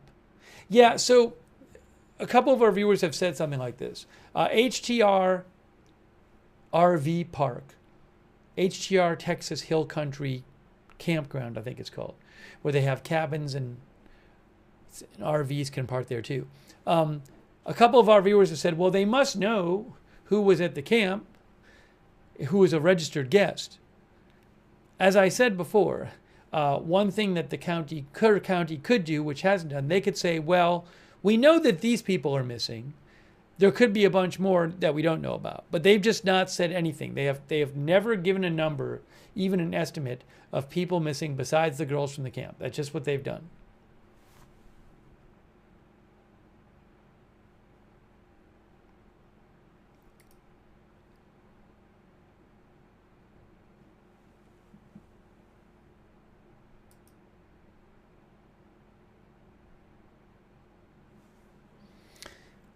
Skeeter Bombay mentioned this thing which some of our viewers have said they heard about possibly 2 girls being rescued in a tree. I don't know if that's true.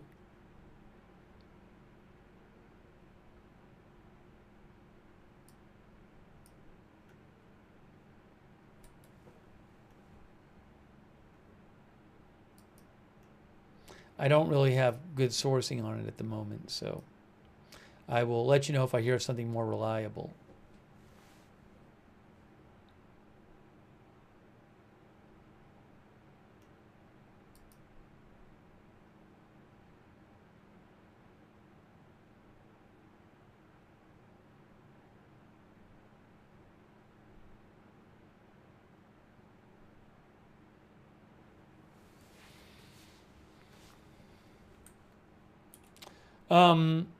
About 33 minutes until the briefing. 33 minutes until the next briefing.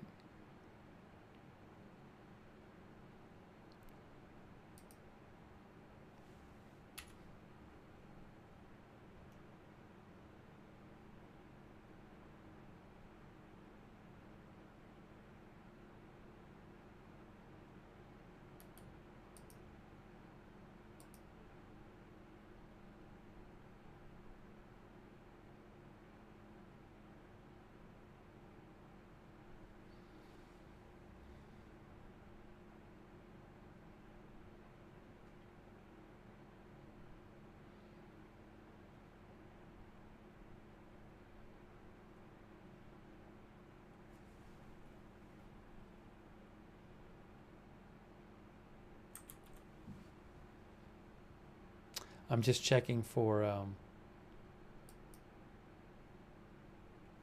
Oh, this looks interesting. How extraordinary rainfall caught Texans by surprise.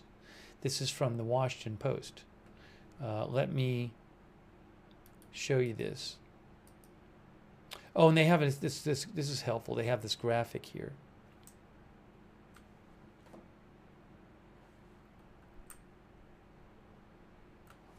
Cumulative rainfall calculated from 1 p.m. on July 3rd.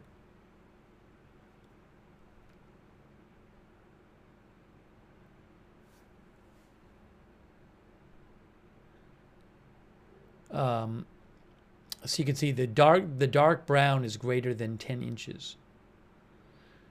And this is the orange. The second darkest is 7 to 10. There's Austin, Waco, San Angelo, Kerrville. They said, where is it here?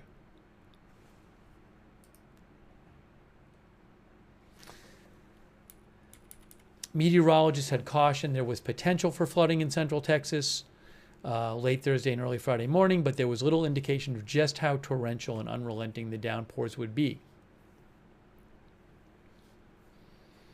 Radar and precipitation data and National Weather Service warnings showed the floods were the result of extraordinary atmospheric conditions that sent intense plumes of Gulf of Mexico moisture into parts of Texas long known to be vulnerable to flash flooding, when bursts of heavy rain caused water to rise rapidly.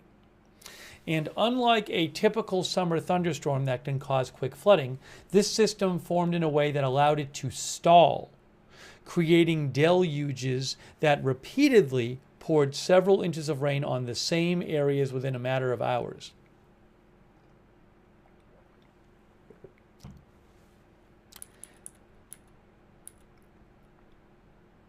Rain was falling Saturday with some storms pouring on the Austin and San Antonio regions at rates exceeding 5 inches per hour. Around Kerr County, the downpours dumped a widespread 10 to 15 total inches. A region that normally averages 28 to 32 inches of rain a year. Instead, 4 months of rainfall came down in 4 hours. All that water flowed into only a few rivers, causing extreme rises. And remember, in that hill country, the ground is known for not absorbing water, so you have more water going into the rivers. The Guadalupe River surged from 7 feet to 29 feet in only a few hours and Hunt its second greatest height on record.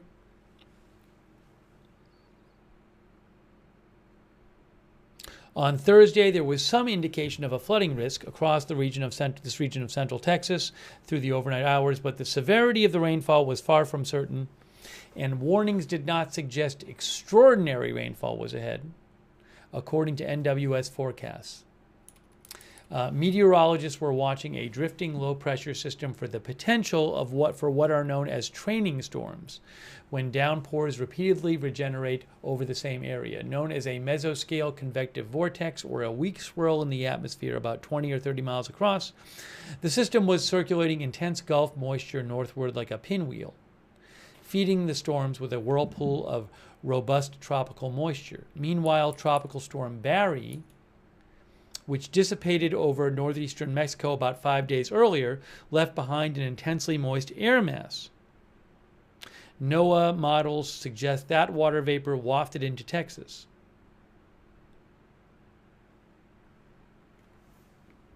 Thursday afternoon, forecasters at the National Weather Service in San Angelo noted there was potential for the storm system and all that moisture to converge, but it was far from clear that would produce catastrophic floods.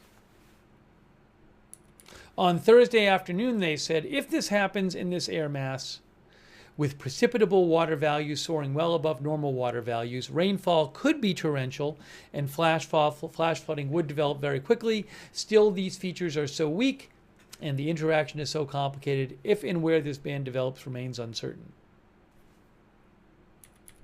They issued a flood watch through early Friday, acknowledging the potential for a lower probability but much higher flood impact event overnight.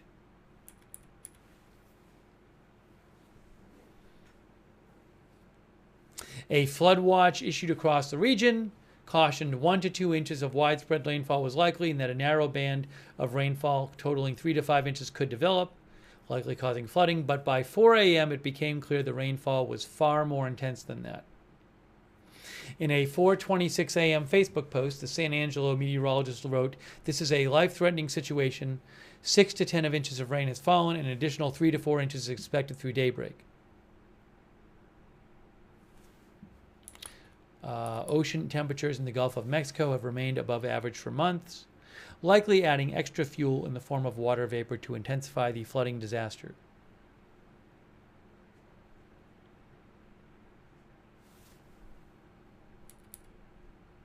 So again, something they're pointing out in this article is that there was the caution the day before this rainfall from forecasts is that flash flooding could happen, but the forecasts weren't predicting this level they actually got of rainfall. Anyways, that's a Washington Post article. Just wanted to mention that.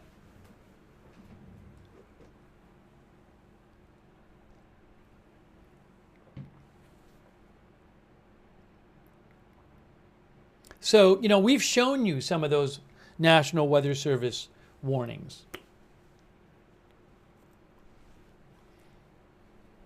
But those and watches, but the tone of them got way more intense Thursday night into early Friday morning.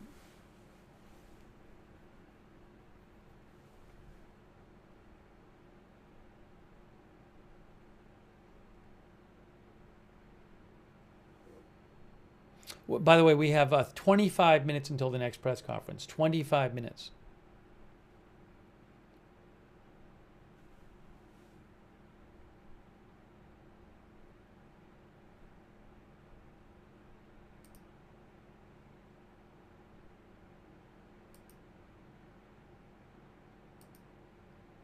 This, for example, is from 6:10 p.m. local time the night before.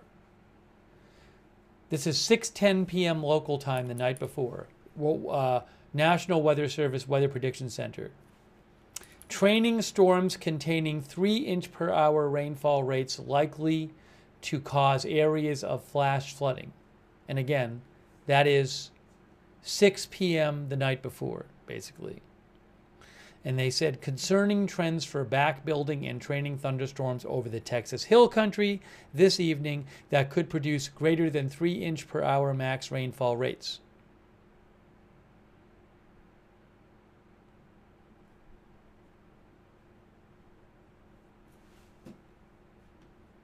And then at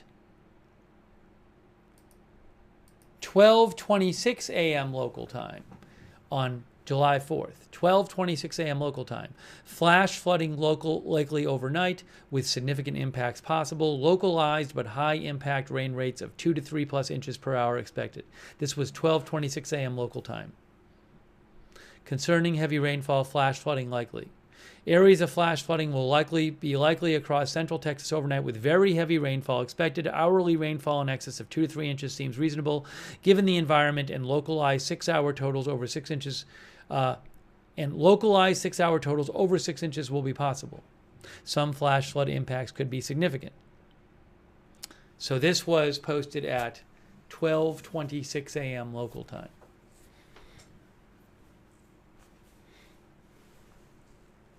It doesn't say 10 inches, it doesn't say 15 inches, but it does say over 6 inches possible, and very high flash flooding with significant impacts and very high rates of rain per hour.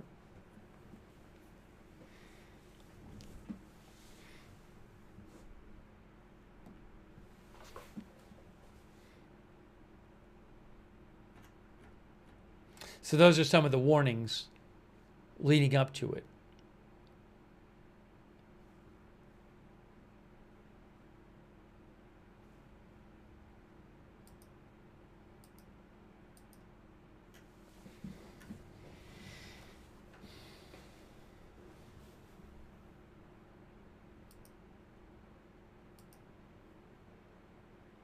A quick thanks to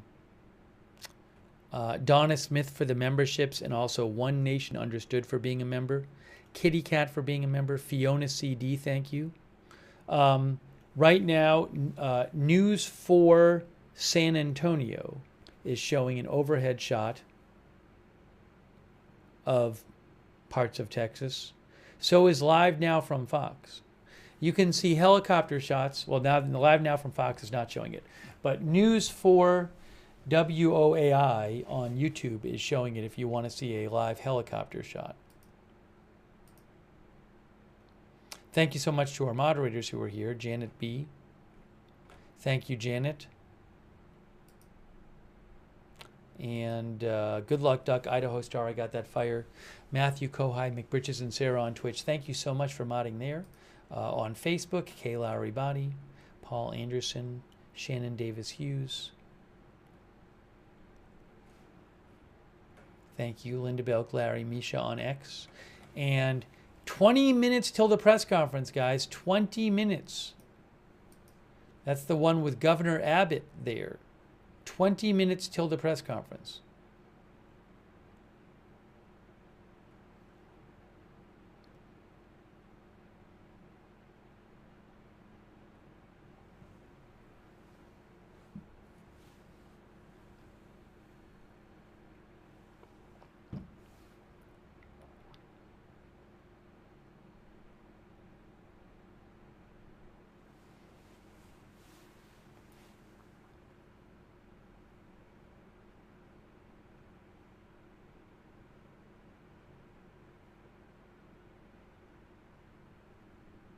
I just saw a video posted on X, which I'll post in the chat, of a person saw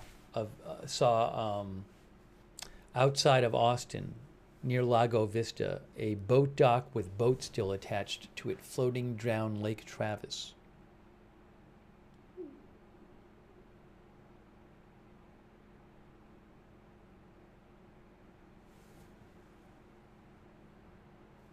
Oh.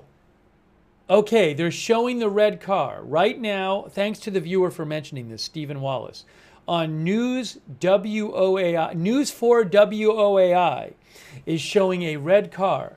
I'm guessing that's the one that the New York Times reported on. About half an hour ago, the New York Times said workers were digging out a car and they thought there was a person inside. They're actually showing what I think is that car now on News 4 WOAI San Antonio on YouTube. Okay? Now, I hope they don't show them taking somebody out of the car, but it's like they're digging mud. I think the car has all this debris inside it. So, looks like they're trying to see if what's in there. There's a bunch of workers surrounding the car right now. Again, News 4 WOAI San Antonio on YouTube. It's live right now. I don't know if they realize that there might be somebody in there in the helicopter. I don't know if News 4 realizes that there might be somebody in there, because I'm guessing they don't want to show that.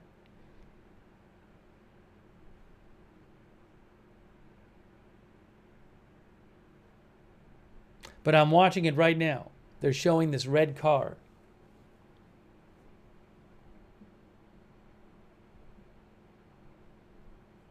If you just type News 4 WOAI on YouTube, it will come up. News 4 San Antonio. Just type it in the search.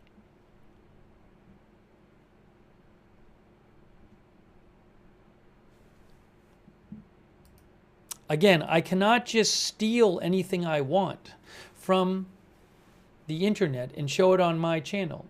News 4 pays for a helicopter and cameramen to go do this stuff, and I'm just supposed to steal it and run it on my channel for free?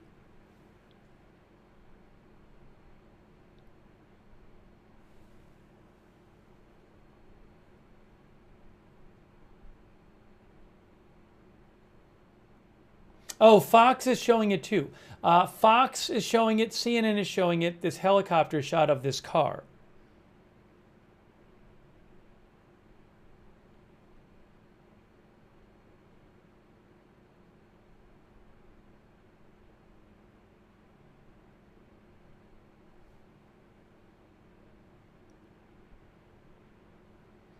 So again, you can see that. I'm a little concerned they're going to pull a body out of there. Well, I'm not showing it on my channel, but again, I saw a report that a body might be in there. It's also possible that they pulled a body out of there already. I don't know. I wasn't watching it before, so. Now Fox isn't showing it anymore.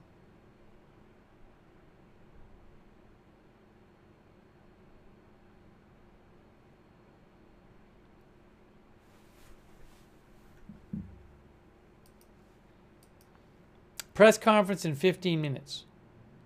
15 minutes till the press conference.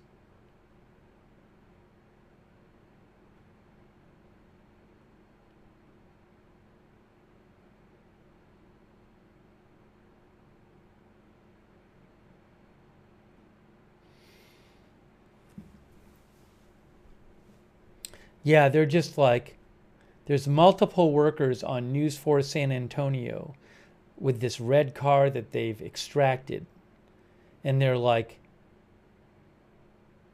I don't know if they're digging or cutting away the car. It looks like maybe they're doing both. And then the camera, that's funny, the helicopter camera just panned away. The helicopter's flying away now.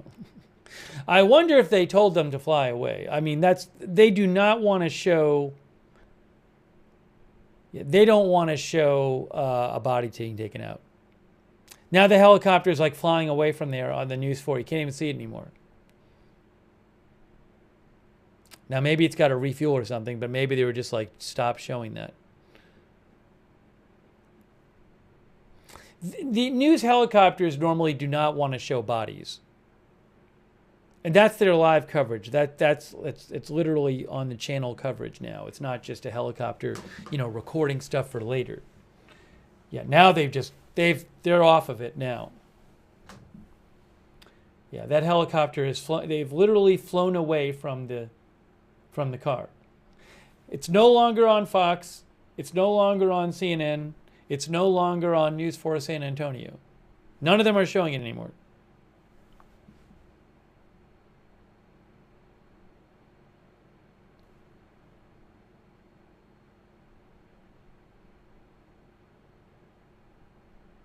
Yeah, I bet they just all got told, like, we can't show this.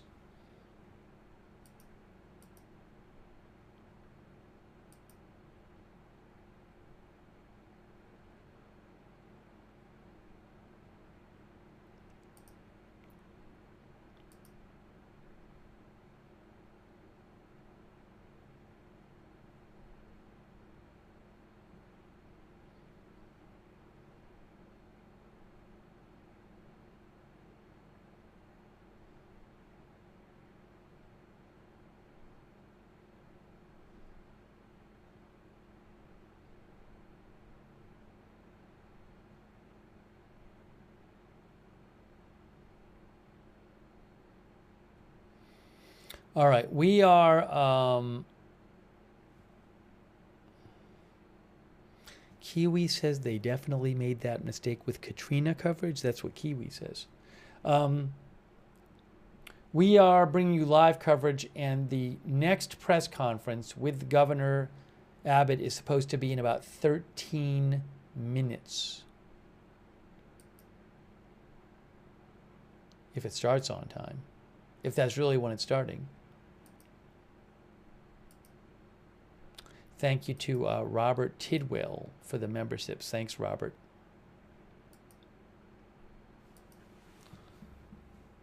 Oh, now live now from Fox is showing the video of the car again. I don't know if it's live, though.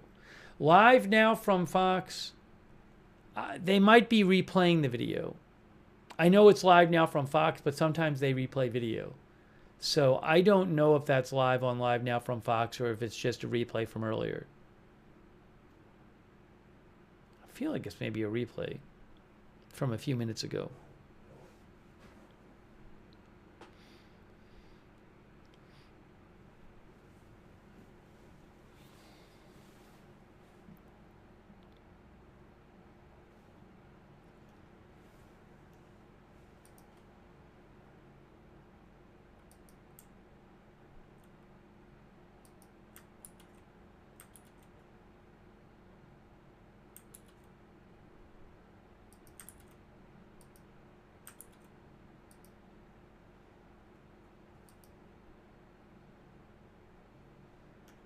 Oh, guys, I have video.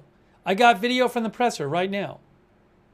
Video from the press conference right now. Hang on a moment. Hang on a moment. Hang on a moment.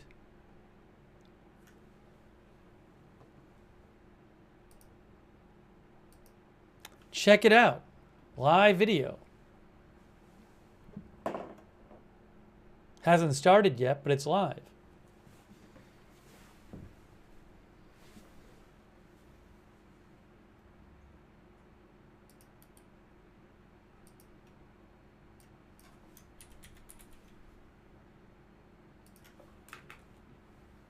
It's interesting they went live so early.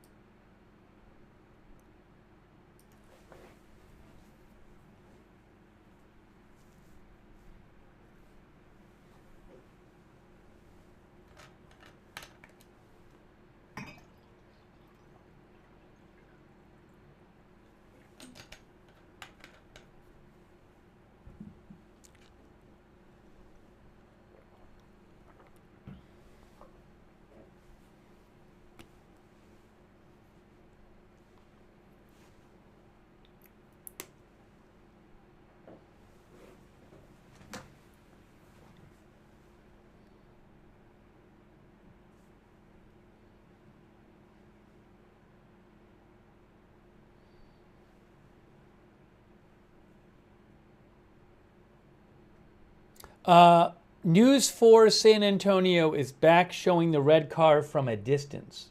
Oh, but they're not. Let's see. Are they going to... News 4 San Antonio helicopter shot on YouTube is showing the red car, guys.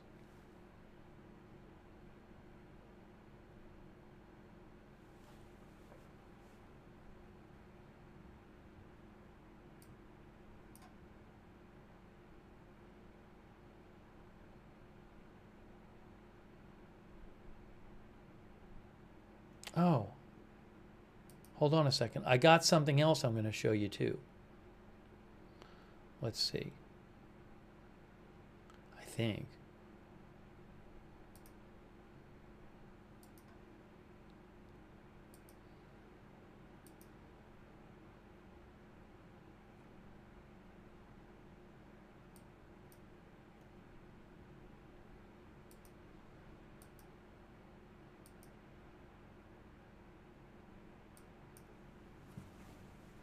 Yeah, they're still on Fox. They're still working on that red car. Live now. No, not Fox. News 4 San Antonio shows workers with that red car.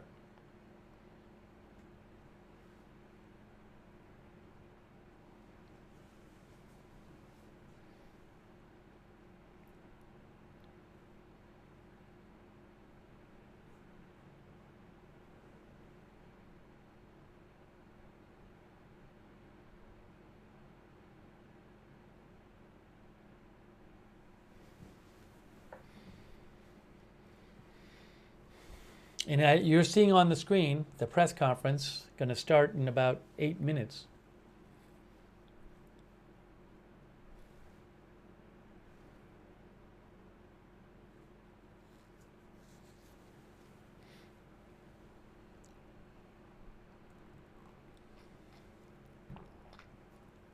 Now they're showing the car again. I'm actually surprised they're showing this car on the helicopter shot on the news, because especially if a body is in there. Now they're pulling back. They're showing it from a distance.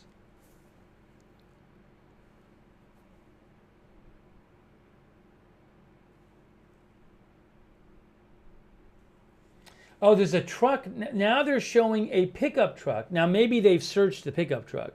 There's a pickup truck stuck in the river, but there's people near it looking around. So there's a bunch of vehicles. That's a really striking shot on News 4 San Antonio. There's a number of vehicles just, toppled over in the river.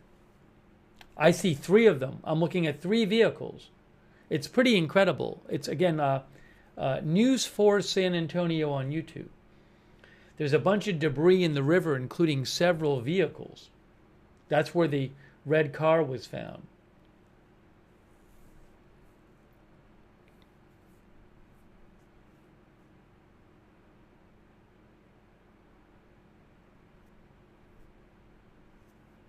Just search News 4 San Antonio on YouTube.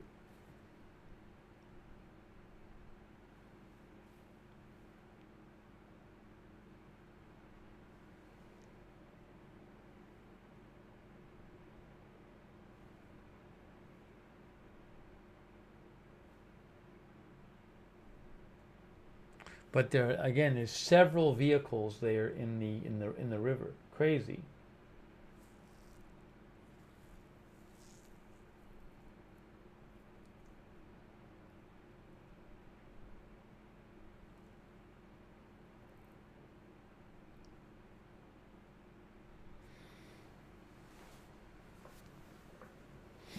Viridian Bloom says one of the vehicles looks like a tractor, maybe tried to rescue people. That I don't know. I mean, they're in the river, these vehicles.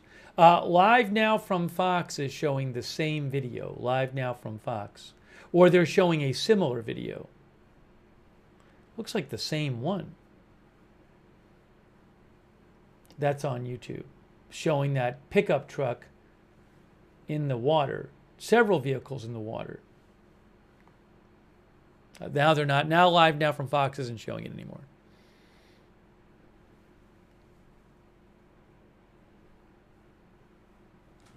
Testing, 1 2 1 2 1 2 testing 1 2. Hey, the volume works. Yeah. Testing, Mic testing. check 1 2 3 4. Mic check, mic check. Mic check 1 2 3 4. Mic check 1 2 3 4. Mic check 1 2 3 4. 1 2 3 4. Sound great. Good, perfect. Thank you all. Good. The mics are working.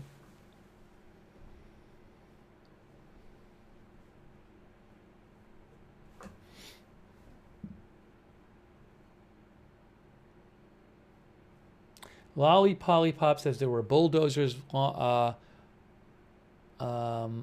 washed downstream. I saw it yesterday.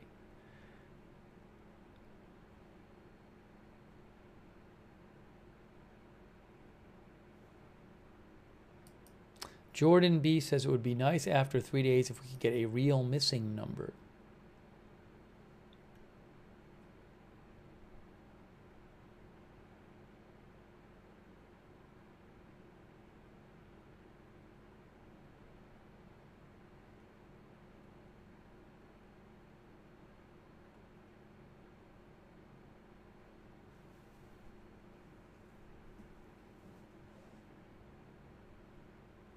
National Weather Service Austin San Antonio says we continue to see shower activity increase over the region.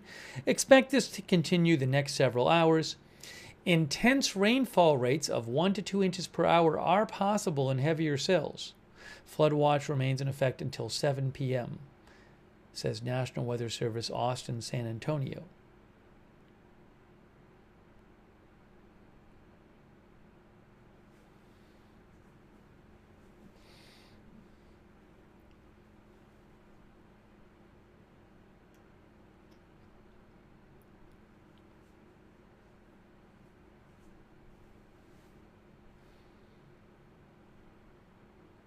The NFL posted that the Dallas Cowboys, Houston Texans, and NFL Foundation are combining to contribute $1.5 million to communities impacted by flooding in central Texas.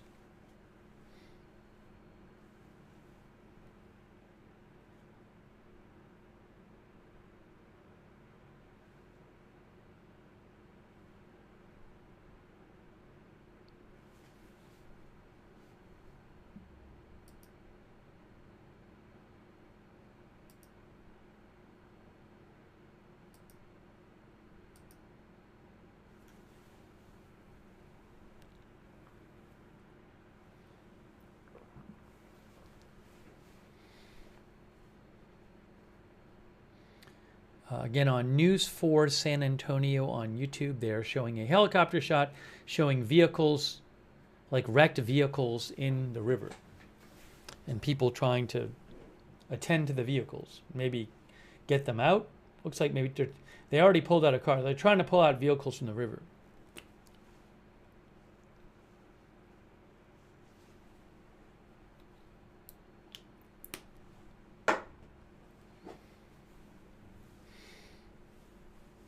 Susanna Brandt says it looks like bike racks in the river a bit.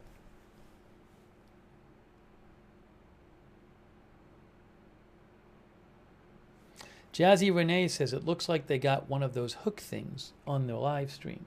To mean the hook to pull the truck, you mean?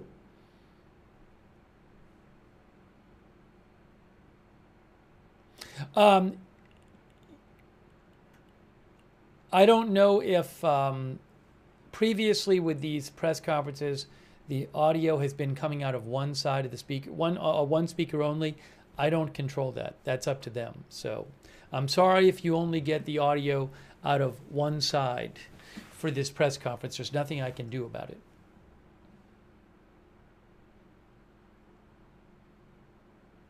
I don't know why it's like that, but that's how it's been.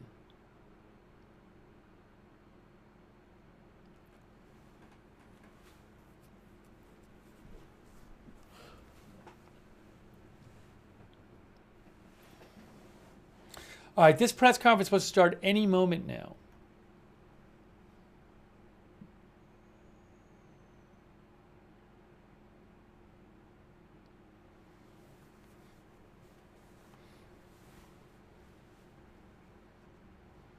Thank you, Tribal Convictions, for your support on Twitch, and Notorious Rob, and Lady Durrell 2001, and Of 9.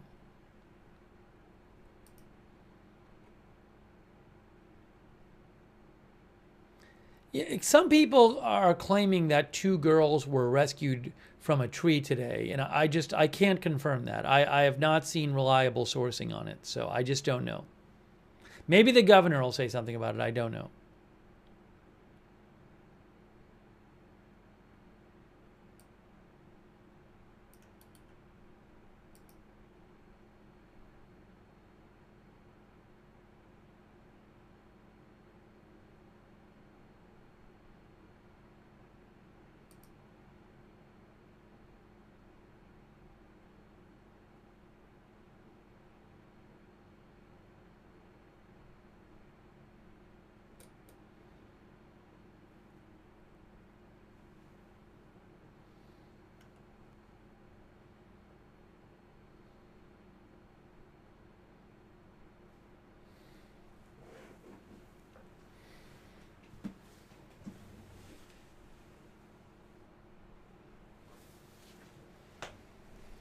Any moment now.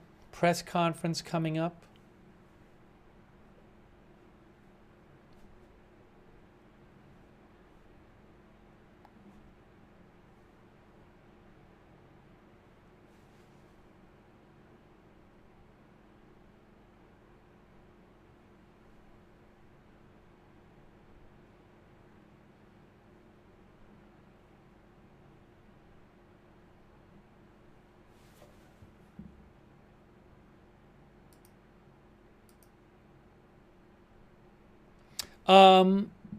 Fix Run. Yeah, as I mentioned earlier, I sent a donation last night to the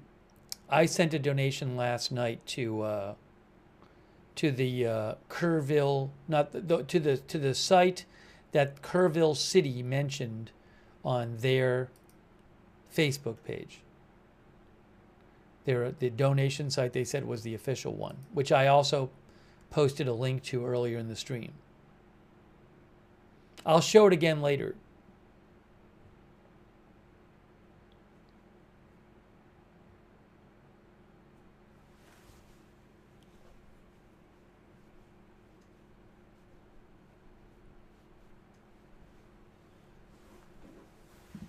But, I mean, for people who want to, I'll mention it again later.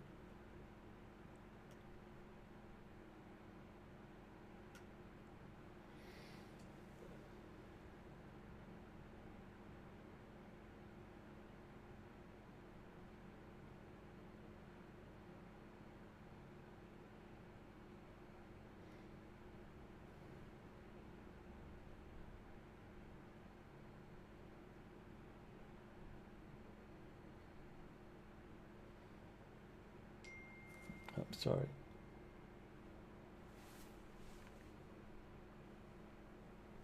I should have My phone's off or on silent, so sorry about that.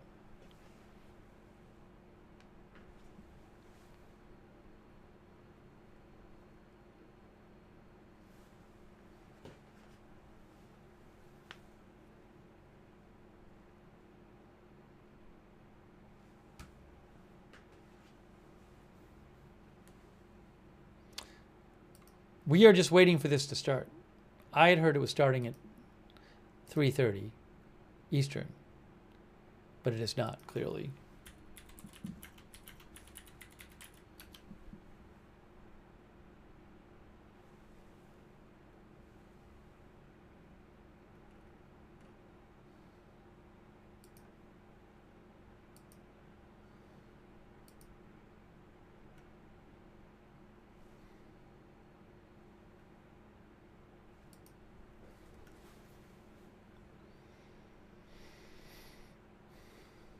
To repeat, if you want to see it, News 4 San Antonio on YouTube is showing a helicopter shot showing several vehicles in the river, which it looks like they are in the process of taking vehicles out of the river.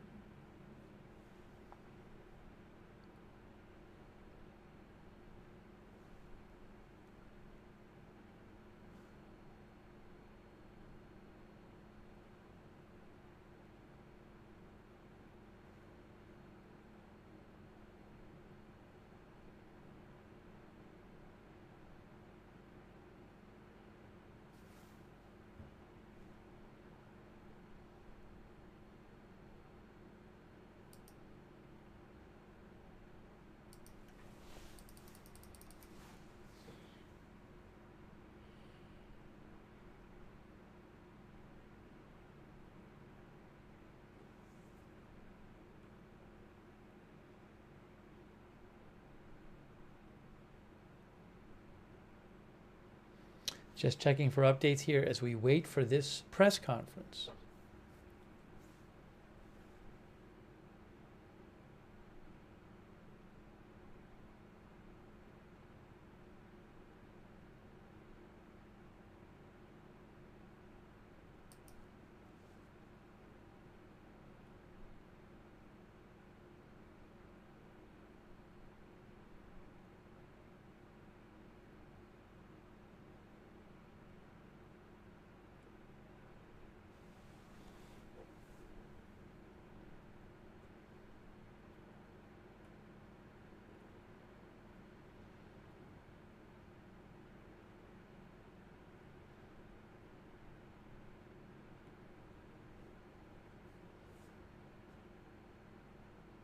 Our viewer Michael Jin thinks when missing people are involved, you can rarely get accurate numbers.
I don't think there's going to be I think the Kerrville officials will be here. Usually what they did yesterday is they don't do a separate Kerrville press conference during this one. They combine them basically.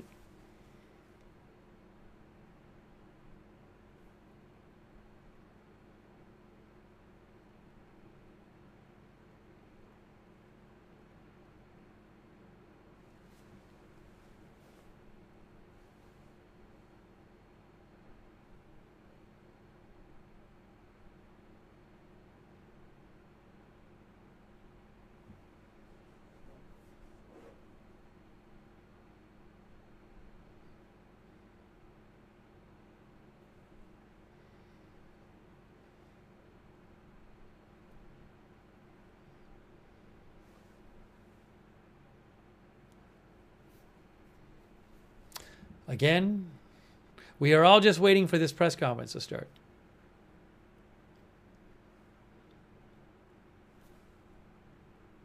No, we don't know why the number of missing dropped from 27 girls to 11 girls.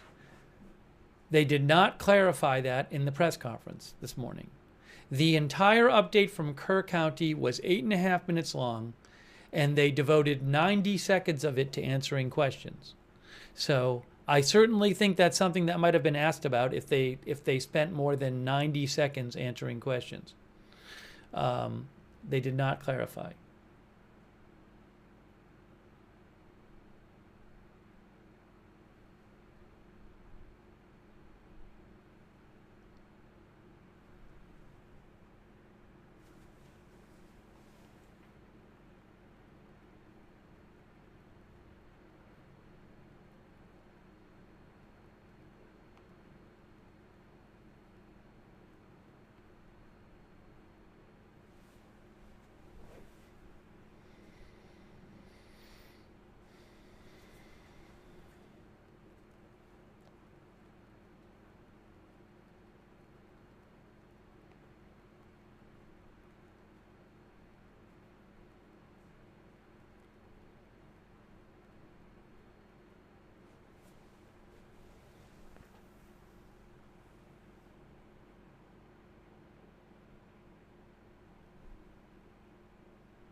Guys, just like you, I am waiting for this to start.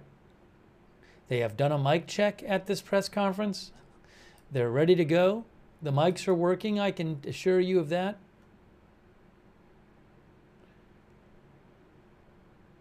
We're about to get the next update. I don't know that Kerr County will do another one today, because yesterday Kerr County did one at 6 yesterday. So maybe they'll do that again today.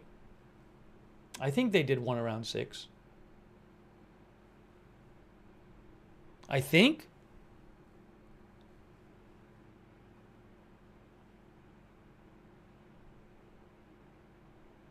Freedom Journey says, will questions be allowed? I'm guessing they'll take some. Happy Jack says, praying for any good news on those missing.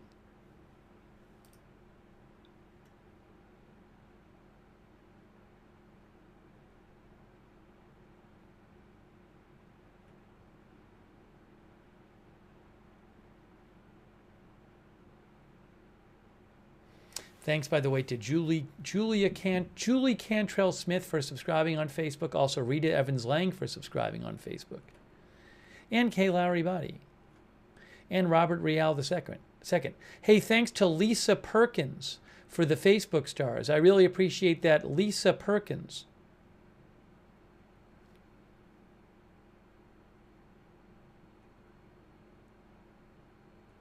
Christy Claft, thanks for subscribing on Facebook. Sharon Klassen Goslin.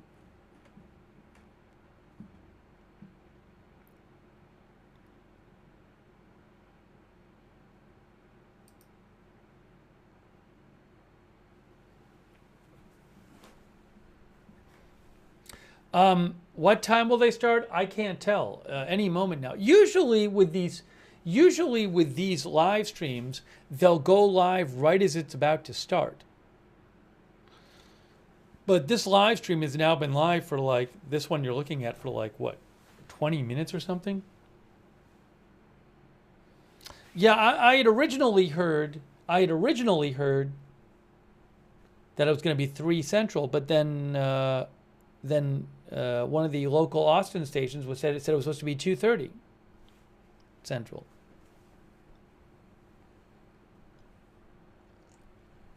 And they already tested the mics, and there's clearly people in the room. Hey, thank you so much to QBat. QBat gave a bunch of people gift subs over on Twitch. Thank you, QBat. That's really kind of you. Make sure you thank Cubat if you got a sub.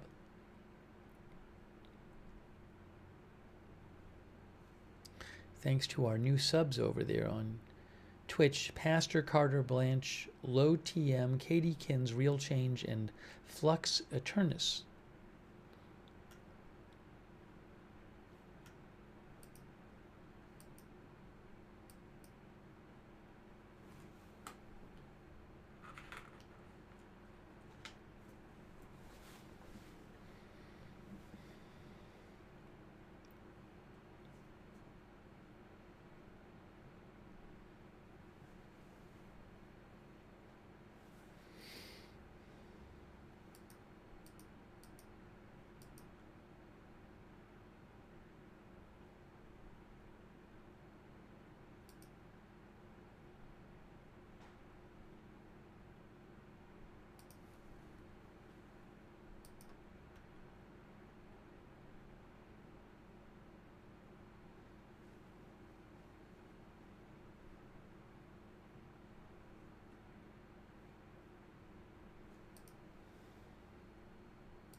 I'm also checking for any other updates that I see.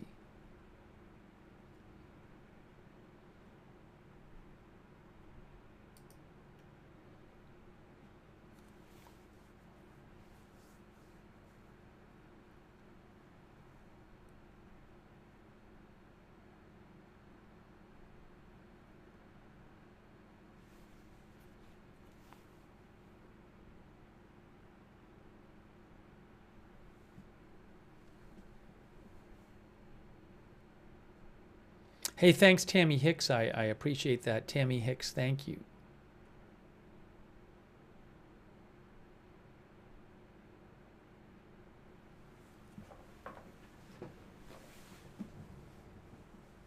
Jimmy Z&J says maybe there are some late developments that have caused the press conference to not start yet. Look at there's people right there. They're getting ready. Look, all those people are there. You just saw them come in. They just sat down in front of the table, guys.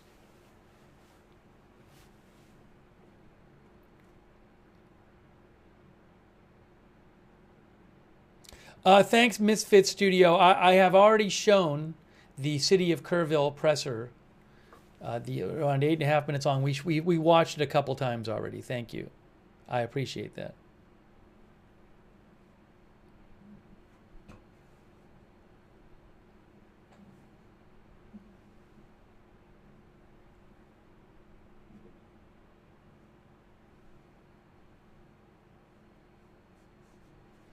As Stormlaughter said, the sheriff said this morning he was getting texts about the search even as the press conference started.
Somebody saw some tarps on a stream.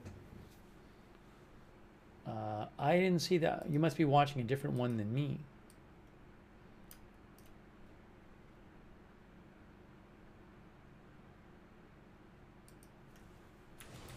Oh, hell, here we go. It's starting right now. Starting right now, press conference. There is Governor Abbott. Here is the press conference. Let's see what they have to say.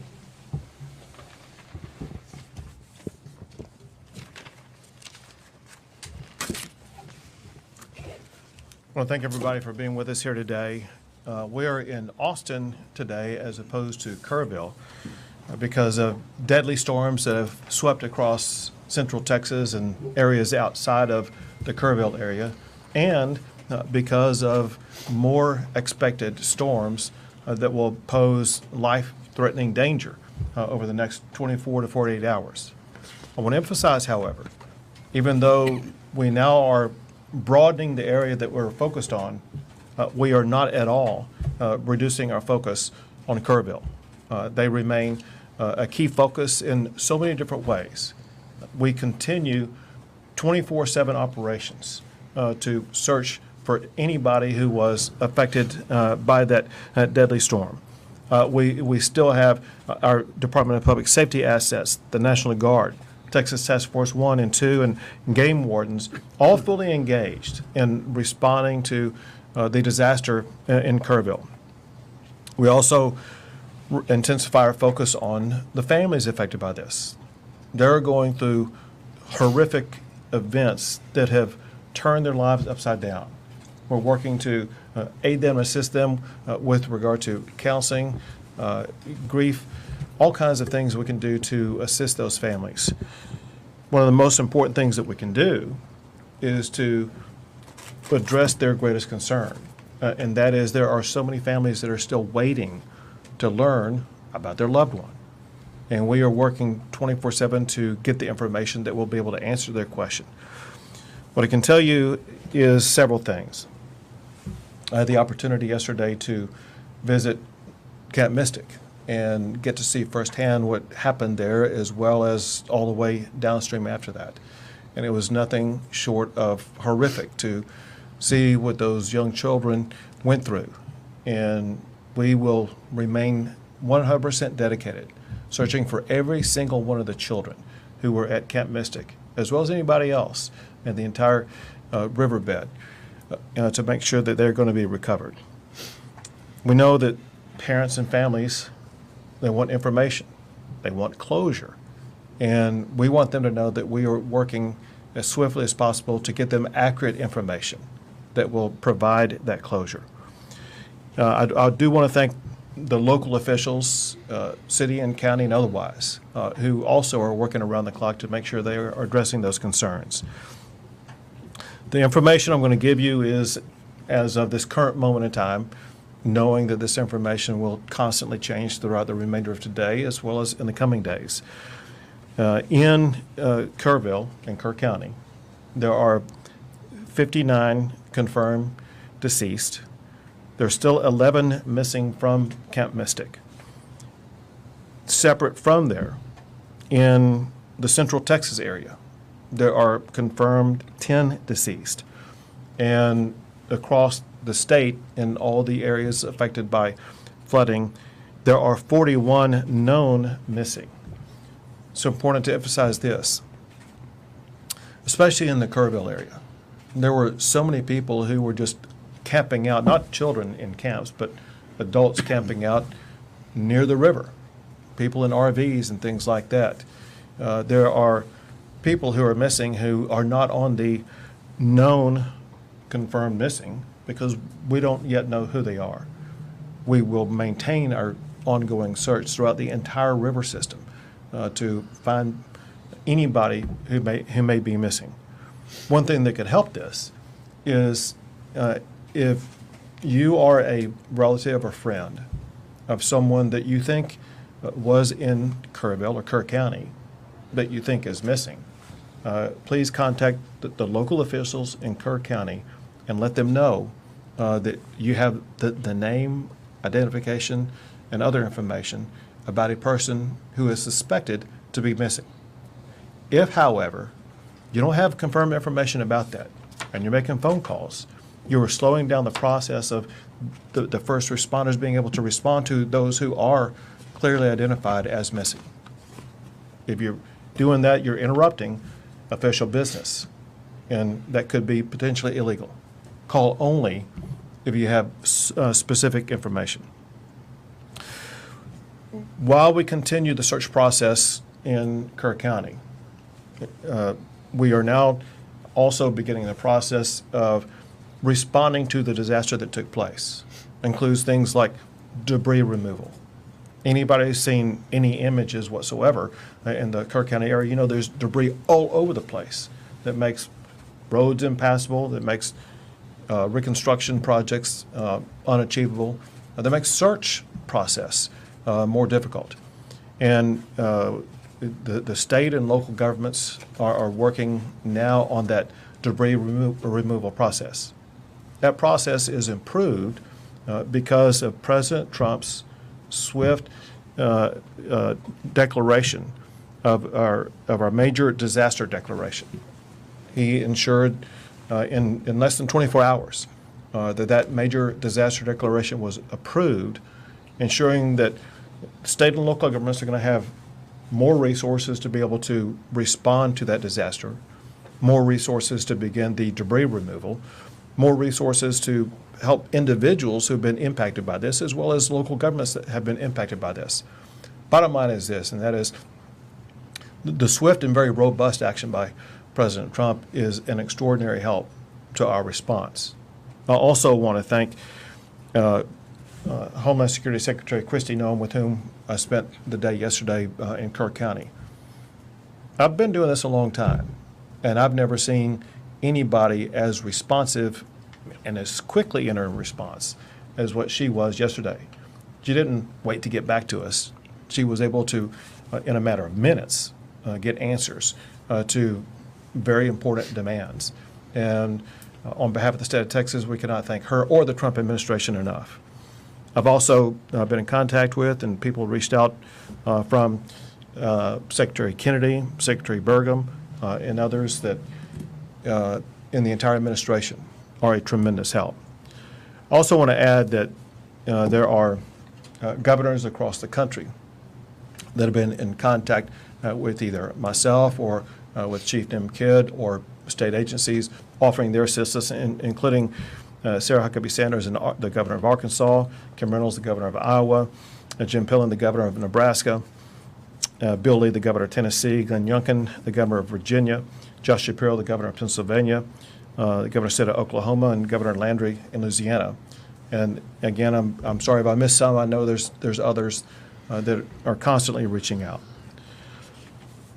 We're here, as I mentioned, in Austin today because there have been lives lost in this greater region. And importantly, there are dangers over the next 24 to 48 hours that could pose public safety threats to people in these regions. There is heavy rainfall that's already occurred, and there's more heavy rainfall that's expected that will lead to potential flash flooding broadly in these regions. The Big Country, Concho Valley, Central Texas, and once again, Kerrville. The point is this: if you're in any of those regions, you need to realize, for one, you're in an area with land that's already saturated with water. But for another, when more water comes down, it could lead to rapid flash flooding events. Now, there's nothing expected at this time to the magnitude of what was seen in Kerrville. That said, flash flooding can occur at lower levels of water than what happened in Kerrville.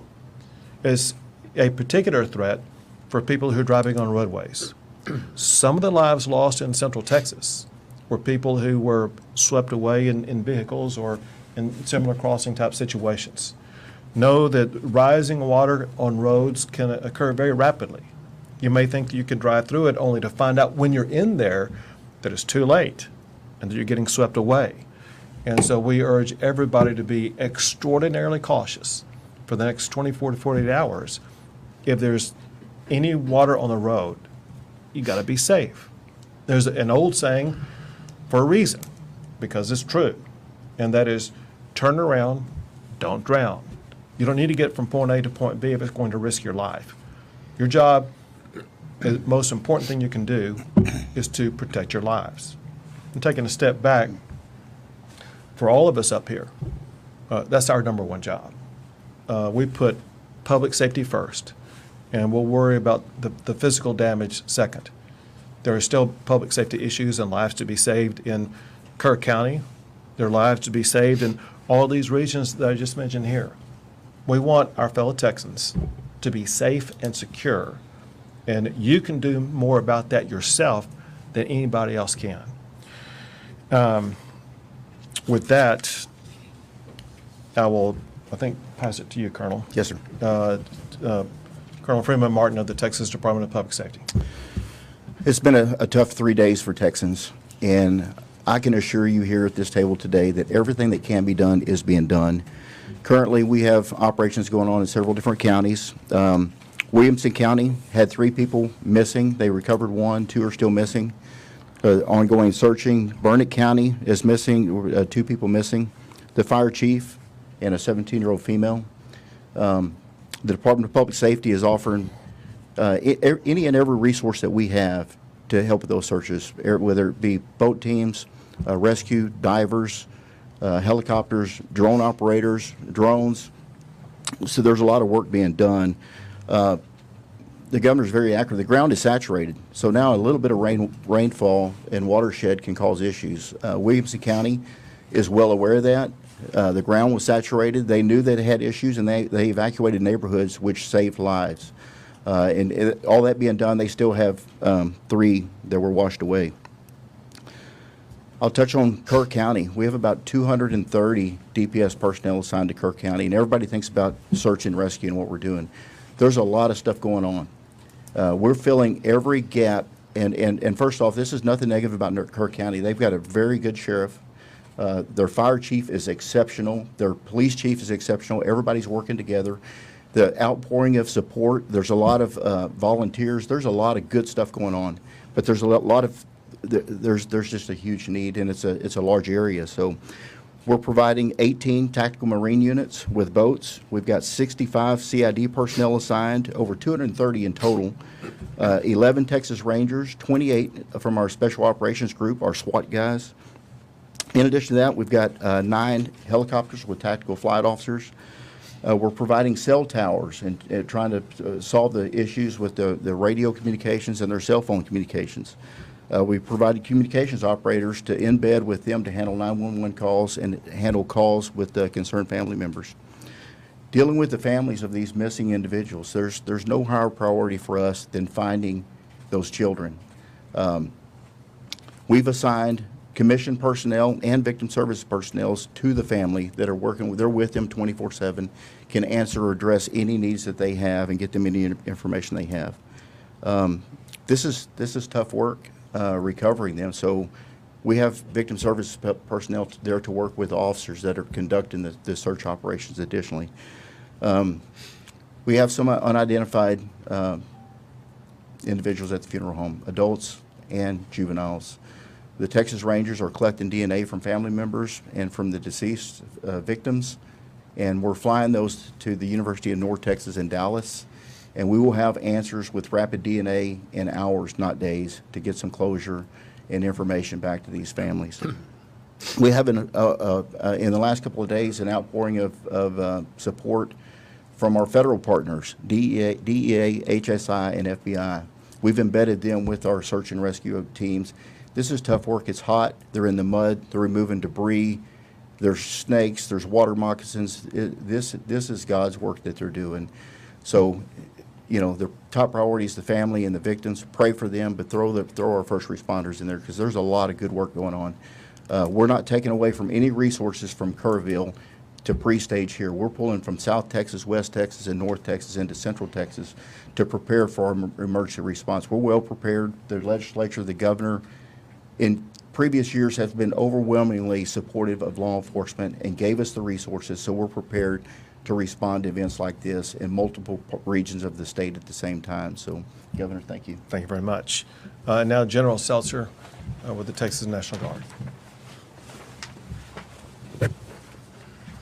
Good afternoon. The Texas Military Department remains decisively engaged across the flood operations area. Our current force composition, we have 230 personnel operating. We're flying 8 helicopters, and we've increased the size of our force of high-profile military vehicles to help evacuate people from high water areas. We've also expanded our operations area to not only include Kerrville, but we now have personnel operating in San Saba and Burnett. The additional resources we've added since our last briefing are a behavioral health officer in Kerrville, a chaplain in Kerrville. We also sent a chaplain to San Saba. We've expanded the state's Air Operations Center, which is a multi-agency air coordination center hosted by TMD, but it includes every agency that operates across the interagency in Texas. So inside that operations center, we can ensure that the right asset is going to the right location to do the right job. Additionally, today we have launched the MQ-9 Reaper remotely piloted aircraft out of Houston. That aircraft departs Houston, goes out over the Gulf of America, and climbs to 18,000 feet, and then along a special FAA corridor, traverses over to the Kerrville area to conduct persistent SAR, persistent incident awareness and assessment operations. It's truly an eye in the sky for our search and rescue people. I'd like to thank the Federal Aviation Administration today. Due to weather at 18,000 feet, we could not transit from the Gulf of America to the Kerrville area. The FAA granted a temporary flight restricted area through a lower altitude, which allowed our aircraft to safely transit across Texas and operate in the Kerr County area. In terms of rescues and evacuations for the Texas Military Department, we have a total of 525 rescues or evacuations. 366 have been by air and 159 by ground. Of those count, 20 ground evacuations occurred in San Saba and 5 air evacuations occurred in Burnett. And that concludes my brief. Thank you, Governor. Thank you. Now with the LCRA, there it is, Phil. Yes, sir. Good afternoon. I'm Phil Wilson, General Manager of the Lower Colorado River Authority. I think the most significant message we have in the general area right now is that if and when we get more rain, please stay off the lakes. The lakes have a lot of debris right now. It's not safe to be boating. It's not safe to be out there. We'll let you know when it is, but critically, stay off the lakes. It's July. People are used to summer, and this is not a good time to be out there. So I want to echo, we're working very closely with law enforcement. We have our rangers deployed to Burnett County right now with our mobile command center trying to support the activities up there. It's a partnership working all together with law enforcement, TNM, and everyone that's showing up to help assist. It's a very critical time for us. Next, what the governor said, we have a lot of saturation. We opened gates up at Wirtz and Starkey the last couple of days. Those are closed right now. We're ready just in case we need to. We've added more than 350,000 acre feet to the height of the lakes of Buchanan and Lake Travis. We're 67% full. We have a lot of room and headroom in case more water does come in to make sure those reservoirs do what they're supposed to do, which is to capture the water for the future and protect against flooding. Thank you, Governor. Very good. Now, Chief Nimkit. Thank you, Governor. And I want to remind everyone, life safety is still our #1 priority. And what I mean by that is, and Colonel Martin said it very well, Kerrville and Kerr County have great local emergency managers and responders. They really do. But they're a community of about 55,000 people. And they had a lot of people there that were not from that area visiting, vacationing. And their resources, and this is what state agency, what the state government does when a local community gets overwhelmed, is we send in additional resources. So our hats are still off to all of those local responders that live and work in that community, and that their homes and families were also impacted, and they're still there on the job. We owe them a great amount of gratitude. Second, we continue with our search, not only in Kerr County, but everywhere that we know we have missing people. And I need your help in being very cautious. Let's not get wrapped around the axle on the word recovery. You're going to start hearing the word recovery used in a lot of different contexts. Be very careful how you use that word, because I'm going to be careful how I use that word as well. We are going to begin recovery operations. That is debris cleanup. That is opening roads. That does not mean we are no longer doing search for live victims, because we still are. We are still out there in very much hopes, very much fueled by the compassion that we show for these families, that we're doing everything we can to find their missing loved ones. So please help me in making sure that we're not wasting our time and efforts on debating over the meanings of words. Let's get clarity when we ask those questions. Second, I'm asking, we've driven around Kerr County and the other areas a lot. We have a lot of people that are traveling in because they want to see firsthand the damage. I'm asking you, if you're not from the community and if you're not involved in our response and rescue and recovery efforts, stay out of the area. Stay out of the area because you don't know the area. Another thing I'm getting right this minute during this press conference is reports of an additional wall of water coming down some of the creeks going into the forks. And I want you to think about that for a second. If you're not from that area and you don't know the low water crossings, you could find yourself in a very dangerous situation. The next thing is we see a lot of information on social media about volunteers and spontaneous volunteers being frustrated because they can't help. We are evacuating parts of the river right now because we're worried about another wall of water coming down in those areas. If you're a volunteer there that you're not checked into our operations, we have no way of accounting for you right now. There is a process that we use to get volunteers into the response, and I'm asking for your help and to get that message out. It's not that we think we don't need any help. It's that we want to make sure everyone helping is doing the job that we need, where we need it, and when we need it, and we have the ability to communicate with them. And then finally, I want to talk a little bit about the word recovery as it relates to the President's disaster declaration. We are very excited to begin those recovery operations with our federal partners who have been here with us in the Emergency Operations Center since last Thursday, since before all of the actual flooding and disaster started. And we're going to work very close with those partners to help our local communities and our families that are impacted by this recover from this disaster as fast as possible. Thank you, Governor. Thank you. We'll take a few questions. Go ahead. I know that you mentioned 10 deaths in Central Texas. Is there any way you could give us a breakdown of the cities? We sure can. Chief Kidd has it. So we're showing 3 in Burnett County, 1 in Tom Green County, 5 in Travis County, and 1 in Williamson County. And again, those numbers are a few hours old. Those numbers could go up, but that's what we had as the time preparing for this briefing. You said what county? Tom Green. Tom Green. Yes, ma'am. San Angelo area.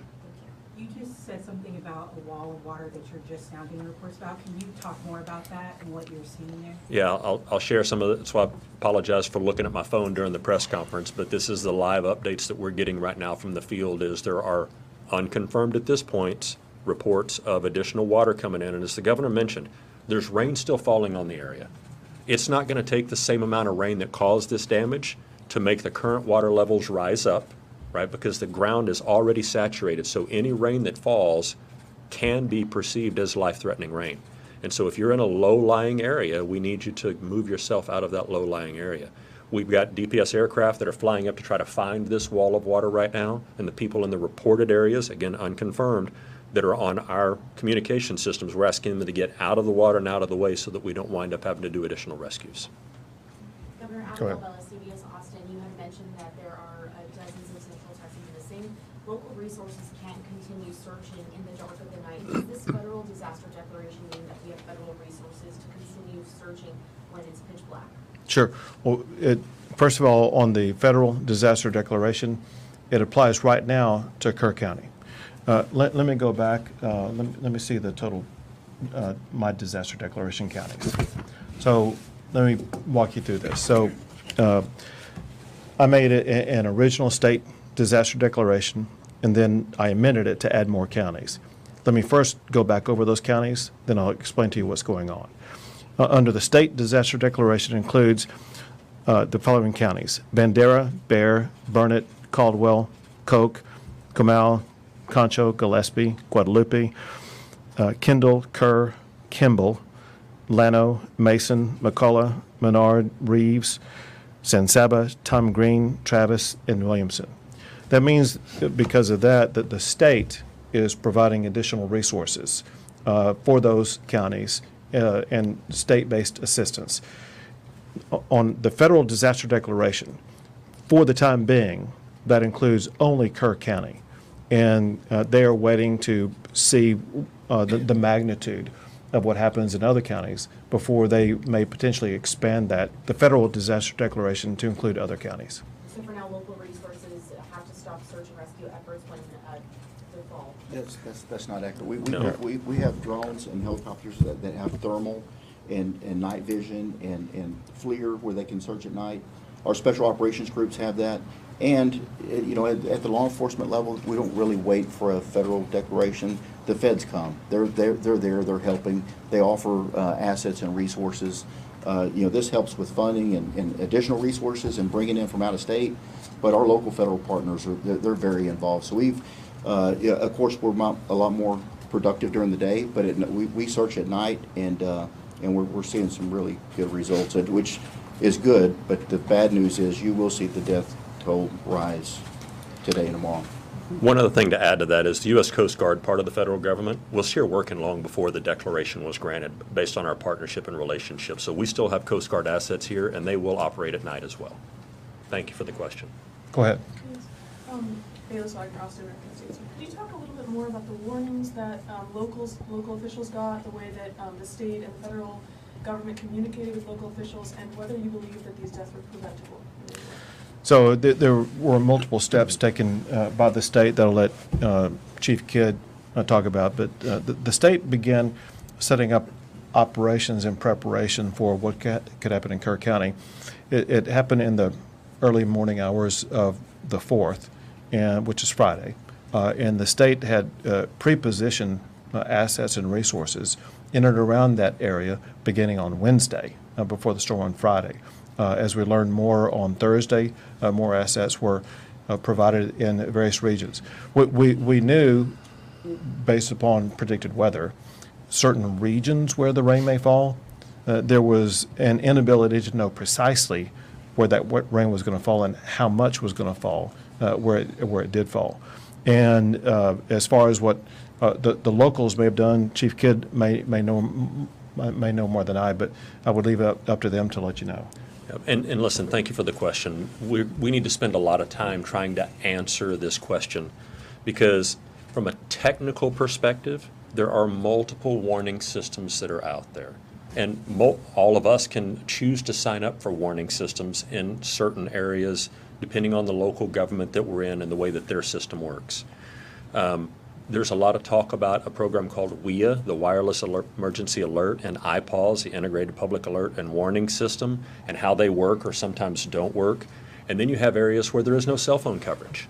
And if there's no cell phone coverage, it doesn't matter how many alert systems you sign up for, you're not going to get that. And then there's the NOAA weather radios from the National Weather Service. I'll ask you, how many of you have a NOAA weather radio by your bed at home? And so there can be all kinds of alert systems that are sent, and we know that some were sent, some general messaging was sent early, some urgent warnings were sent at various times, but just sending the message is not the same as receiving the message, having a plan to do something when you receive the message, and then the ability to implement that plan. And so I really would love to have a separate conversation with all of you about how we can continue to get the message to the public about what they need to do when they get a message, what they should do when that message is received, and how they communicate that back to their loved ones and family members. Let me add this also. I don't know if you guys saw this, but the city manager for Kerrville explained that on the morning of the 4th, he was out jogging at about 3:30 in the morning, and it just then began to rain a little bit. He got home and saw that it rained a little bit more, and he saw after that the torrent of water that was coming down the river. And the point that he made was that by the moment of time when they knew the magnitude of the water, it's a difficult decision whether or not to begin evacuating people or not, because if you have a warning telling everybody to evacuate, you could actually lead them to their death. We know that some deaths in Kerrville were people who died who got swept away who were trying to evacuate. And so local officials know the best about the terrain, about the danger spots and things like that, about who might be able to evacuate, those that would just be getting into a more dangerous situation. You talked, in what you just said, kind of about expertise and about just knowing the area, and that extends also to the National Weather Service folks who are in those offices and have years and years of experience. There are currently 6 vacancies in the local National Weather Service office that cover Kerr County. What is your perspective on how that could have impacted the warnings that you all were able to get and how accurate the information you all were able to get? So I know nothing about the staffing. What I do know is what they put out. And it's my understanding that what they put out was kind of the information that the state was operating off of, and that is that there were alerts or warnings about heavy rain, potential for flash flooding in certain areas. A problem with that is that to most people in the area, flash flooding would mean one thing, not what it turned out to be, because they deal with flash floods all the time. Just like I put people on notice in these regions of Texas right now.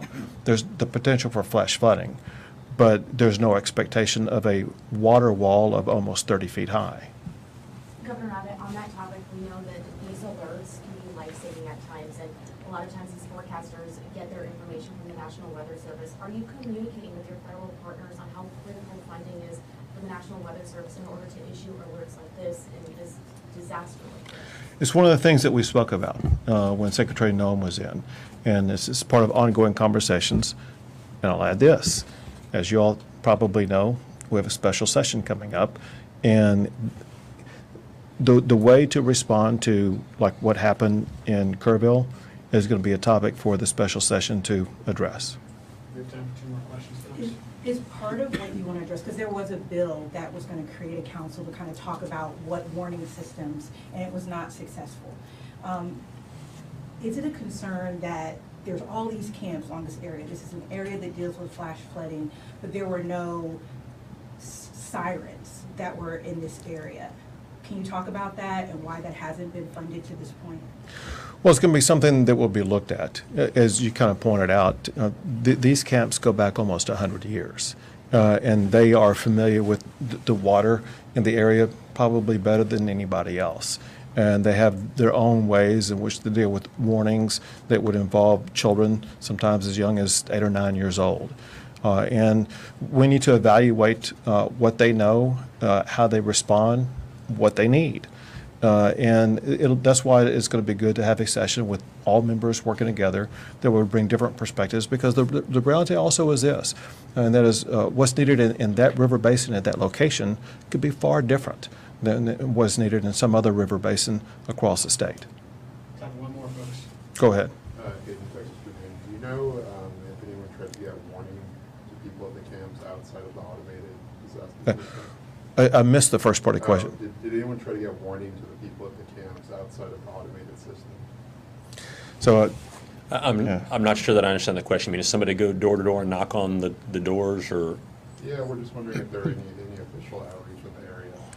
You know, we talked to the county emergency manager when we were there the first day, and the county does have a plan for that county and the 18 or so camps that are in that county. Probably be really good to ask them that question and let them give you that answer. It's a good question. Thank you. Thank you, everyone. Thank you all. All right, so we'll talk about that briefing. There is some weather updates I want to give you too. As we heard in the briefing, they said 69 dead in Texas, 59 in Kerr County and 10 in other counties, and 41 known missing. 41 known missing. That includes the 11 girls from the camp in Kerr County. So, but there's some new weather warning going on. By the way, we also got a live shot in from Kerrville, Texas. That's where this live shot is. So I wanted to have that on the screen for you via AFP. I think there's vehicles back in the distance here. And let me mention what's going on with the weather. So we now have some more flash flood warnings, but look at this one. This flash flood warning is right in or near Kerrville. See Ingram, Kerrville? We got some rain picking up in the area. So this flash flood is for east central Kerr County. and southwestern Gillespie County. Between 1 and 2 inches of rain have fallen. Rainfall amounts up to 2 inches are possible in that area. And you can see there's Kerrville right there. Look at the rain over, this is a, over the last hour or so. This is about an hour and a half loop. Look at all that heavy rain popping up in that area. So, and then there's other rain going on as well. Look at over here. Flash flood alert, northwest. This is, oh, by the way, we're looking at, hang on a moment here. This is radar Omega that we are looking at. Flash flood alert for northwest of Austin.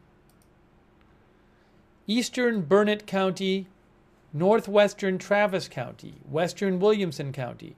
Up to 2 inches of rain have fallen. Additional rainfall amounts of 1 to 2 are possible in the warned area. Thunderstorms producing flash flooding. So we need to keep an eye on that as well. So we're seeing some storms pop up here.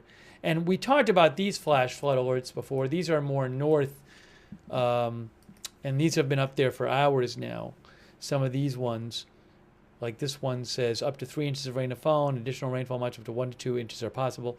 So these are more north than the flooding earlier this week, or the last couple days up here. But keeping an eye, and again, this is, you can see Kerrville on your map right there.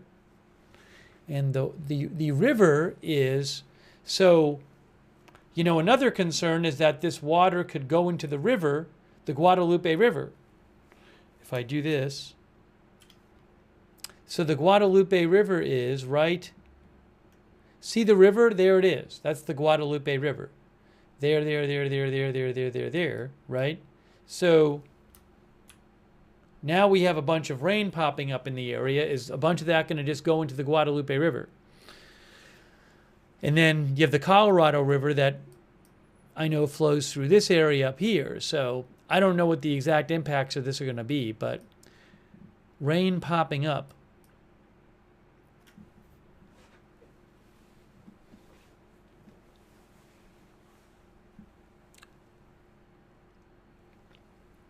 Oh, and there's a new National Weather Service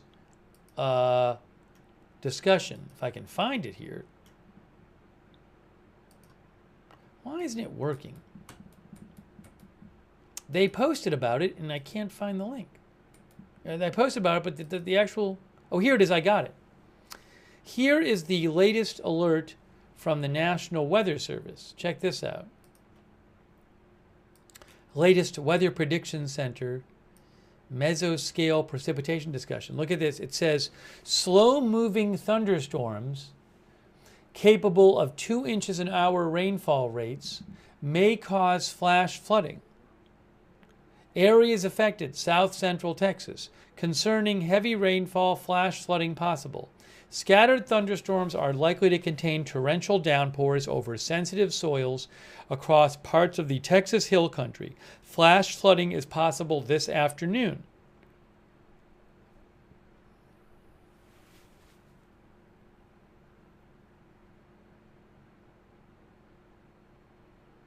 Okay, these storms should be, it says at the bottom, these storms should be more pulse-like in nature, but given the soil sensitivities in the area, there is the potential for as much as 2 to 3 inches of rainfall, local amounts up to 4 inches, in areas that do not need any more rainfall. Flash flooding is possible once again this afternoon. Thunderstorms should dissipate in coverage after sunset due to the loss of daytime heating. So this is in effect, well, they say for the next several hours, it sounds like. Say storms should dissipate after sunset.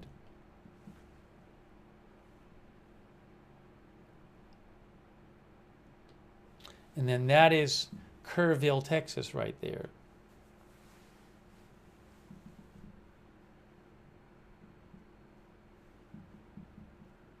So we'll keep you updated on that.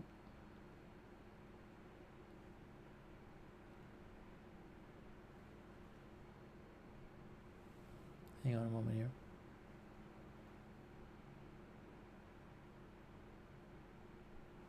Avery Tomasco, who is a CBS Austin meteorologist, says that that new downpours could lead to rapid flooding of the Guadalupe and nearby creeks and rivers.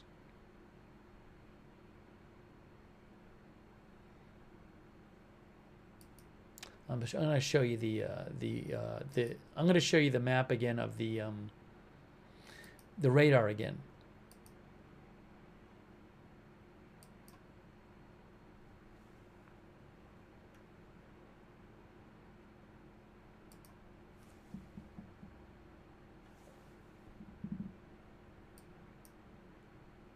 There is your radar from Radar Omega. And there is Kerrville. So a lot of rain popping up there near Kerrville and Ingram.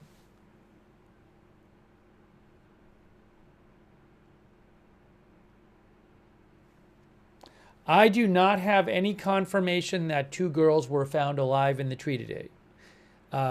There's a couple social media accounts that are claiming it. I don't have confirmation of it.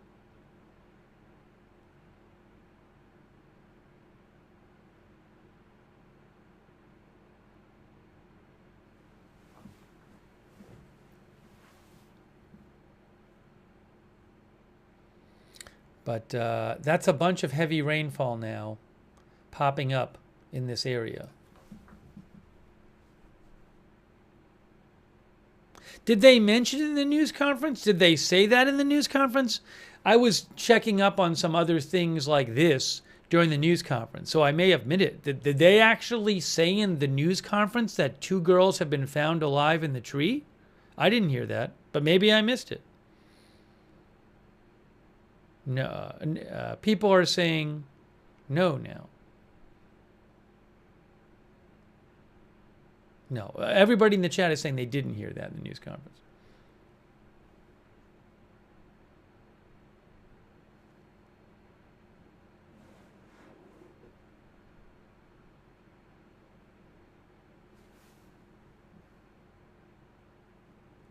Okay, thank you, Chad. Again, this is concerning. Look at all this rain that has been popping up over the last hour or so. G. Daysky says, looks not good. So we'll see how this goes.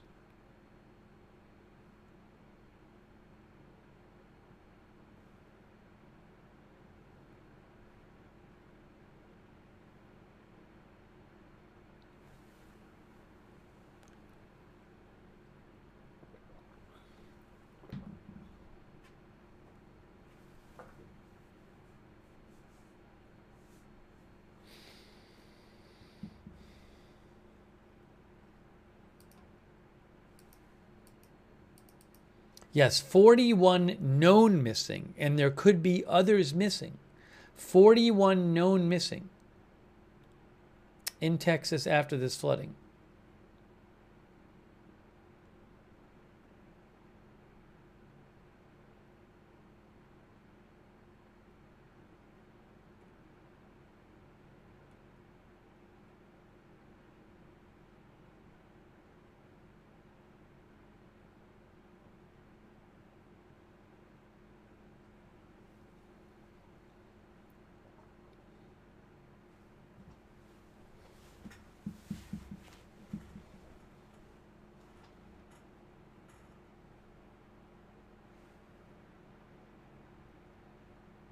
And I am concerned here that this rain that you're seeing, there's Kerrville. And remember, the water flows on the river from west to east, from left to right here.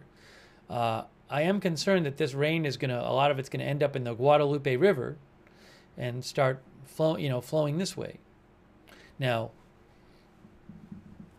we're not talking about at this point the amount of rain as the other night, but this could be a bunch of rain real fast. Roger Shoemaker says that is concerning. We don't have any flash flood emergencies. We have flash flood warnings telling people things like life-threatening flash flooding, turn around, don't drown, Move to higher ground now. So we'll see if any of these get upgraded to flash flood emergencies. We haven't seen that yet.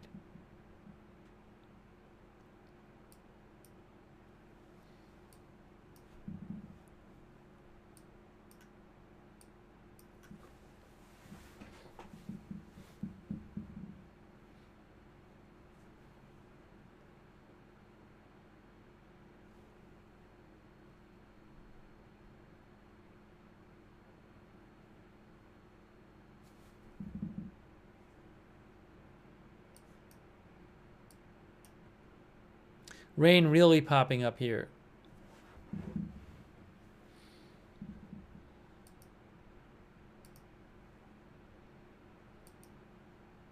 By the way, a quick thank you to Misfits Studio. Thank you. Also, thanks to our moderators. We have moderating right now. Beezy is moderating. Thank you. Thanks so much, Beezy.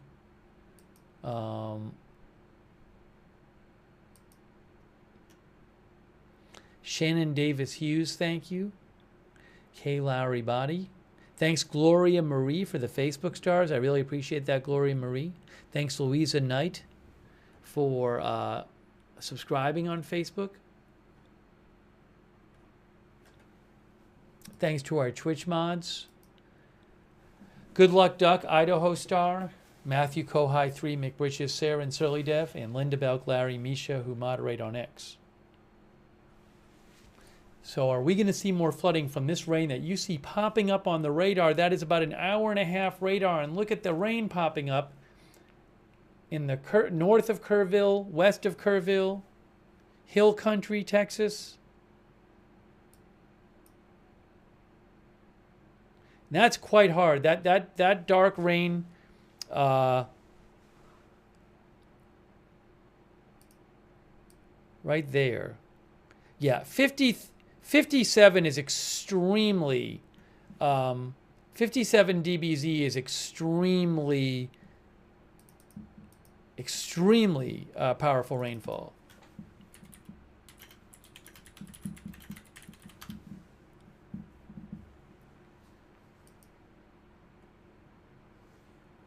Yeah, Wikipedia says, Wikipedia has a dBc to rain rate rough conversion. I'll show you that.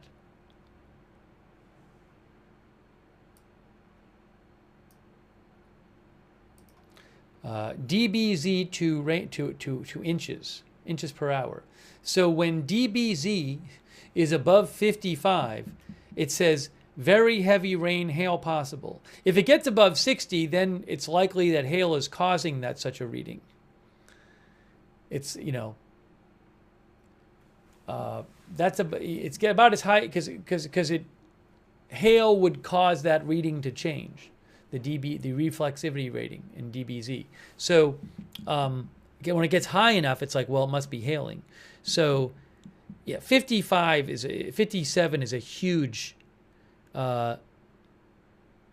dBz reading. And you can see it says inches per hour. Over 55 dBz would be 4 inches per hour or more of rainfall. 50 is roughly 2 inches per hour of rainfall. So some of those readings on that current radar are actually getting into the 50s. 54, 53. See where it's really dark? And then right here, 54, 58. I don't know that it's hailing either. So there's some really intense rainfall on that screen right now.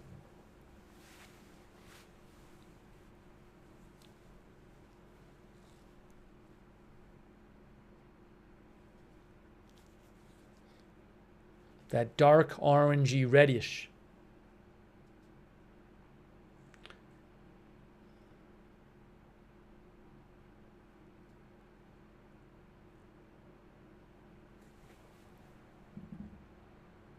And yes, there is rain to the north. There's been rain there today. I'm focusing on this right now because it's near Kerr County. But this is not a great situation here. I mean, look at all of this. And that rain is going to, I assume a lot of that rain is going to end up in the Guadalupe River.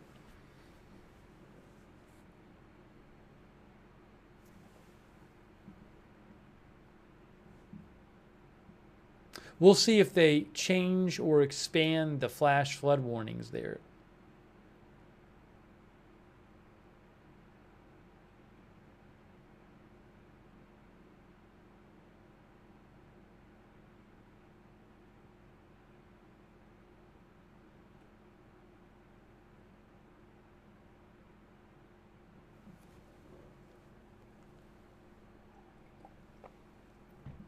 And we're still at the point on this radar loop where it keeps getting, even in the last few minutes, it's that rain. We're seeing more rain pop up to the west of Kerrville. And if I do this, you can see where the river is.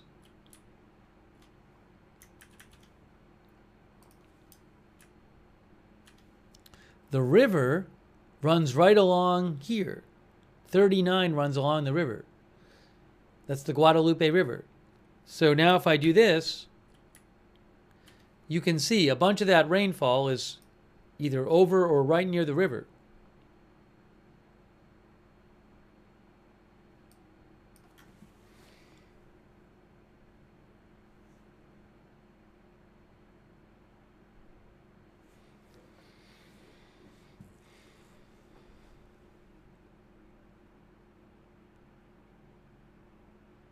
We'll see what happens.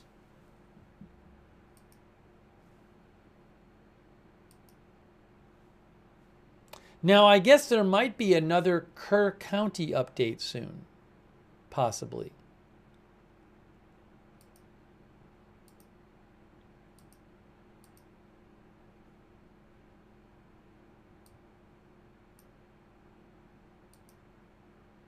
Which I wouldn't have live, I don't think, but I could show you after. But I could tell you what they say.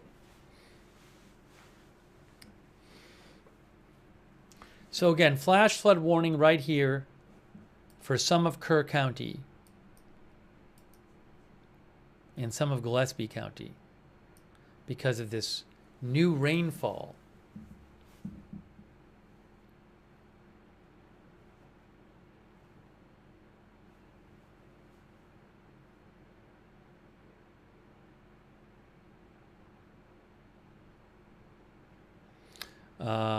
Nielsen Alhambra says those cells are all linking up on the radar.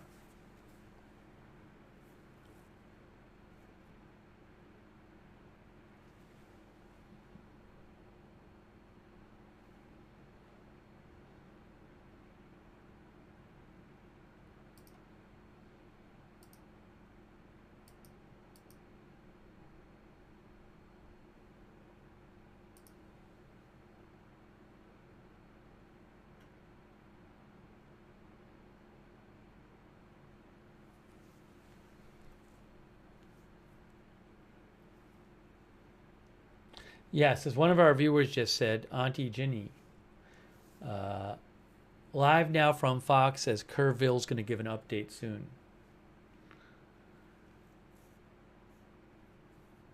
So I'll listen to that when it happens. I don't think I'll have live video of that, but I can play it after. But also I can tell you what they say when they might announce new numbers in Kerrville.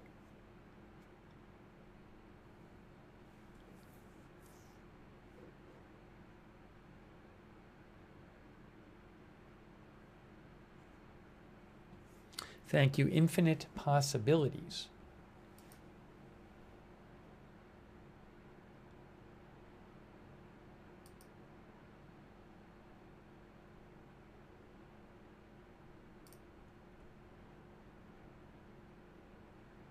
Yeah, so, you know, the sourcing on this two-girl story is not good sourcing. So somebody just sent me a link to a New York Post story, and it says, miracle rescue of two girls from Texas floods after they were found clinging 30 feet up in a tree. And so I'm reading the story. There's literally no source for it in the story. There's none. Oh, no, they say the Kerr County lead reported it, okay? And then if you read the Kerr County lead, it says, according to multiple sources. That's what it says, according to multiple sources. So they don't have any named sources. Now, maybe it's true, but The Kerr County lead said rescuers found 2 girls in a tree, and they said, according to multiple sources. No source named. So now maybe now, again, they might have great sources and it might be true. But when you see these other, people will say, oh, CNN reported it, or Fox reported it, or the New York Post reported it. It's not a new report. They're just repeating some other report. No New York Post reporter was witnessing it, and they're reporting it. They're just repeating the report from the Kerr County lead. So again, it very well may be true. I'm going to wait until I have better sourcing on it to say it's true.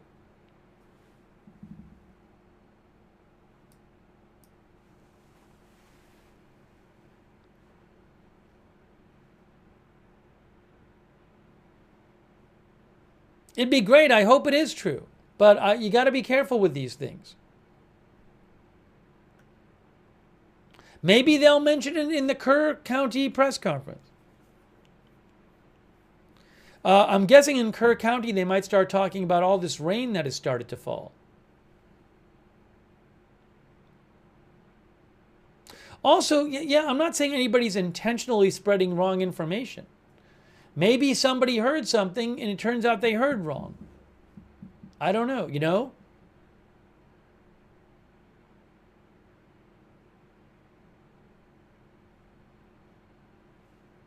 Oh, Kerrville's on now. Kerrville's speaking right now.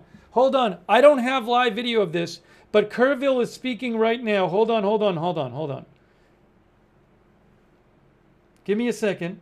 I'm going to mute myself for a second. 1 sec.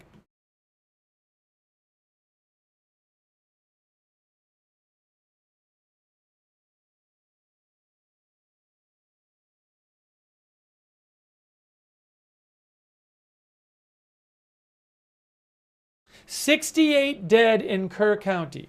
68 dead in Kerr County.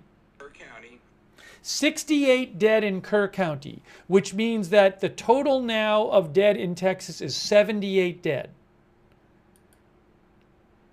Because it was 10 non-Kerr, according to Governor Abbott, confirmed so far. So 68 dead in Kerr County, which means 78 dead in Texas. Now, I will have for you, again, I don't have a live video I can show you right now, but what usually happens is shortly after the press conference shortly after the Kerrville update, they'll post it on their Facebook page and I can show you then. So I'm going to just listen to a little more and see what they say. But again, they just said 68 now dead in Kerr County.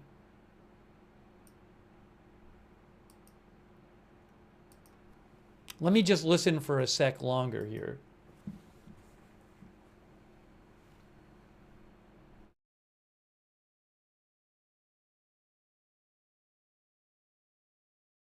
Breaking news, 28 children of the 68 dead in Kerr County.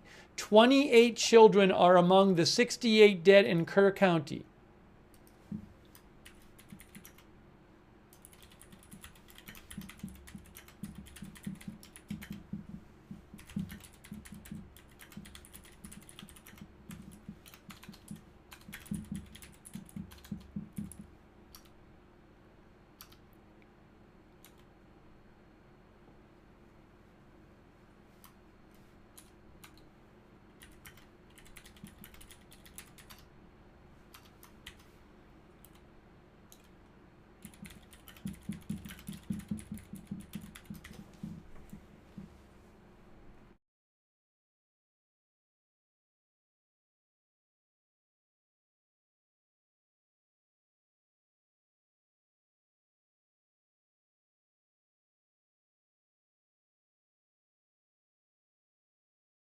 Give me 1 second.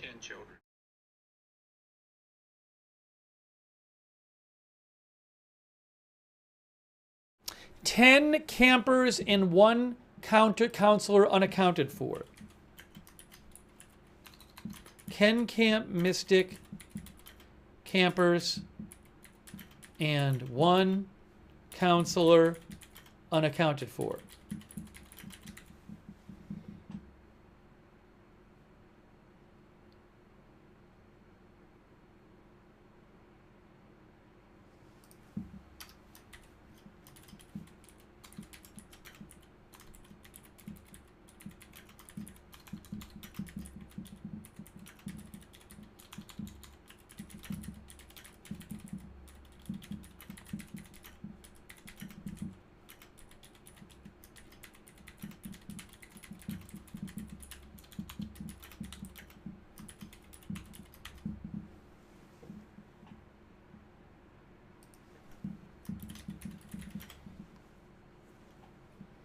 All right, so Kerr County, Texas, 68 dead, including 28 children from floods, 10 Camp Mystic campers, and 1 counselor unaccounted for.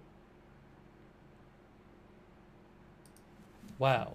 So, now, yeah, the 41 known missing, I'm going to leave that up there. Maybe it's 40 known missing now. I don't know. It's, you know, Governor Abbott said 41 were known missing, but that was about an hour ago. So maybe the known missing is lower now. I have no idea. But the best I can tell you is the latest updates we've gotten from the state and from Kerr County are that in Kerr County there are 68 dead, including 28 children. 10 campers are still unaccounted for, and a counselor are unaccounted for. Then we know confirmed from Governor Abbott there are at least 10, probably more, because, for example, I don't think he mentioned Kendall County, Governor Abbott. Anyways, confirmed 78 dead in Texas, 41 known missing. But be careful with the known missing because, again, some of those missing might have been people who they identified in Kerr County. So that's the best I can do for you right now in terms of the numbers. Also, Governor Abbott said he believed there were unknown missing, people who they have not realized are missing yet. So that is, I mean, it's just terrible. It's terrible, terrible, terrible. And again, so many children too. Condolences to the families of all those who have died in this.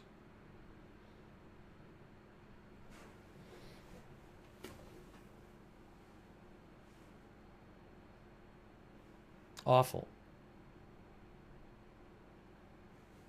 Let me just see what else. I mean, I think that was the main update. We continue to offer our condolences and concern that families and those, please do that. Highway 39 is phone number for that. At this time, I'm a patient who search at this time is on the search and reunification or cleaning. Give me 1 second.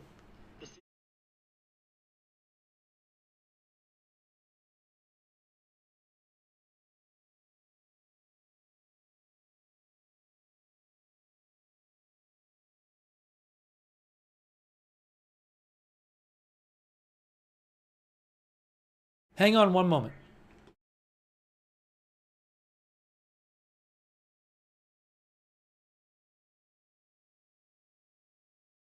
I'm listening to the Q&A.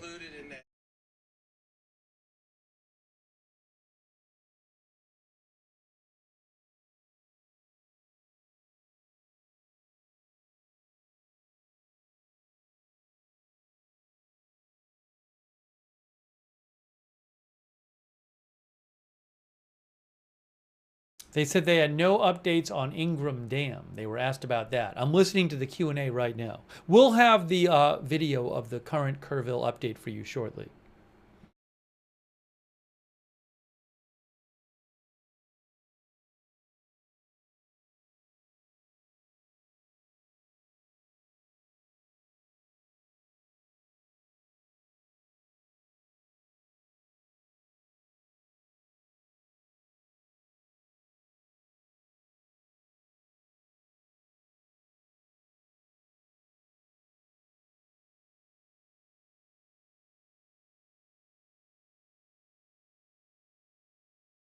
Yeah, somebody asked about, if the local agencies had set out alerts, and their response is like, well, we don't want to, it's an important question, but we don't want to focus on that right now. We're focusing on all the rescue and recovery stuff and all that.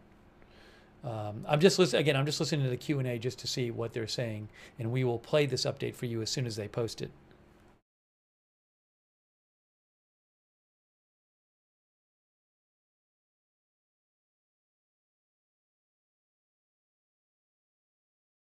All right, I'll keep checking it. So that's not a good update. Again, 68 dead in Kerr County, including 28 children. Still 10 girls from Camp Mystic unaccounted for. Still 1 counselor from Camp Mystic unaccounted for. And we know that there are at least 10 dead, according to Governor Abbott, outside of Kerr County. That's why it says 78 dead and 41 known missing.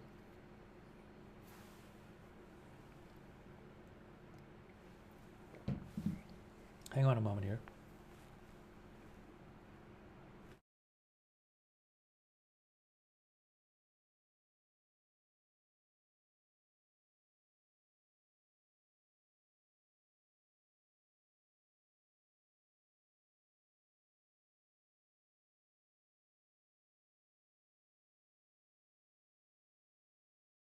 Okay, as Austin Batman said in the Kerrville press conference, they said that the next press conference from Kerrville will be tomorrow at 10 a.m. unless there's some huge development, and then they would do one. Okay? Well, that's really bad. Those numbers keep going up. Yeah, just to remind you, up here, there have been, for hours now, there have been flash flood warnings up here. Closer north of Killeen or northwest of Killeen. I'm not really focusing on that right now, but if I hear of anything big going on there, I'll certainly let you know. I mean, certainly you should be anywhere in these areas. Make sure you're aware of what alerts are put out there, and please follow whatever the alerts say to do. And then also there is some heavy rain popping up in this area here, which has seen heavy rain the last couple of days at certain times. This is northwest of Austin. So I've just been focusing on the radar on the situation near Kerr County as rains pop up. The National Weather Service has said for the next several hours there could be some very heavy rainfall and in central Texas, and that they expected it to maybe to dissipate once the sun went down, which I showed you earlier right here. Concerning trend, no, this is not the one. This is for that's earlier. It's this one here. No, that's not it. That's old. Hold on. It's this one here.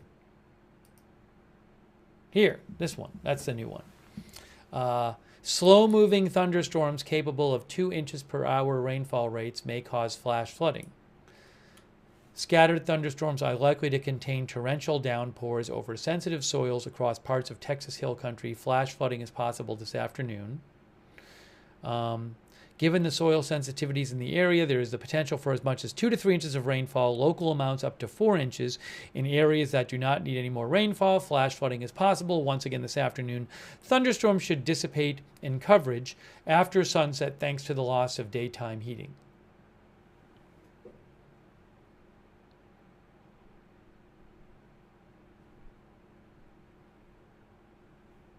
Thank you, Exceedi. Yes, earlier I showed, and I'll show it again, where the river is. And yeah, look, I mean, there could be more flooding from this new rain. Depends on where the rain falls, how much falls, in how much time, and where it goes, obviously. But the river is right. It runs. I believe it runs along right here. Yeah, you can see it right here, along this road right here. Basically, this road. See where it says 173? That's the Guadalupe River. Guadalupe River right here. So it runs right through here. And the rain doesn't have to land on the river. I mean, it can, depending on the slope, the water is going to slope down. The water will just go down with gravity. So, if it's near the river, and the hills are and the ground is sloped towards the river, it'll go into the river.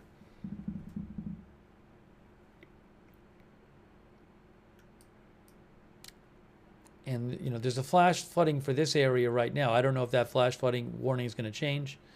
That's the warning they've given right now. Hey, thank you so much to Exceedi. That's very kind of you, Exceedi. I really appreciate it. No, the rain in the north up here, if you're asking about this rain, these are different river systems. So this rain up here, there's a different river here. There's the Colorado River is up here.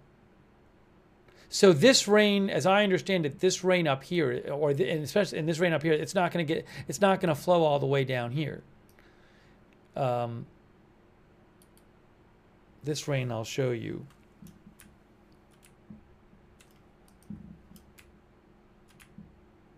Yeah, this is this is the where is it here? There, Lake Travis, Colorado River. See, this is the Colorado River. That's here. So rain up here is not going to make it down to the. Not going to go flow down to the Guadalupe River.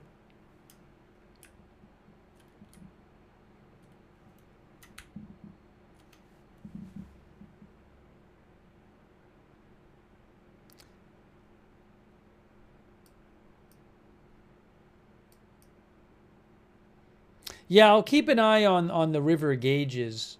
You know, a site you can look at, some of the viewers are mentioning this. We've looked at this site, is the LCRA site, Lower Colorado River Authority.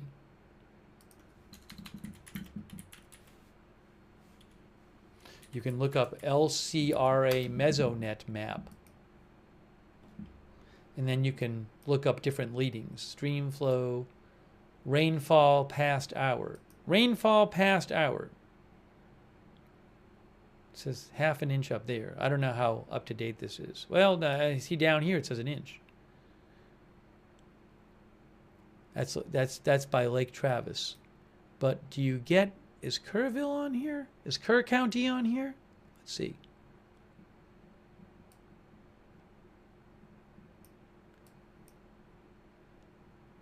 Is Kerr County too far south? No, I think Kerrville is not on here. Kerrville's here, so Kerrville is not in there. Kerrville is not covered by this map. An inch here, an inch here. But you can also, yeah, a number of viewers sent to me to this site a couple days ago. Thank you. You can also, there's a NOAA site where you can get water. You can get readings from the rivers. Like, let me show you here.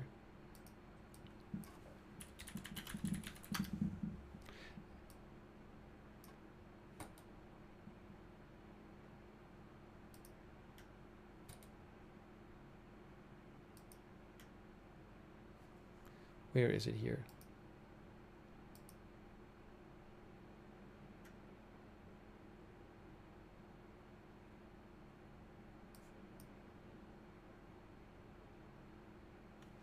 Yeah, NOAA has a river gauge, and you can look up different rivers and see if any of them are flooding, that kind of thing. Where are we looking down here?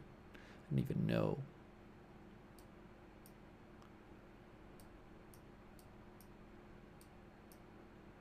I think there's a different site I want than this. Hold on. Kerrville. Guadalupe River at Kerrville. There it is. I mean, that's not going up at the moment. Maybe it will in the future. That's Guadalupe River at Kerrville. That's the current of observation. This is what happened, you know, back on the 4th. Got into major flood stage. So I'll let you know if I hear of anything. I mean, it hasn't been raining that hard that long there at this point. So,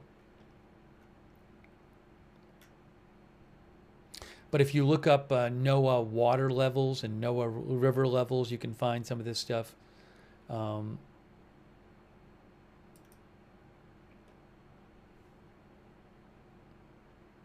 Now, the thing is, though, even though it's raining hard, the big thing is, oh, the new flood. Hey guys, new flood warning, new flash flood warning here. You can see right here, flash flood warning for central Kerr County. As of 3 minutes ago, Doppler radar indicated thunderstorms producing heavy rain across the warned area. Up to 1 inch of rain has fallen. Additional rainfall amounts up to 2 inches are possible.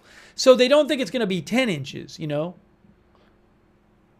Again, it says up to 1 inch of rain has fallen. Additional rainfall amounts up to 2 inches are possible. Flash flooding is ongoing or expected to begin shortly.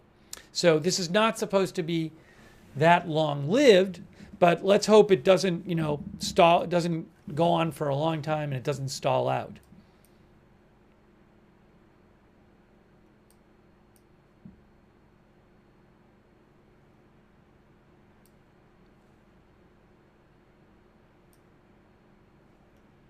Did they post the Kerrville press conference yet? Let's see.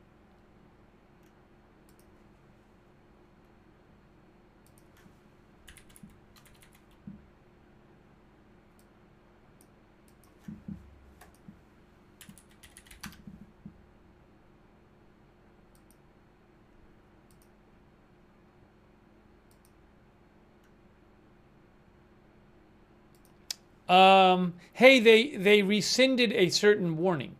So Kerr County, Texas, posted 58 minutes ago, a warning that river flooding on North Fork is possible has been issued. Please seek high ground. And then 5 minutes after that, they said this warning has been rescinded. Now, there are currently a couple flash flood warnings in effect for parts of Kerr County, but that specific warning 58 minutes ago, where they said, please seek high ground, a warning that river flooding in North Fork is possible has been issued. They said this warning has been rescinded. But there are current active flash flood warnings. They have not posted the press conference. When they do, I will show it.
According to KXAN, a fifth weather-related death in Travis County was a car crash that was weather-related.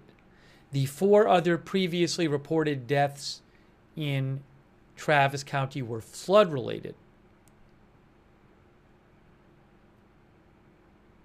Anyways, so I don't know if it officially counts as a flood death or not, but I'm leaving up the number. Again, I know Kerr County said 68 and Governor Abbott said 10 non-Kerr County deaths, so I'm going to leave 78 right now. I'm sure these numbers will continue changing. Hopefully not continue rising too much, but with 41 known missing, they will probably rise. One of our viewers said, do any of the dead overlap with the missing if they haven't been identified? Good question. No, not all of the dead have been identified. I'll have to go back and check in the press conference what the number of unidentified is. Hang on.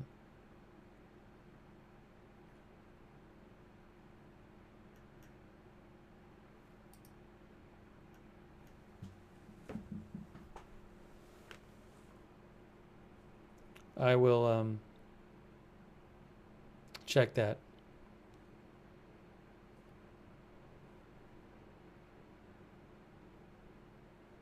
I'll tell you in a second.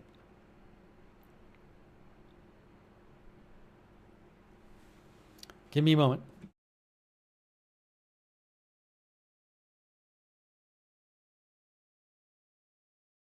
"18 adults and 10 children are not identified. So maybe some of those are known missing. I don't know.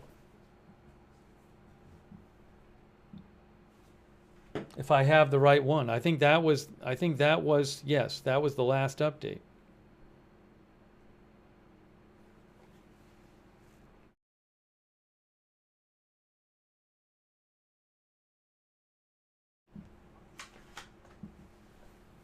Maybe they found a bunch today. I don't know.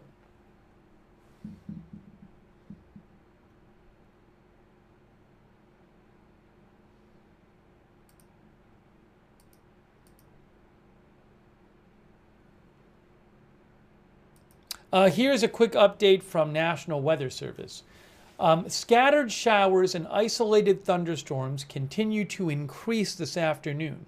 Right now, the heaviest activity is located over hill country, where several flash flood warnings are now in effect. Continue to have multiple ways to receive warnings. Or Revore says, I'm in San Marcos and the river is very high.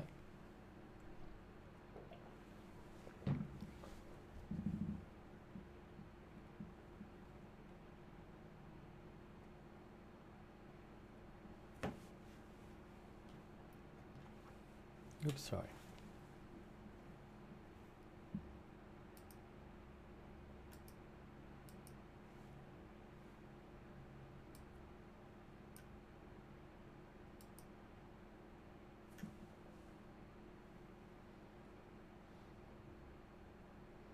And we're not scheduled to get any more press conferences today.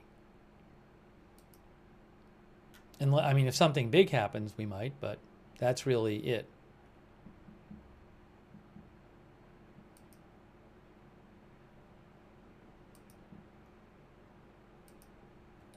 So CNN is reporting at least 80 dead. Now, where are they getting that number? See, I think the number there, I don't think that Governor Abbott had the Kendall County deaths. I'm not going to really get hung up on it, but there's some different numbers in the high 70s floating around. That's not good.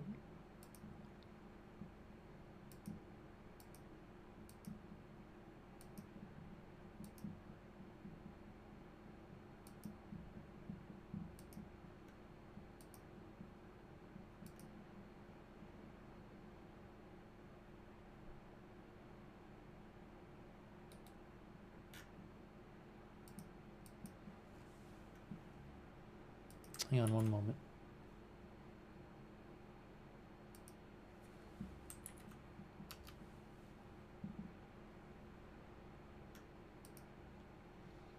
CNN says the death toll is 80. But they're counting all 5 in Travis County, and they're counting the 2 in Kendall County. Yeah, I mean, we had heard there's 2 in Kendall County before. I think it's safe to say 80. I think I'm going to change it to 80 because, again, Governor Abbott didn't have the 2 that were widely reported in Kendall County.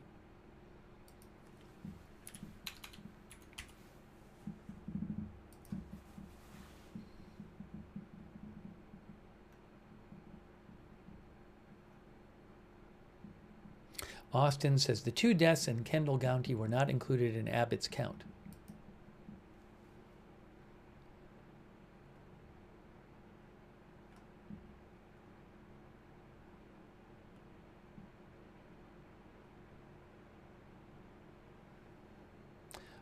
Dank Dragon says it's raining here in Gillespie and rained some in Ingram, but not right at this moment.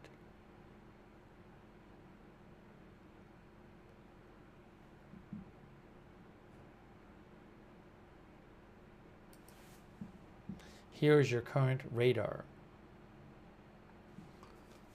And we have 2 flash flood alerts that involve part of Kerr County.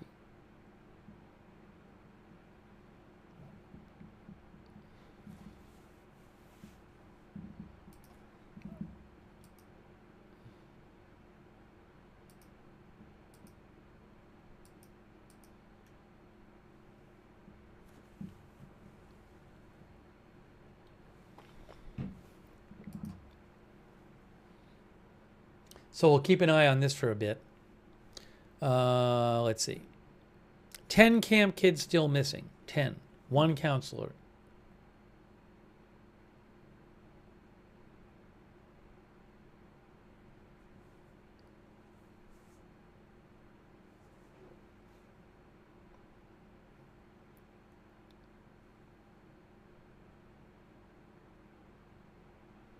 Psycho claims I have a family member helping in recovery and 3 bodies in one area were just found within the last hour. That could be true. I can't confirm that report. Hang on a second here.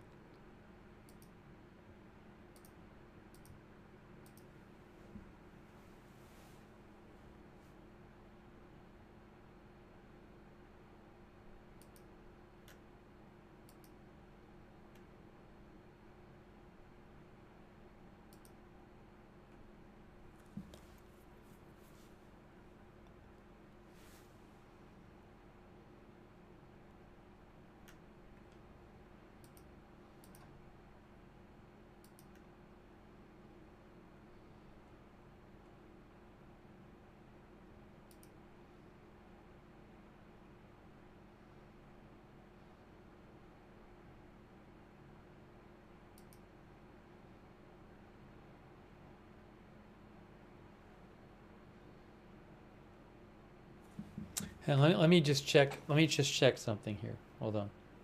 I need to check something. Give me a moment. Give me a moment.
Give me 1 second here. I'm watching something. I'll tell you about it in a second. Just give me 1 second.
So I'm watching one video that a person posted on Facebook, I believe today, that has it's been widely viewed. And the person does look to be in the area and does look to be, helping out and responding, which is great. And the person on the video said that 2 girls had been found in a tree.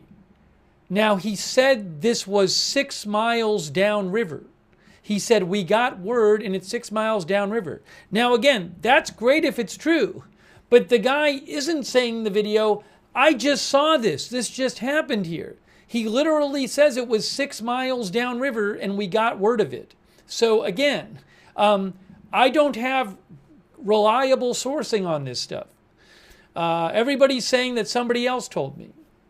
I haven't seen the big local media outlets posted down there. And you might say, well, New York Post reported it. Well, no, New York Post quoted some local, like a local site or local paper that said sources said. So, Yeah, D. Bangle says it was on CNN. But what did CNN say about it? Did CNN have a reporter see it? Or is CNN reading the same report about and everybody else is reading? I don't know how many times I have to go over this on this channel, but this frequently happens where somebody says something and then everybody starts repeating it and everybody's saying it, but there's no good original source. Now, I hope this is true. I really do. It would be awesome. But just be careful with this stuff. Just because somebody, it doesn't matter, somebody saying it doesn't matter if they don't have a good original source. You need to follow the chain of the sourcing.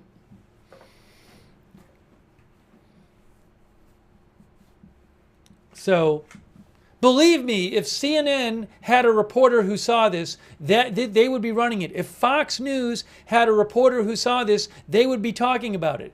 If Fox Austin or NBC San Antonio had a reporter who saw it with their own eyes, it'd be a headline. But right now, everybody I see is relying on hearing from somebody else, and I don't even know where the report comes from. It's all anonymously sourced. I haven't even seen one person, like in an official capacity, put a name to it. I have not seen a quote from like, this official from Kerr County says this happened. So again, I really hope it happened. But the sourcing is still very, it's just, sources say, it happened 6 miles upstream and we heard about this. I hope it's true. I really do. That'd be great. That'd be great. But just, you know, don't outrun the actual evidence for it being true.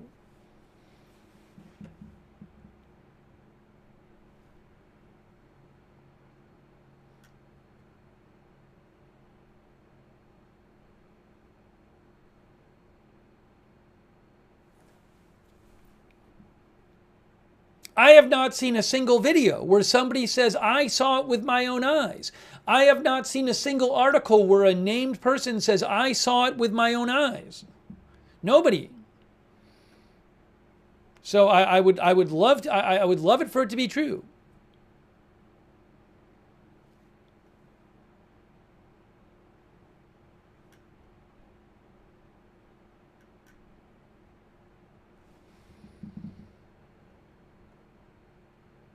So we'll see. We'll have to see. Again, it'd be great if it's true. I would guess that the local outlets would love to go with this story, and they're probably trying to figure out if it's true, and none of them I've seen is reporting it yet as something that they have confirmed.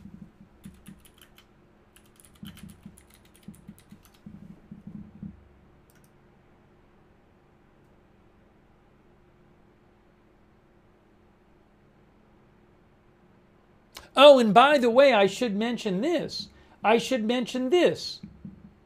Where is it here? Where did I see this?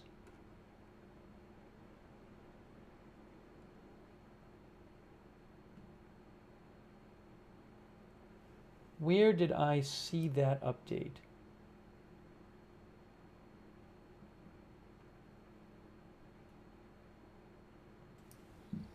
Hang on.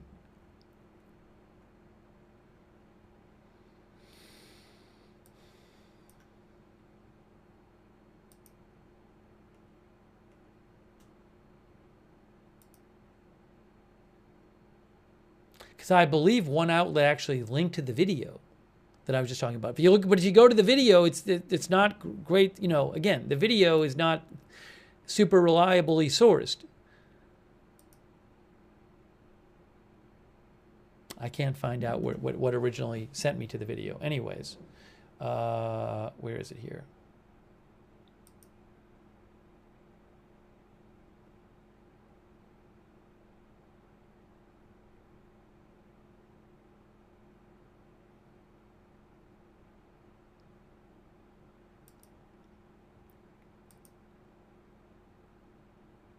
Hey, guys, I have the Kerrville, the press conference they did a short while ago. I have it right here for you.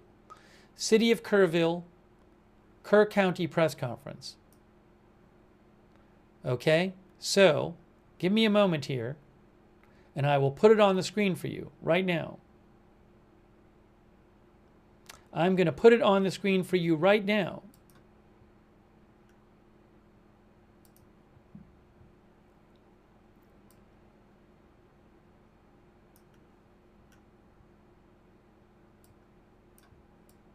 Here it is. This is the Kerr County press conference that just happened a short while ago.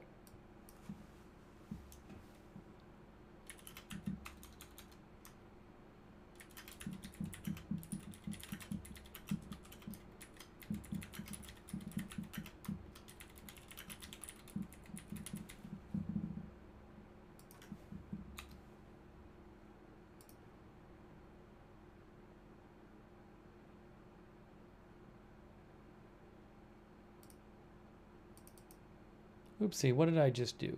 Oh, I see. There. Okay. Kerr County press conference. Let's listen to this from a short while ago. This is the last one they did. I don't know. I feel like, is he the first one who spoke? I feel like somebody else spoke before him. Here we go. That is loud. That is loud. Going to turn it down.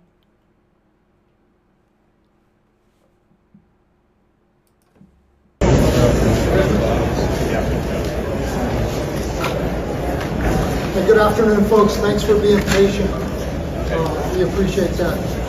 Jonathan Lamb with the PIO of the Kerrville Police Department. We're going to provide a very brief update on the current status of operations since the last time we spoke. The speaking order is going to be Sheriff Larry Letha, followed by City Manager Dalton Rice, followed by Kerrville City Manager Joe Herring.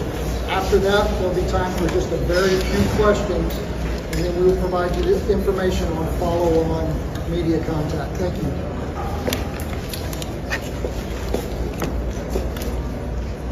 Okay, once again, Larry Letha, Kerr County Sheriff. Before I get into my notes, I want to address a couple of things. Obviously, there's been some alerts going on the phone. We are checking. We'll check one. We're in the process of checking the other one. What we know on the flood warning on 1340, FM 1340, that is inaccurate. There is no water coming down 1340. We have to confirm that. On Johnson Creek, there is a rise there. That rise could put 1 to 2 feet into the Guadalupe River. We will be staying on top of that. As we're here, we will definitely stay on top of that. I want to use this as a good example. We get asked constantly about volunteers. You know, we got volunteers, we got this. This is a perfect example where this could hinder us. We are pulling our assets out of there right now to be safe. We'll determine when it's safe again to put them back in there. But this is one time we wouldn't be able to contact all these volunteers to get them out of there. So please understand that and please pass that message. We have a ton of resources here. I can make a phone call and get a ton more here. We have all the resources, all the equipment, all the manpower, all the food we need, okay? Please help me pass that message on. We do have it under control. So now as we get into my notes, search and rescue operations continue with a full response from local, state, and national first responders. We continue to have hundreds of officers, deputies, and to support our staff working every aspect of this emergency, along with air, water, canine, and other assets, conducting search and rescue. As of 1:30, we have recorded 68 deceased in Kerr County. Among those who are deceased, we have 40 adults and 28 children. 18 adults are pending identification, and 18 adults are pending identification, and 10 children are also pending identification. Once again, pending identification are 18 adults and 10 children. At present, there are 10 Camp Mystic campers unaccounted for and 1 counselor. We continue to offer our condolences to those affected, and we will work tirelessly until we reunite them with their families. We know there are many people concerned that are affected by this tragic situation. Please be careful about social media rumors and misinformation. False information can cause pain to families and those already devastated by this event. Please follow the Kerrville Police Department, our Kerr County Sheriff's Office Facebook for verified information. Please do that. All our information. I want to cut in for a second. One of the viewers mentioned this, and I want to mention it too. Look what Texas Congressman Chip Roy posted 6 minutes ago about the claims online that 2 girls were found up in a tree, 27 feet in a tree in Center Point, Texas. Look at what Chip Roy said about this. All these reports are 100% not verified. Local law enforcement in Kerr and Kendall counties do not, in capital letters, confirm this. Again, this was posted 6 minutes ago by Texas Congressman Chip Roy. So if you still want to yell at somebody about that, claiming it's confirmed, you can stop yelling at me and then direct your yelling comments at Chip Roy now. Again, that is Congressman Chip Roy from the area who says all of these reports are 100% not verified. Local law enforcement in Kerr and Kendall do not confirm this. He's not saying it's definitely false. He said it has not been verified. And for those people mentioning, I've now seen, after I talked about it, several different people in the chat are saying, watch this video on Facebook. I watched it. And the video I watched was of a person saying, we heard this happened. It happened 6 miles downriver. That was not a person who saw it happen himself. It's not a person who heard from somebody standing next to him who saw it himself. He said, we heard it and it happened 6 miles downriver. So maybe they got bad information. I don't think the person's, trying to mislead anybody, but somebody saying, we heard it and it happened 6 miles downriver, and I didn't watch the whole video, but the part I watched, he didn't really get more specific. That's not that's certainly not verification. And I don't consider that highly reliable.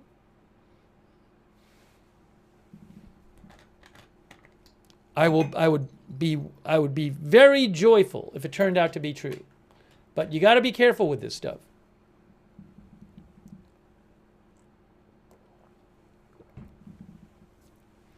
Okay? Anyways, let's keep watching the rest of this short press conference.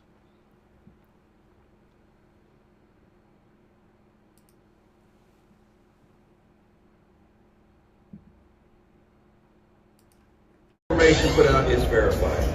Please note that Highway 39 west of Ingram is closed to the public.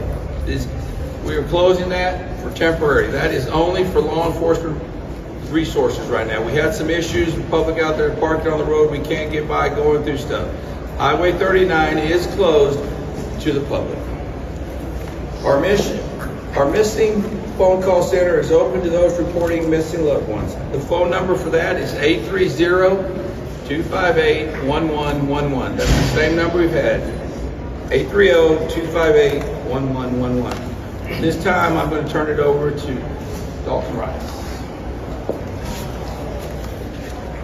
Thank you, Sheriff. Again, welcome. We appreciate your patience. Obviously, we want to make sure that we have the safety of our responders, at the forefront of this, so we can continue to do search and rescue operations. First and foremost, our hearts are with the families and loved ones affected by this heartbreaking tragedy. Our entire focus at this time is on the search and reunification efforts for those who remained unaccounted for. That is where our energy, our resources, and our attention are directed. Nothing is more important than bringing comfort and clarity to those who are waiting and grieving. We know questions are being asked about the emergency notification, and while it is not the time to speculate, local and regional partners are committed to a full review of the events and systems in place. At the appropriate time, we will take clear steps to strengthen our future preparedness. We owe that commitment to the families who are suffering and to every member of our community. We know many in our community are beginning the cleanup process and figuring out what's needed, whether it's clothes, toothbrushes, other essentials, or cleaning supplies. The City of Kerrville is coordinating with our regional and state partners, State Health and Human Services Commission, the Department of State Health Services, Public Health Region 8, and Texas Division of Emergency Management are working to set up a family assistance care center where flood survivors can have the ability to access these supplies. will share more details as soon as they're available. And with that, I'll bring up Mayor Herring for information on how you can donate now.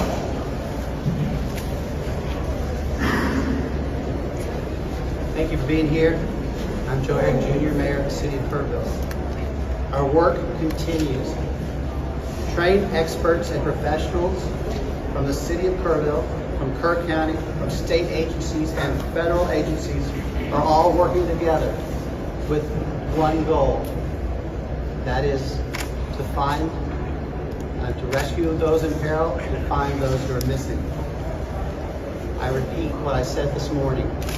Even though different groups and different agencies are involved in the Emergency Operations Center, we are all working as one team. We want to achieve our goal of helping those who've been affected by this flood. Today I learned that another helping hand has joined the fray. HEB is setting up a mobile kitchen in Ingram. And when that kitchen is set up, you'll be able to feed a lot of hungry people in the Hunt and Ingram area.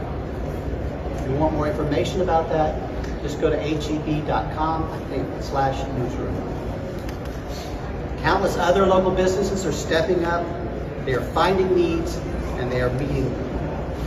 Now, how can you help? If you would like to make a financial donation, we recommend that you go to the Community Foundation of the Texas Hill Country. They have set up a portal to receive donations. That would be communityfoundation.net.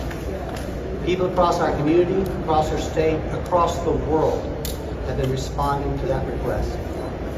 If you would like to volunteer, the city has set up a partnership with our local Kerrville Salvation Army at the Kroc Center. The number to call to register to help or to donate is 830-465-4797. And when I say donate, in-kind donations. For full updates, verified updates, please follow the City of Kerrville Facebook page. Under Facebook, it's called City of Kerrville-City Hall. Finally, as I've said every time I've been before you, please pray for our community. I believe in prayer, and prayers have been answered. Thank you. And now Dalton Rice will come back. All right, at this time we'll take 4 questions. Tammy Prout with Hill Country. Yes, can you tell me, we talked a lot about the bad things, the recoveries, but how many rescues are you at? And of the kids that were in the camps that you couldn't get to, that were saved, you couldn't get to, are they all evacuated? I'm actually going to turn that one over to the sheriff. That's okay. You have those. Yep. Sorry, Tammy. Again, please. So how many rescues? You were at 850 a couple days ago, and then we had the camps that you couldn't get to the campers, and they were going to be evacuated. I suspect they're all gone, but have you gotten them all out? Yeah, included in that 850 that we put out is the campers. All the campers are out and safe. A lot of them have been reunited at this time. Nice. Thank you so much. Mr. Rice. Mr. Rice. Sorry. Hey, Leslie, come up, Claire. Ingram Dam. You guys got any updates on Ingram Dam? We have no updates on Ingram Dam at this time. Amanda Henderson, KHOU. I'm with CBS News, and she stepped up for a story, but we talked to several people in this community who say they got no emergency alerts whatsoever. Governor Abbott, in his press release, just placed the responsibility onto local agencies. So I know you're focusing on victims right now, but yes or no, did local agencies send out any emergency alerts, flares, sirens of any kind? No, I know you guys keep asking this question. We appreciate it. We think it's important. We don't want to speculate. At this time, we know there's a lot of speculation and question around it. Again, there's going to be a full review, of this, so we can make sure that we focus on future preparedness. We want to continue to focus on the families at this time, and so we're getting through that. Mr. Rice, So thank you. Focus on families. Leah Waldman, CNN. Right here. Okay. Thank you, sir. I appreciate it. With the focus on families here, we know that there was a National Weather Service alert issued on Thursday afternoon talking about these flood watches and issuing Kerr County as a high-risk area overnight. Why not preemptively evacuate these camps? You said earlier that was a good question. I think it's one that needs to be answered. Yeah, no, again, it is still a great question. And when you looked at the National Weather Service notification when you look at that map. That map showed Kerr County kind of in the northeast corner, and that spread all the way through San Angelo. So there's a lot of information. That's a wide area that must be addressed. And so as we were, preparing for it, unfortunately, the rain hit at the most inopportune time, and right in the most inopportune areas where the North and South Fork hit. It converged, and so here we are. So again, we want to continue to focus on those rescue operations, and at that, we're not taking any more questions. Thank you. All right, thank you. That's going to do it for this afternoon. The next time that we'll be in front of the cameras is going to be 10 o'clock tomorrow morning, unless there is a major development where we need to speak to you sooner. We will use the sign-up sheet, the contact information that y'all have provided to us to reach out to you and let you know time and place. Other than that, unless you if you don't hear from us, 10 o'clock in the morning, right back here. Thank you so much. Okay, so that was the update from Kerr County. I did want to pass along, I didn't see it, but Lucas Tomlinson of Fox News says President Trump says he will likely visit Texas on Friday. Again, President Trump says he will likely visit Texas on Friday. That is via Lucas Tomlinson of Fox News. And I also want to mention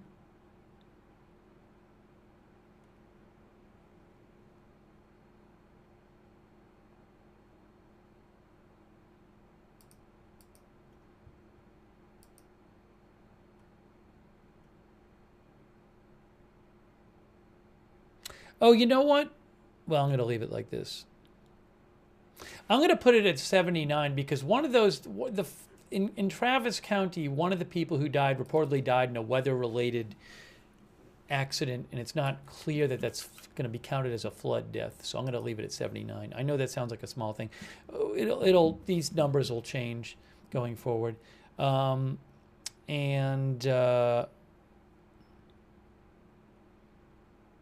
Give me one moment here. I'm gonna have to eat soon. We've been on almost 7 hours, so we're gonna do a few more reports. But soon I'm gonna have to eat. And then in terms of the actual weather right now, the radar. So, oops, that's not what I wanted to do. Here. There are some flash flood warnings, which we have discussed. As some rain breaks out in central Texas, National Weather Service says there's going to be some strong bursts of rain in the area. They said that's supposed to dissipate once the sun goes down, but you can see there's a couple of flash flood warnings which involve Kerr County. This one is for east central Kerr County and southwestern Gillespie County. Between 1 to 2 inches of rain have fallen. Additional amounts up to 2 inches are possible.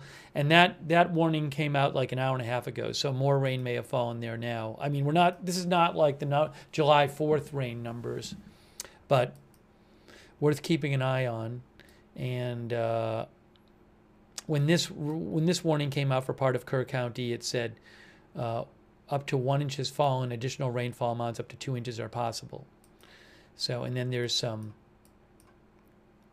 a warning up here northwest of Austin, and there have been warnings for several hours now in further northwest of Killeen. I haven't heard of any kind of catastrophic flooding today, the kind of which we've seen the last 2 days. I just haven't heard of it. Not to say it hasn't happened, but I haven't seen any of it reported or heard of it. And I don't believe that there's been anything like the amount of rain that we saw the first 2 days in certain areas today.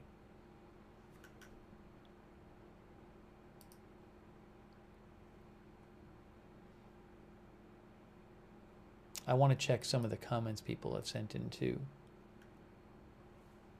If you give me a moment here. Hang on one moment. Hang on one moment. Thank you.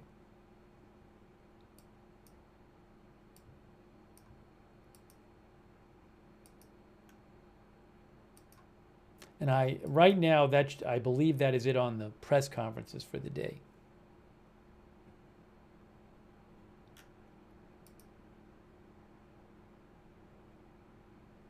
Right. Now let me look this up.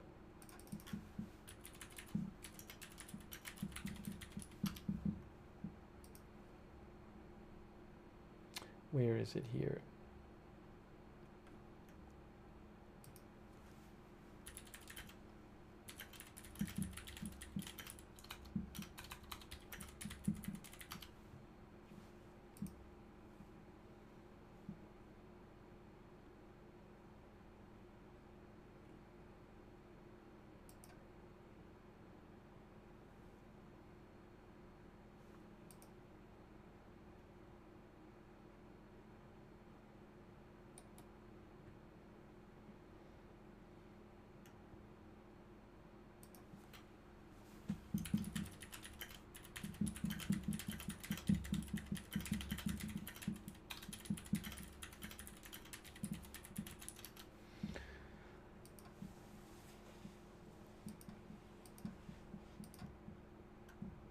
Sorry, I'm just checking some of the things that people have sent me. People send me a bunch of messages. I'm trying to go through and check them.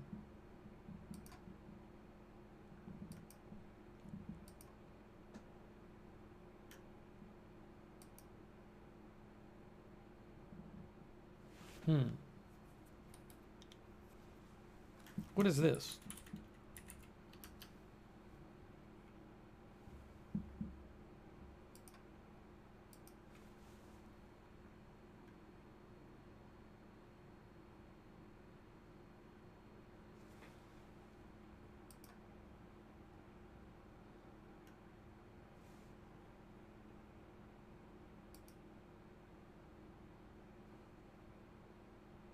Sorry, just checking something here.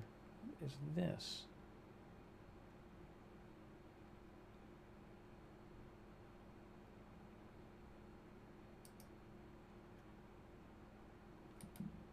Okay.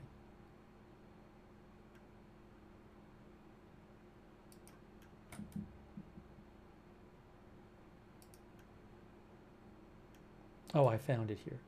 Here it is.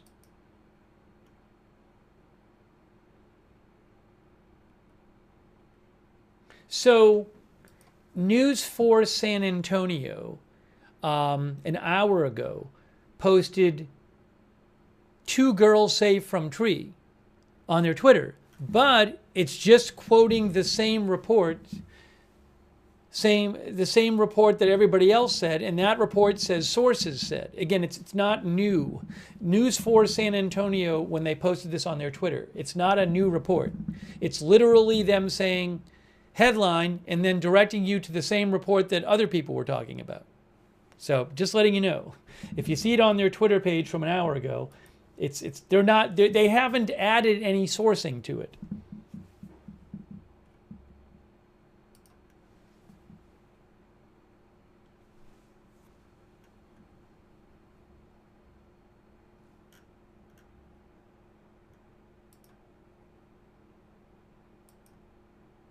So a couple people sent me that. Thanks for sending it to me. But again, it's nothing. It's literally nothing new about it.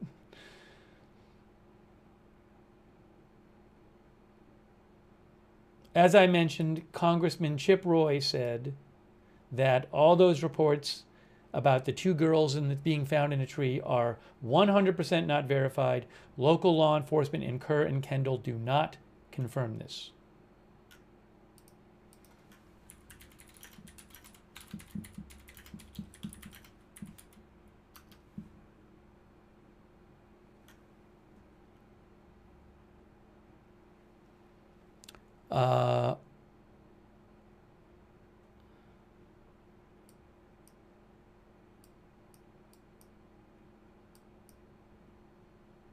And I will say this, what's good here is at least, if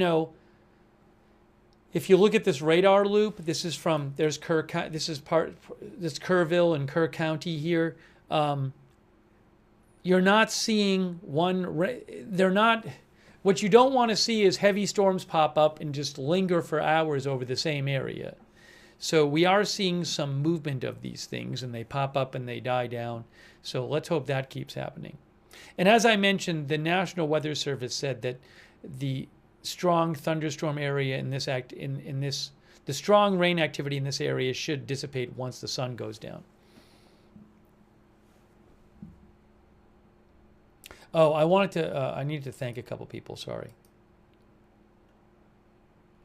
Buddy Love, thank you. Dion, thank you. Greg Pondell for the memberships. Hawk80, Debbie B for the memberships. NMCT, thank you. Gamer Chris, Honeybee, Carol's Dark Sarcasm, Pops1, Pepe, Sarah Sheets, Accedi, thank you.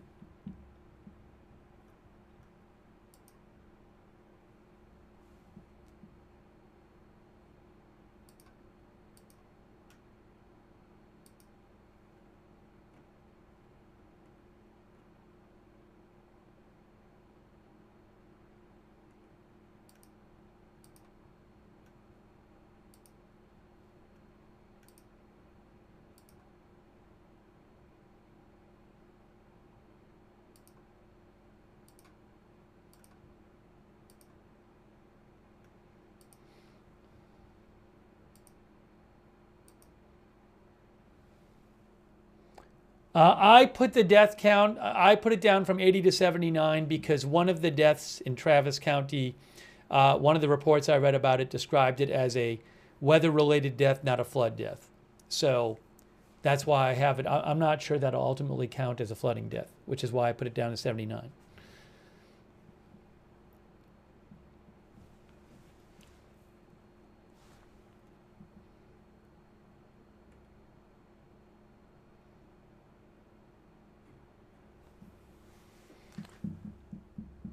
William Gell says, I have spent months and months in campgrounds in Ingram and Kerrville over the years. This is absolutely unimaginable.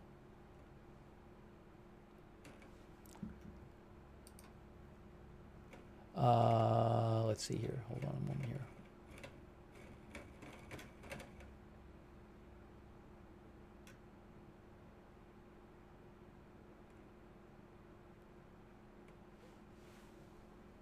Oh, and I wanted to mention too, Allison Hargroves mentioned that we were reading, I'm not going to read it all again now, but we were reading a really sad story earlier from the Washington Post where they talked to a man who had gone to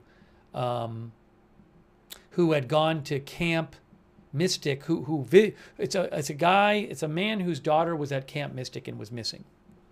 And the Washington Post interviewed him. And it was very, very sad. And he actually found, when he was at the camp, he started walking up the river, and about a mile away, he found a girl's body, but it wasn't his daughter. Terrible. So, but I believe, I want to double check this, just as an update for people. If you want, you can rewind to when we were talking about it. But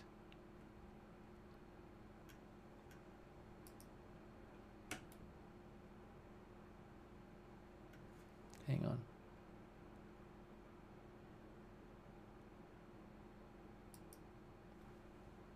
The man's name was McCown, Michael McCown.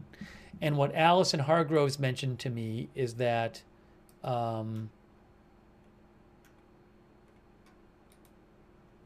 it was reported, I believe, that his daughter had actually been found dead.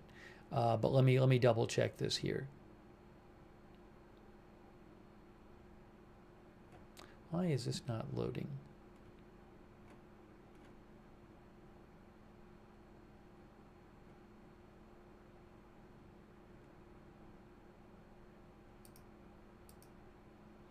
Yeah, KView ABC said Linnie McCown is confirmed dead. So sadly, the story we read again, we were reading this story earlier from Washington Post about the dad looking for his missing child. Just really sad.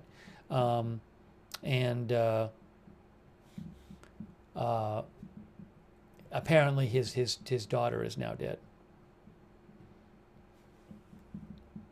And it talked about how there was another guy looking for his daughter at the camp. This story, I think, came out yesterday.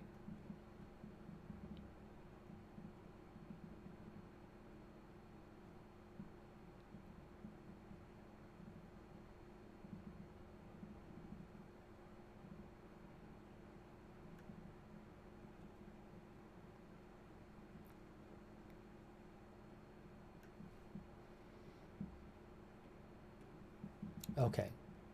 Guys, I really need to eat something. It's getting to that point where I have to eat something. And I think at this point, because we're not going to have any more press conferences tonight, you know, I don't know what kind of updates we'll get, but if there's huge news tonight, I can certainly come back on the air and do another live stream. Also, you know, if there's more huge flooding or something, I can come back on and cover that. And there are some flash flood warnings in the area on right now, but you know, I'll keep an eye on it. But for now, I think the thing I'm going to do is just start wrapping up this live stream. And you know, if the news warrants, I will come back on and do another stream after I eat. But I think it's time for this live stream. So, you know, it's really sad to see these numbers keep going up. But it's devastating, these numbers. By the way, Hurricane Harvey, I believe it's more than Hurricane Harvey fatalities. Hurricane Harvey, if you look it up, that was in 2017. That dumped, how much rain did that dump? Can't remember.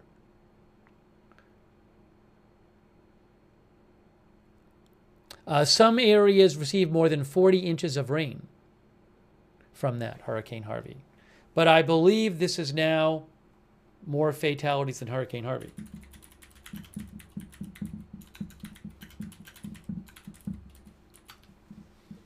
Hurricane Harvey, I've read that it was at least 68 direct deaths. Oh, now Wikipedia says, NOAA says 89 direct victims. So I'm seeing different numbers here. This article from NOAA says 89 direct victims. But, I mean, this number is going to go up. My point is, this is an enormous number of people. I mean, even one person would be super sad, but this is just this is not a regular type of flooding event with this many fatalities. So, you know, we'll be hearing, and the numbers are going to rise. But it's just crazy. It's really terrible.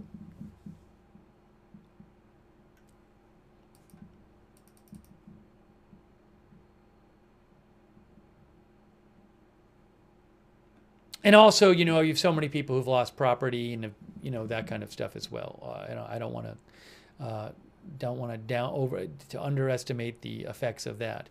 So anyways, I'm going to start wrapping up this live stream.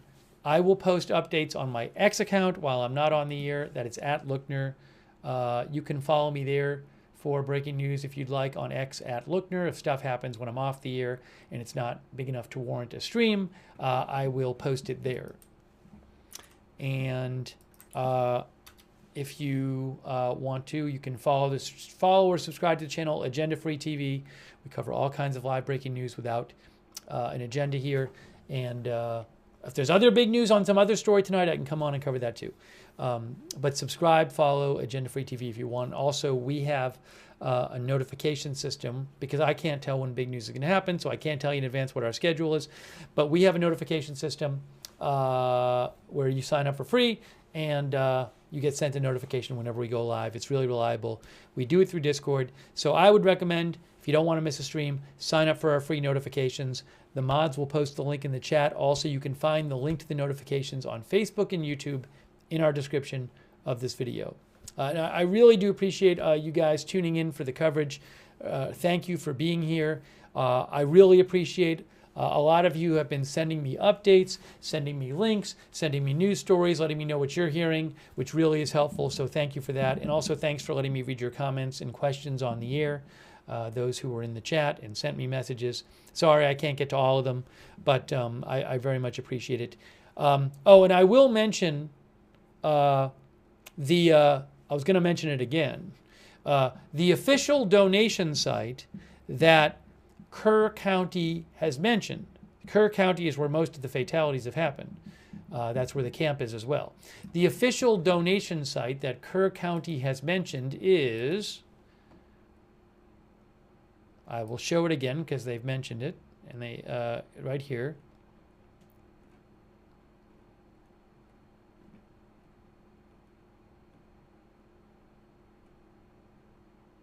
See, it says City of Kerrville. For those inquiring about donating to the flood relief effort, it is right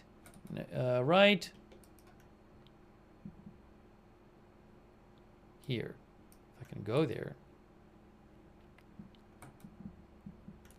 Sorry, I'm not clicking on the right link. I will click on the right link.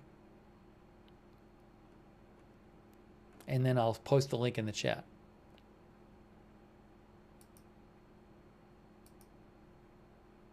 There it is. It's the Kerr County Flood Relief Fund. So I'll post a link to that. And also, as I mentioned, GoFundMe, if you're interested, they have a page set up. If you go to GoFundMe.com, this is very easy to find. If you want to find verified GoFundMes, you go to GoFundMe.com. You scroll down the page. You get to donate to Texas flood relief fundraisers. You click on that, and it will show you all these different, they say, verified Texas flood relief fundraisers from Central Texas and elsewhere. So if that interests you, I'm just letting you know. People have asked me about this. So those are two options.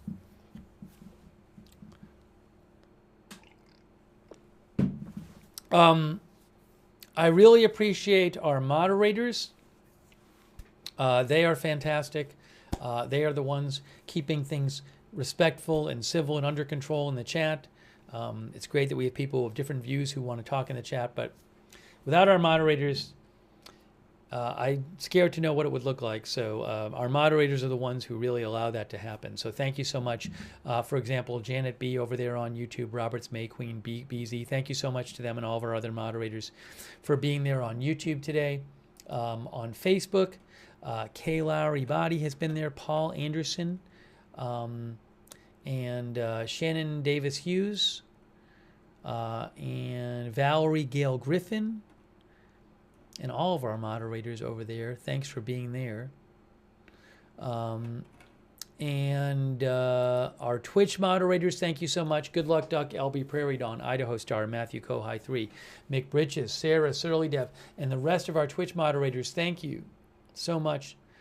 And thanks also on Twitch to Drunk Can't Cook for subscribing, and Lily's Thoughts for your support over there on Twitch. Thank you. And Dark Crypto. And Linda Belk, Misha, and Larry, who moderate for us on X. Thank you so much.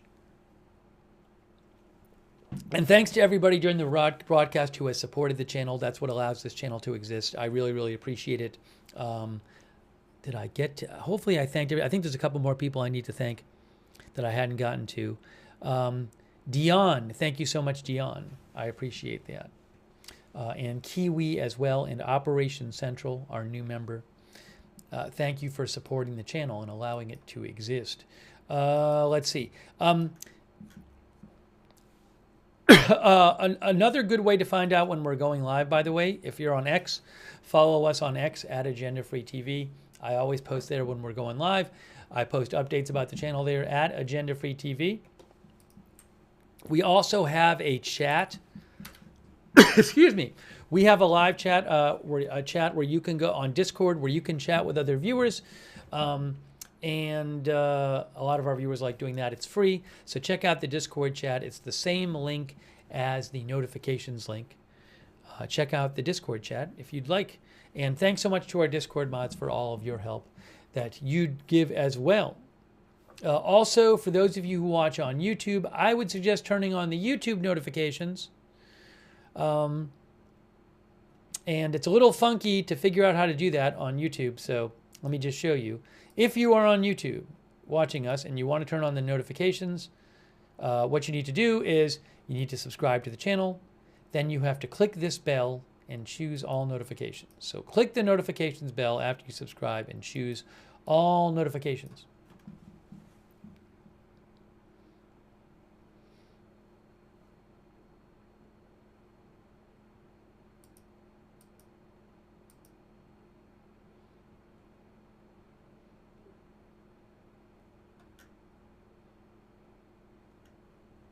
I will keep an eye out on the situation in Central Texas. There is some rainfall right now. There are some flash flood warnings. I've been checking in on it. If there's some kind of huge development, I can come back on the air. Certainly stay weather aware there. And if you're anywhere in the area close to there, make sure you're keeping an eye on this and having a way of getting alerts from your local authorities.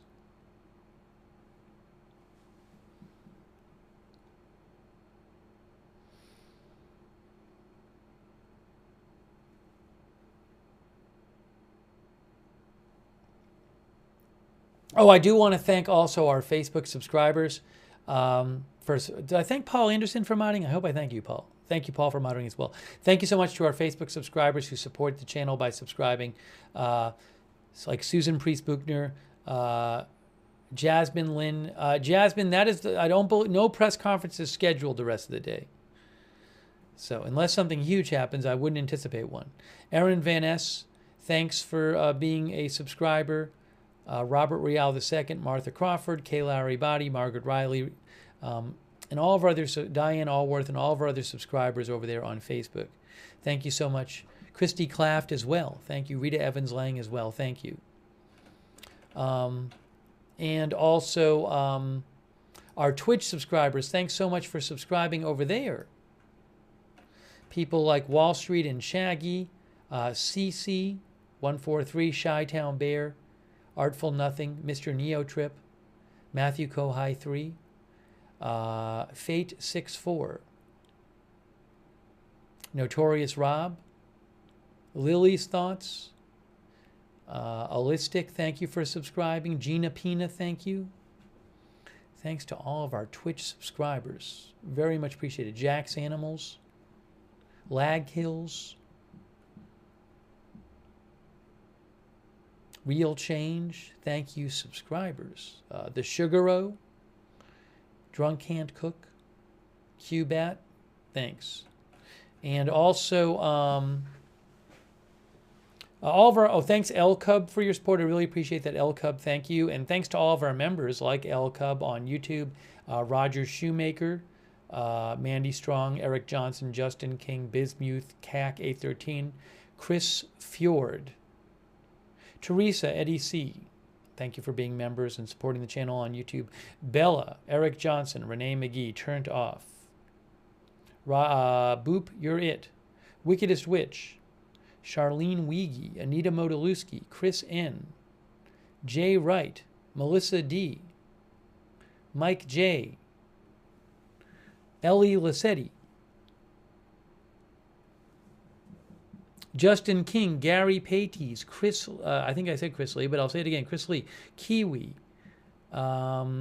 Aries, Berry, Dr. McRib, Getcha Pull,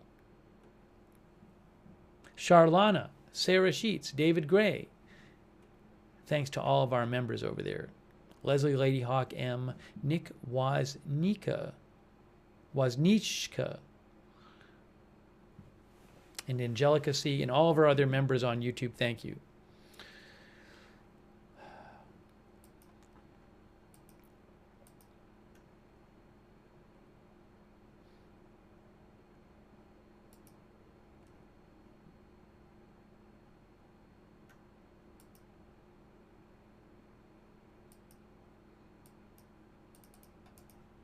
Okay. So I am going to wrap up this live stream. Again, I will keep an eye on things. I will post updates on Twitter. If there's huge developments, I can always do another stream. And my thoughts with everybody in the region who has been impacted by this. So many people have lost people, loved ones, family members, friends. Also people losing their property. I'm sure some people have been injured. We haven't really heard about injuries. I'm guessing people have been injured. Just really terrible. And a special shout out to anybody watching from that area. Oh, thanks LT, by the way, for subscribing on Twitch. And thanks to the rest of our viewers as well. Like Billy Anderson over there on Facebook, Audrey Burbank, Leslie B., thank you for watching. Joey Austin, Mr. Meow Meow, GMA Nana, Auntie Ginny,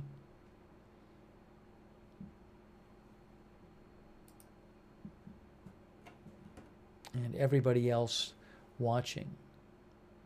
All right, guys. So I am wrapping this up right now. You've been watching our live coverage of the Texas flooding. That is it for now. Thank you for watching, and we will see you soon with more live breaking news coverage right here at Agenda Free TV.